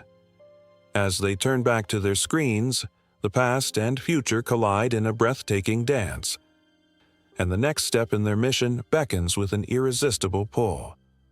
Under the eerie glow of a full moon, shadows danced across ancient stone walls, whispering tales long forgotten. The air was thick with the scent of damp earth and blooming night jasmine, evoking secrets harbored by civilizations that thrived thousands of years ago. At that moment, the world seemed to hold its breath, teetering on the brink of the known and the unknown. Creatures, both real and imagined, flickered into existence in the minds of those who lived in bygone eras. Each culture, with its unique lens, shaped stories that would echo through the ages.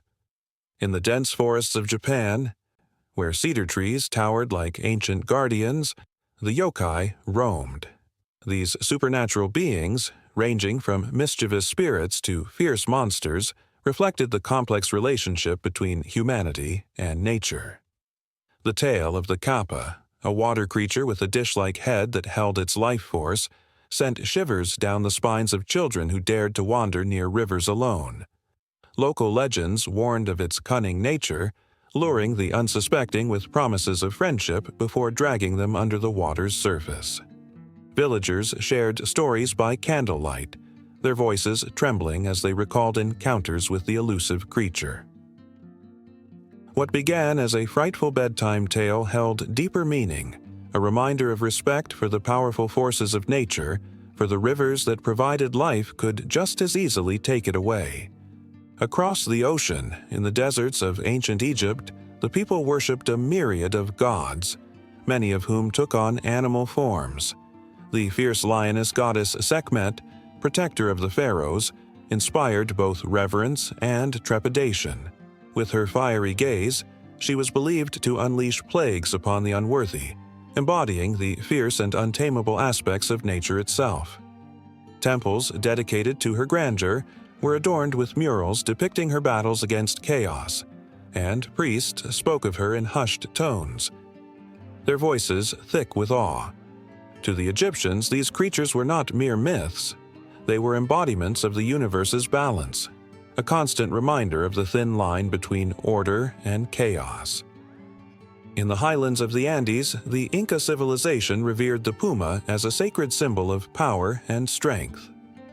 Ancestors spoke of the puma's ability to traverse both earth and sky, its spirit guiding the souls of the departed. When the sun dipped behind the mountains, children gazed up, wondering if the great feline was prowling the night, watching over them from the shadows. The puma wasn't just a creature, it was a bridge between the living and the dead, a guardian of the unseen world beyond. The murmurs of the wind carried tales of bravery and sacrifice, echoing through the valleys and filling the hearts of the people with both pride and melancholy. Meanwhile, in the heart of Africa, the lion echoed a different kind of reverence. To the Maasai, the lion was not only a creature of the savannah but also a symbol of courage and resilience. Stories of warriors who faced these majestic beasts in ritual hunts stirred the hearts of young boys aspiring to prove their bravery. The lion's roar, a haunting melody that resonated across the plains, stirred a primal fear and awe. It represented the delicate balance of life and death, the hunter and the hunted.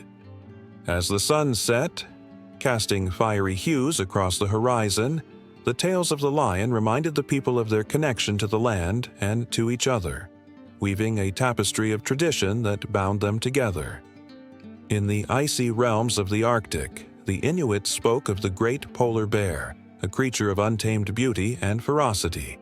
With its thick white fur and piercing gaze, the polar bear was both a source of sustenance and a figure of respect.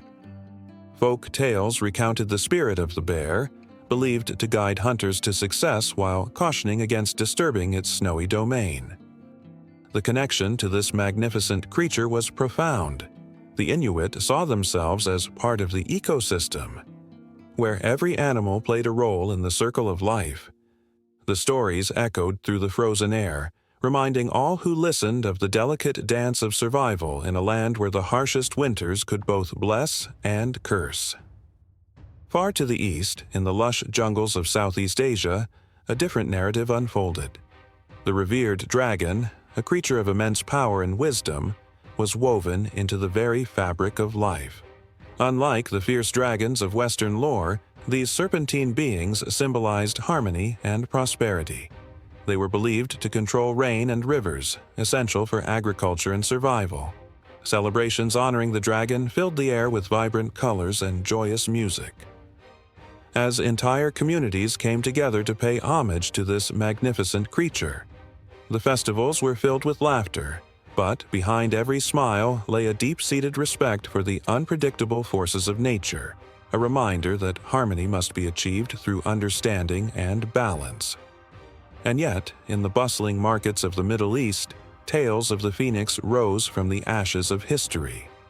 This mythical bird, known for its rebirth, captured the imaginations of poets and storytellers alike. Each iteration of the phoenix represented hope, resilience, and the promise of new beginnings. In a world often fraught with turmoil, the image of a creature rising from its own ashes ignited sparks of courage and determination. The tales were passed down from generation to generation, and as the sun set behind the horizon, the stories illuminated the dark corners of uncertainty and despair, offering a flicker of light to weary hearts. As the sun dipped below the horizon, casting a golden hue across the landscapes of the world, each creature, whether real or imagined, took on a life of its own. These stories, steeped in history and emotion, connected people across vast distances and cultures, weaving a tapestry of shared experiences and profound truths. The whispers of the past grew louder, echoing through time. Each tale a heartbeat that resonated in the souls of those who bore witness. The air crackled with anticipation, hinting at the next chapter of a world alive with magic, mystery, and the endless interplay between humans and the creatures that inhabit their stories. In a quiet corner of a vast museum, a shadow flickers across the ancient bones of a long-extinct creature, a mammoth frozen in time. The air is thick with stories waiting to be told, of a world where giants roamed freely, their massive forms silhouetted against a backdrop of unspoiled forests and sprawling plains. It is here, surrounded by remnants of a past age, that the legacy of these ancient beings pulses like a heartbeat through the fabric of conservation efforts today. These magnificent creatures, once rulers of the earth, left more than just bones behind. Their existence shaped landscapes and ecosystems, creating a vibrant tapestry of life that thrived in their wake. As the last echoes of their roars faded, so too did the delicate balance they maintained. But their spirits linger, whispering urgent truths to those who listen. The mammoth, the saber-toothed cat, and the great auk all were once part of a grand symphony of life that played on, each note harmonizing with the next, until silence fell. Now, in contemporary conservation, the lessons of these ancient giants resonate louder than ever. Scientists peer through the lens of history, examining the footprints left behind, not just in the soil, but in the very structure of ecosystems that still bear the scars of their absence. The extinction of these creatures was not merely a loss of life, it was a warning. It spoke of the fragility of existence and the interconnectedness of all things. When the mammoths disappeared, they took with them seeds of trees and plants, causing a ripple that cascaded through the environment.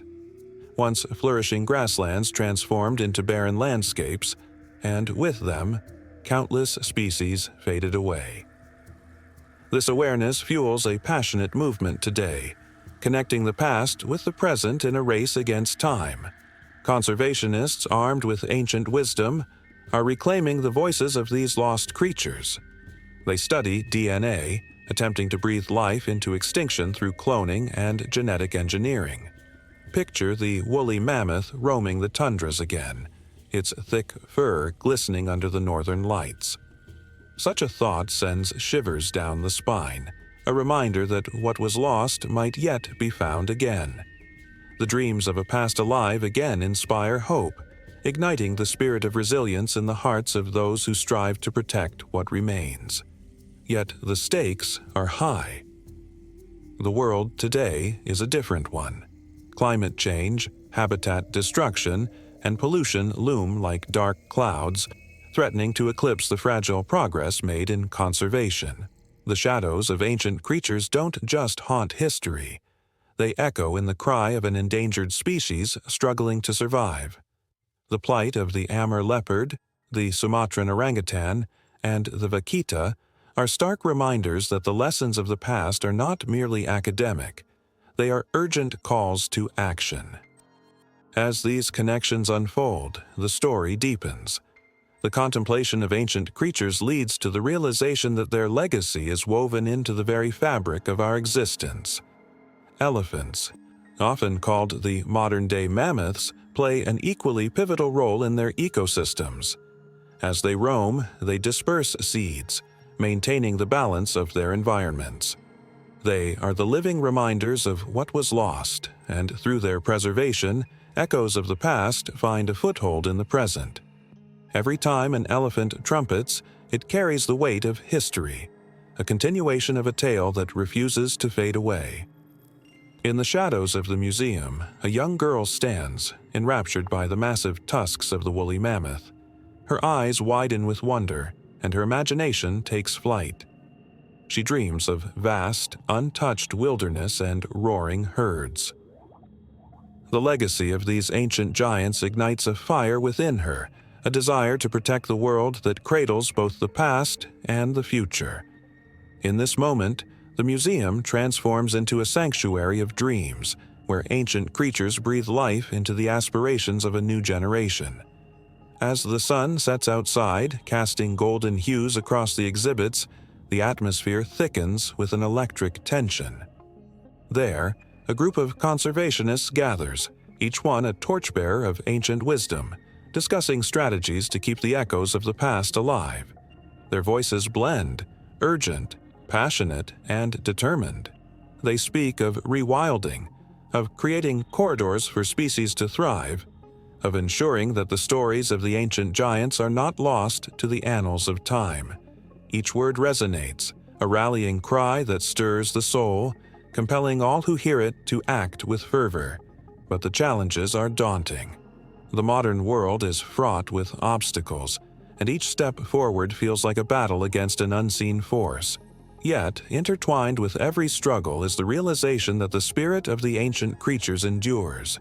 The mammoth stands as a symbol of hope, a reminder that extinction is not the end, but a call to rise, to innovate, and to protect. As the moon rises, casting a silver glow on the ancient bones, the air vibrates with a sense of urgency, echoing the footsteps of those who once roamed. In every corner of the world, the legacy of these ancient creatures fuels a movement that refuses to be silenced. Their stories ignite passion in the hearts of many, a connection that transcends time and space. As the lines between past and present blur, the question lingers, urging those who dare to listen. What will be the legacy of our time? Will we honor the whispers of the past, or will we allow silence to fall again? The answer hangs in the air, electric with possibility, waiting for someone to grasp it, to carry it forward into the unfolding narrative of life itself. On the bustling docks of ancient Tyre, where the salty air mingled with the scents of exotic spices and vibrant fabrics, a peculiar tension hung in the atmosphere.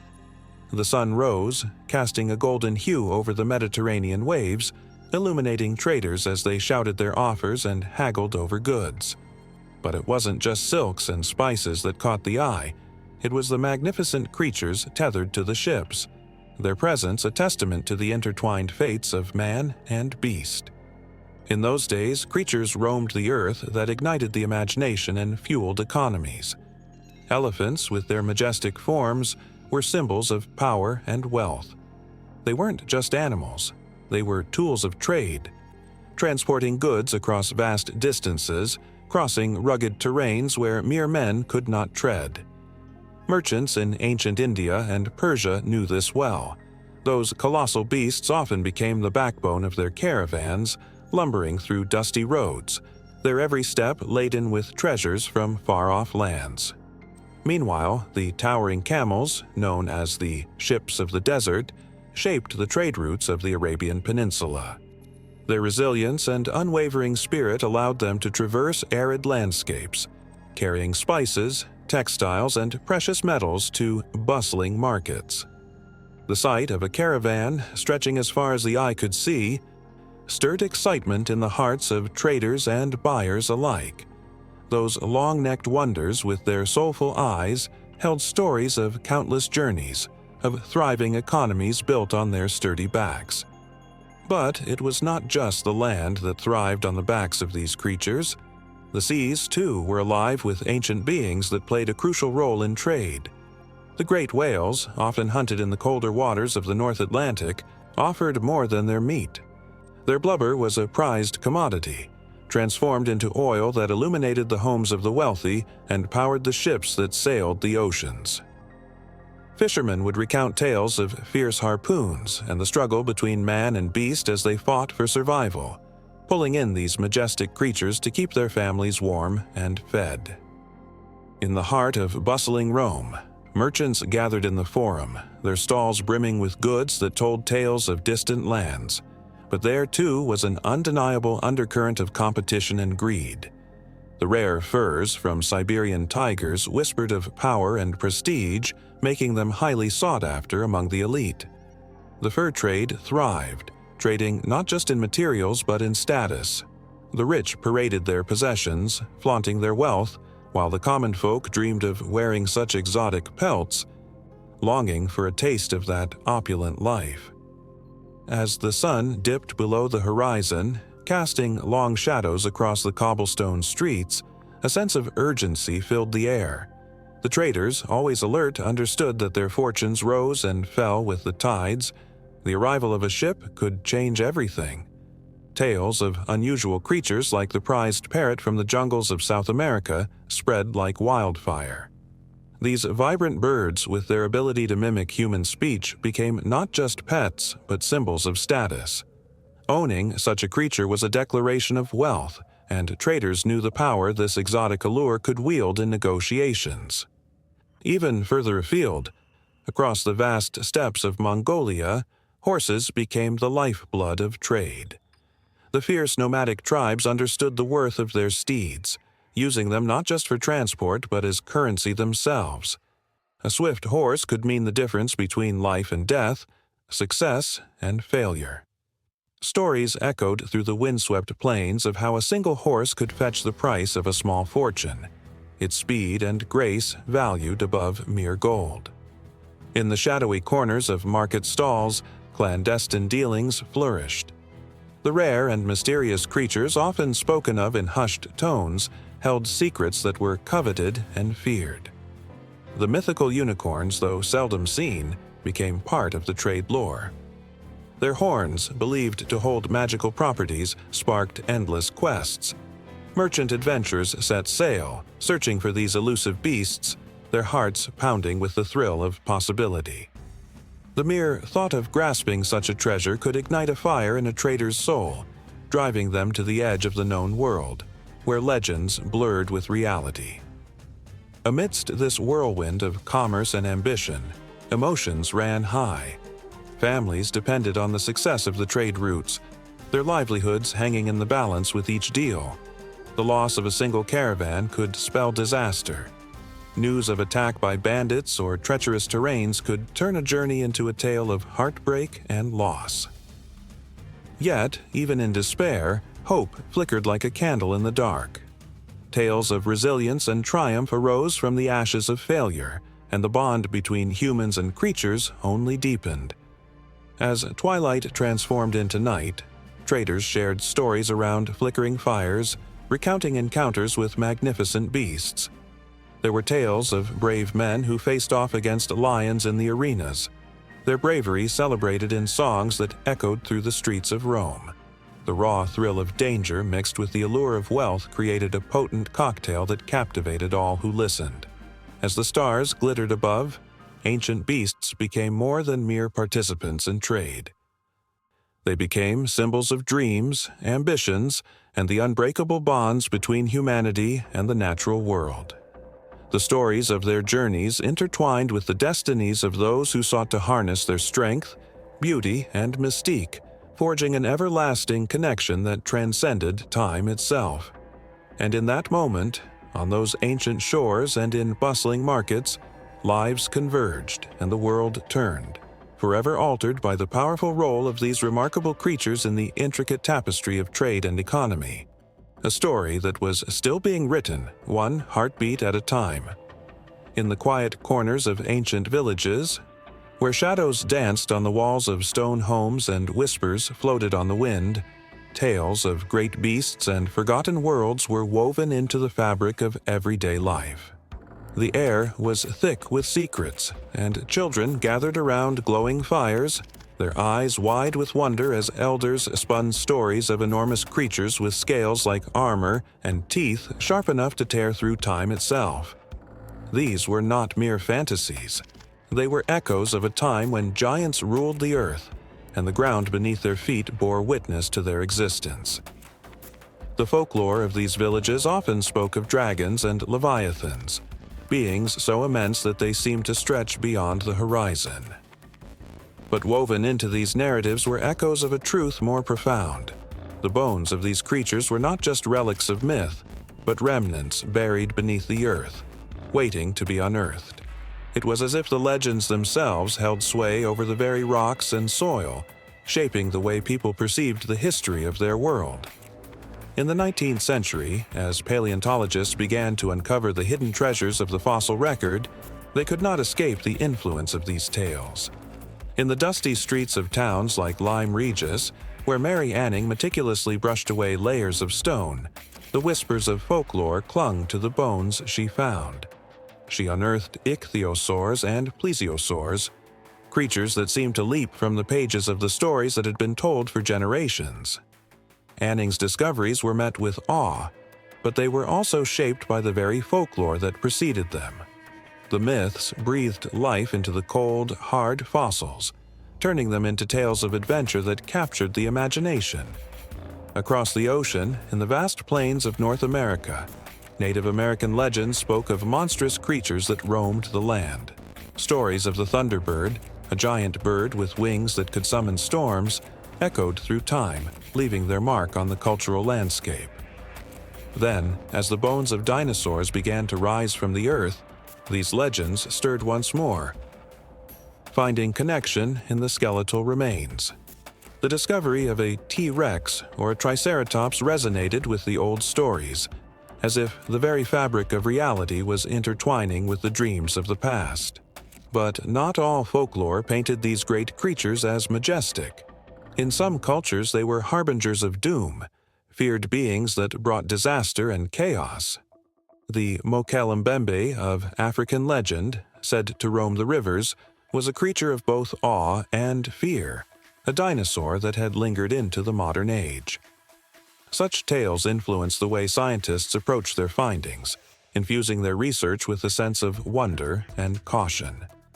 The bones dug from the earth were not just scientific specimens. They were part of a larger narrative that connected humanity to its history, a bridge between the past and present. The impact of folklore on the fossil record extended beyond individual stories. Whole cultures shaped the way scientists interpreted their findings. The giants of folklore, once thought to be mere imagination, transformed into symbols of what had once been.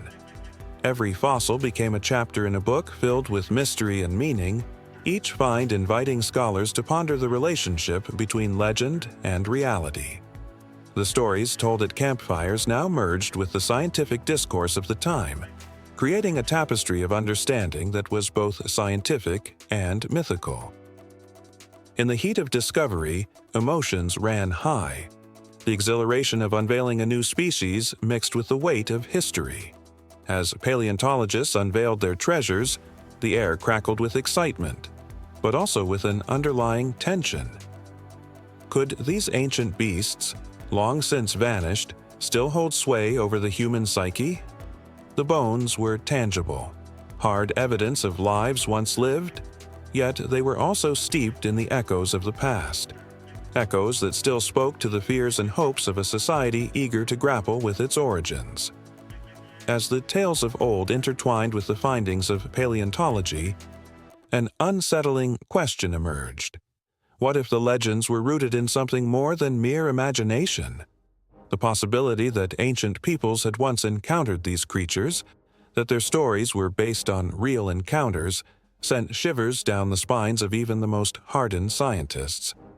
The idea that folklore could illuminate the dark corners of the fossil record inspired a new wave of inquiry, igniting imaginations and forging connections that transcended time. In the late 1800s, as bones were meticulously catalogued and displayed in grand museums, the emotional weight of these discoveries reached new heights. Families flocked to see the massive skeletons that towered overhead, their children gasping in awe. But beneath the excitement lay a deep-seated understanding of loss, of creatures that had roamed the earth long before humanity ever took a step. The bones stood as silent witnesses to a world that had come and gone, a world that folklore had preserved in stories, but also one that had been lost to the ages. As the 20th century approached, the interplay between folklore and science evolved. New discoveries emerged, but so too did skepticism. Some scientists dismiss the tales as fanciful nonsense, while others embrace the stories, recognizing their power to inspire and engage. It became evident that folklore did not merely reflect the past. It shaped how people interacted with their environment, how they understood their place in the vast tapestry of life. The stories lingered in the collective consciousness, a reminder that every fossil uncovered was not just a skeleton, but a piece of a larger narrative that demanded to be heard. Throughout the ages, the tension between folklore and the fossil record simmered, a dynamic relationship that continued to evolve. Each discovery was a whisper from the earth, a call to remember the giants that once walked the land. As the sun dipped below the horizon, casting long shadows over the landscape, the stories of ancient beasts stirred once more, igniting a fire in the hearts of those who dared to listen. In the echo of every tale and the crunch of every fossil, the ancient connection between humanity and the creatures of the past beckoned, urging the world to pay attention. For the whispers of folklore were just the beginning of a far deeper story waiting to unfold. The echo of a hammer striking stone echoed through the dimly lit chamber, reverberating off the walls like a heartbeat. It was here, amidst the dust and shadows, that a team of archaeologists toiled tirelessly, peeling back the layers of time to reveal the past. Each chisel strike was a plea for answers, a whisper of longing for forgotten truths that had long been obscured by the sands of time. But with every revelation came a heavy burden, a question that loomed larger than the artifacts they unearthed. Should they rewrite history? Around the world, ancient civilizations stood as silent witnesses to human ambition and folly. The pyramids in Egypt, their stone faces stoic and unyielding, guarded tales of kings and gods. In the dense jungles of Mesoamerica, the ruins of cities lay entangled with vines, waiting for someone to listen to their stories of glory and despair. Yet, beneath these magnificent edifices lay the uncomfortable truth that history is often written by those who wield power.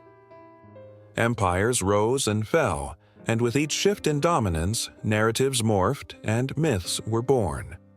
As the archaeologists uncovered a forgotten manuscript from the ashes of the library in Alexandria, the gravity of their find weighed heavily on their hearts. They were holding not just fragile parchment, but the potential to reshape the very understanding of the ancients.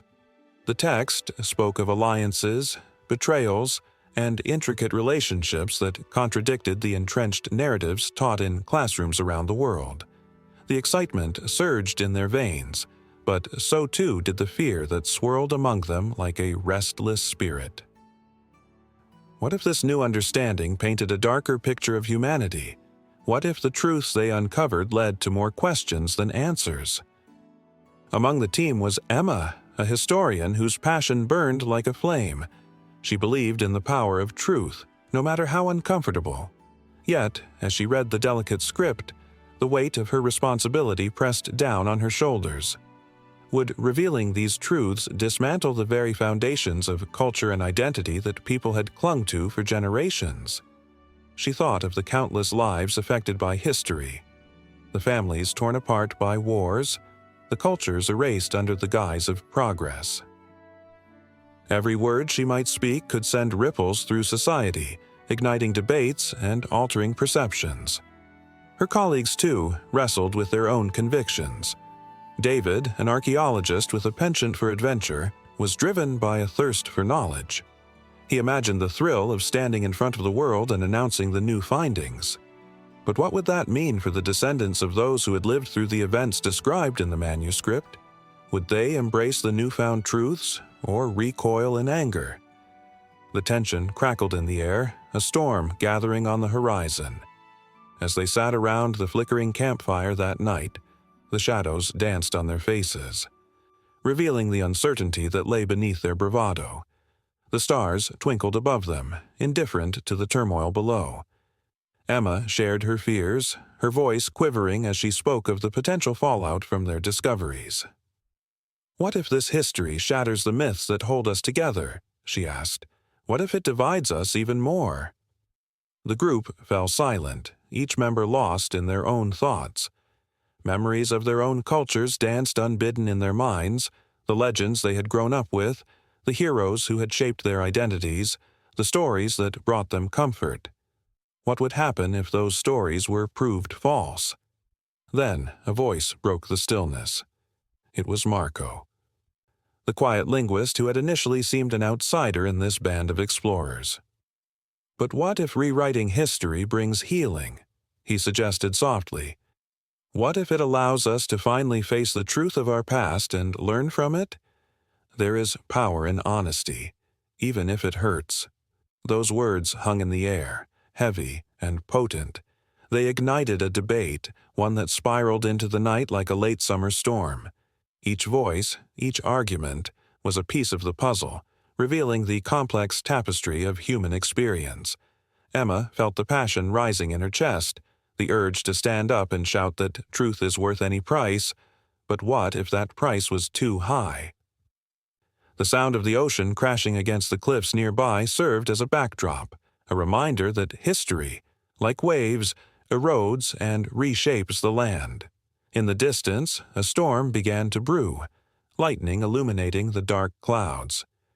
The turmoil of their discussions mirrored the chaos of the skies, and Emma felt an uneasy thrill. They were standing on the precipice of something monumental, a moment that could change the course of history itself.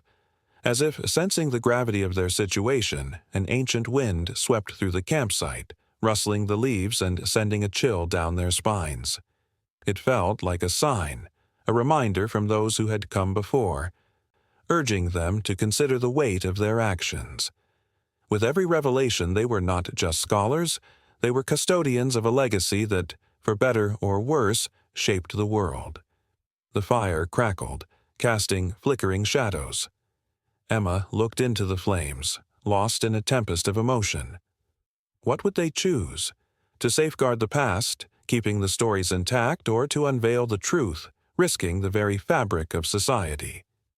Thunder rumbled ominously in the distance, as if the universe itself was weighing in on their dilemma. The air thickened with anticipation, each heartbeat a reminder of the momentous choice before them. They were not merely archaeologists. They were the gatekeepers of history's story, standing at a crossroads where ethics and emotion collided. Each revelation held a mirror to humanity, reflecting not just the grandeur, but also the darkness that lay beneath the surface. As they plunged deeper into their discussions, fueled by the fire's glow and the storm's fury, the air crackled with unresolved tension. Their hearts raced, and the weight of their discoveries bore down upon them. The choices they faced could either enlighten or consume them, and the night stretched on, echoing with the unspoken stories of the ages. The world outside awaited, a canvas of history yet to be painted anew, and the question lingered like a haunting refrain. Should they rewrite history?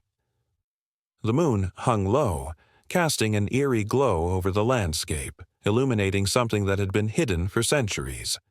A group of archaeologists stood at the edge of a sprawling desert, their hearts pounding with anticipation.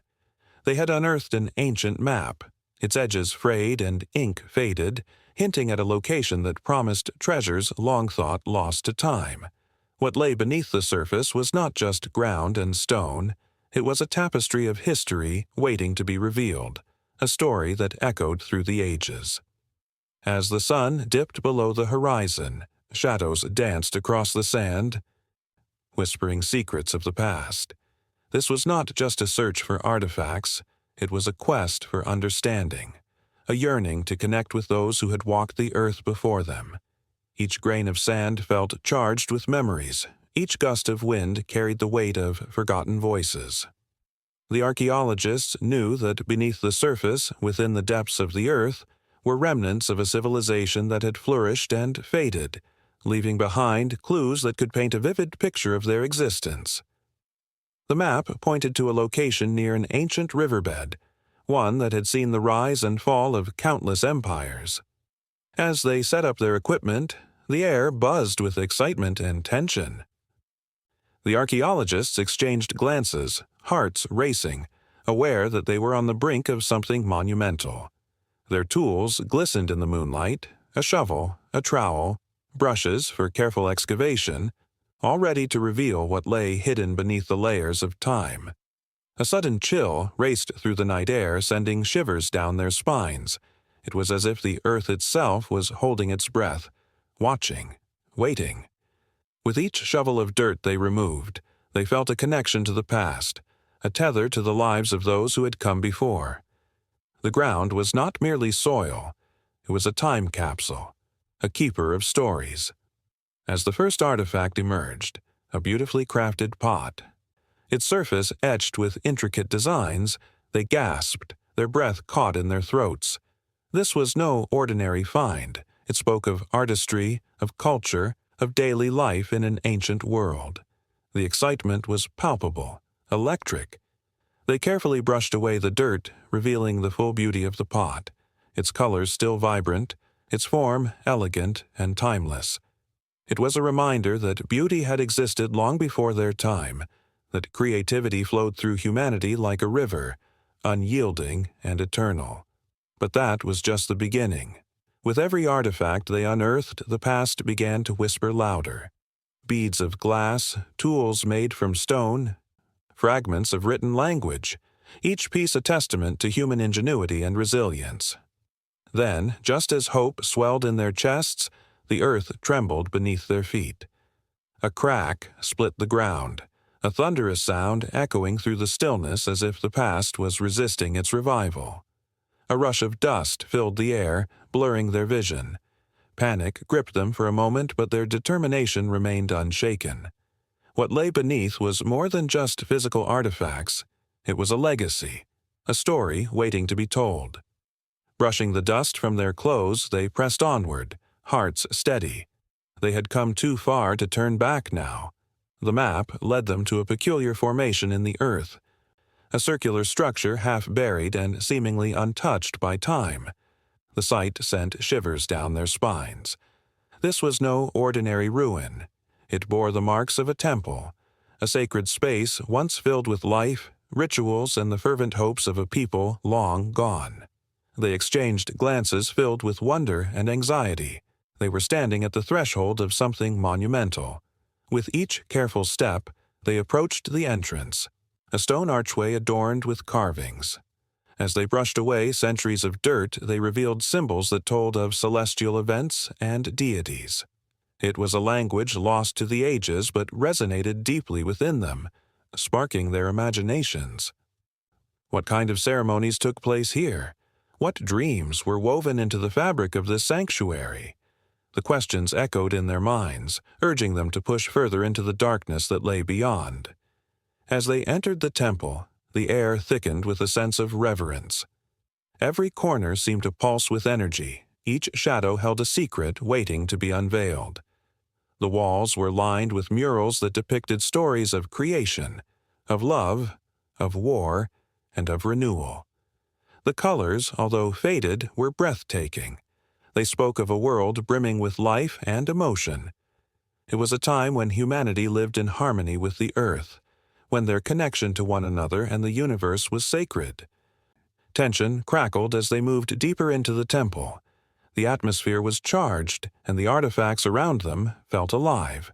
A sudden flicker of movement caught their eye, a shadow darting across the wall. Heartbeats quickened, breaths quickened. Was it a trick of the light, or was something watching them? Their pulses raced. The ancient world felt closer than ever, teetering on the edge of revelation. Then, as they reached the innermost chamber, they discovered an altar adorned with offerings, jewels, tools, and remnants of food, items left behind as gifts to the gods. The sight struck a chord within them, an emotional wave that nearly knocked them off their feet. This was the heartbeat of a civilization, a testament to their beliefs, their fears, and their hopes. They stood in silence, absorbing the gravity of it all. The stories of the past surged within them, intertwining with the present, forming a bridge across the centuries. As they prepared to document their findings, a low rumble echoed through the temple, shaking the very ground beneath them. The walls seemed to pulse, as if the earth itself was awakening, reminding them that history was alive and breathing beneath the surface. The archaeologists exchanged wide-eyed glances, caught in a moment that felt both exhilarating and terrifying.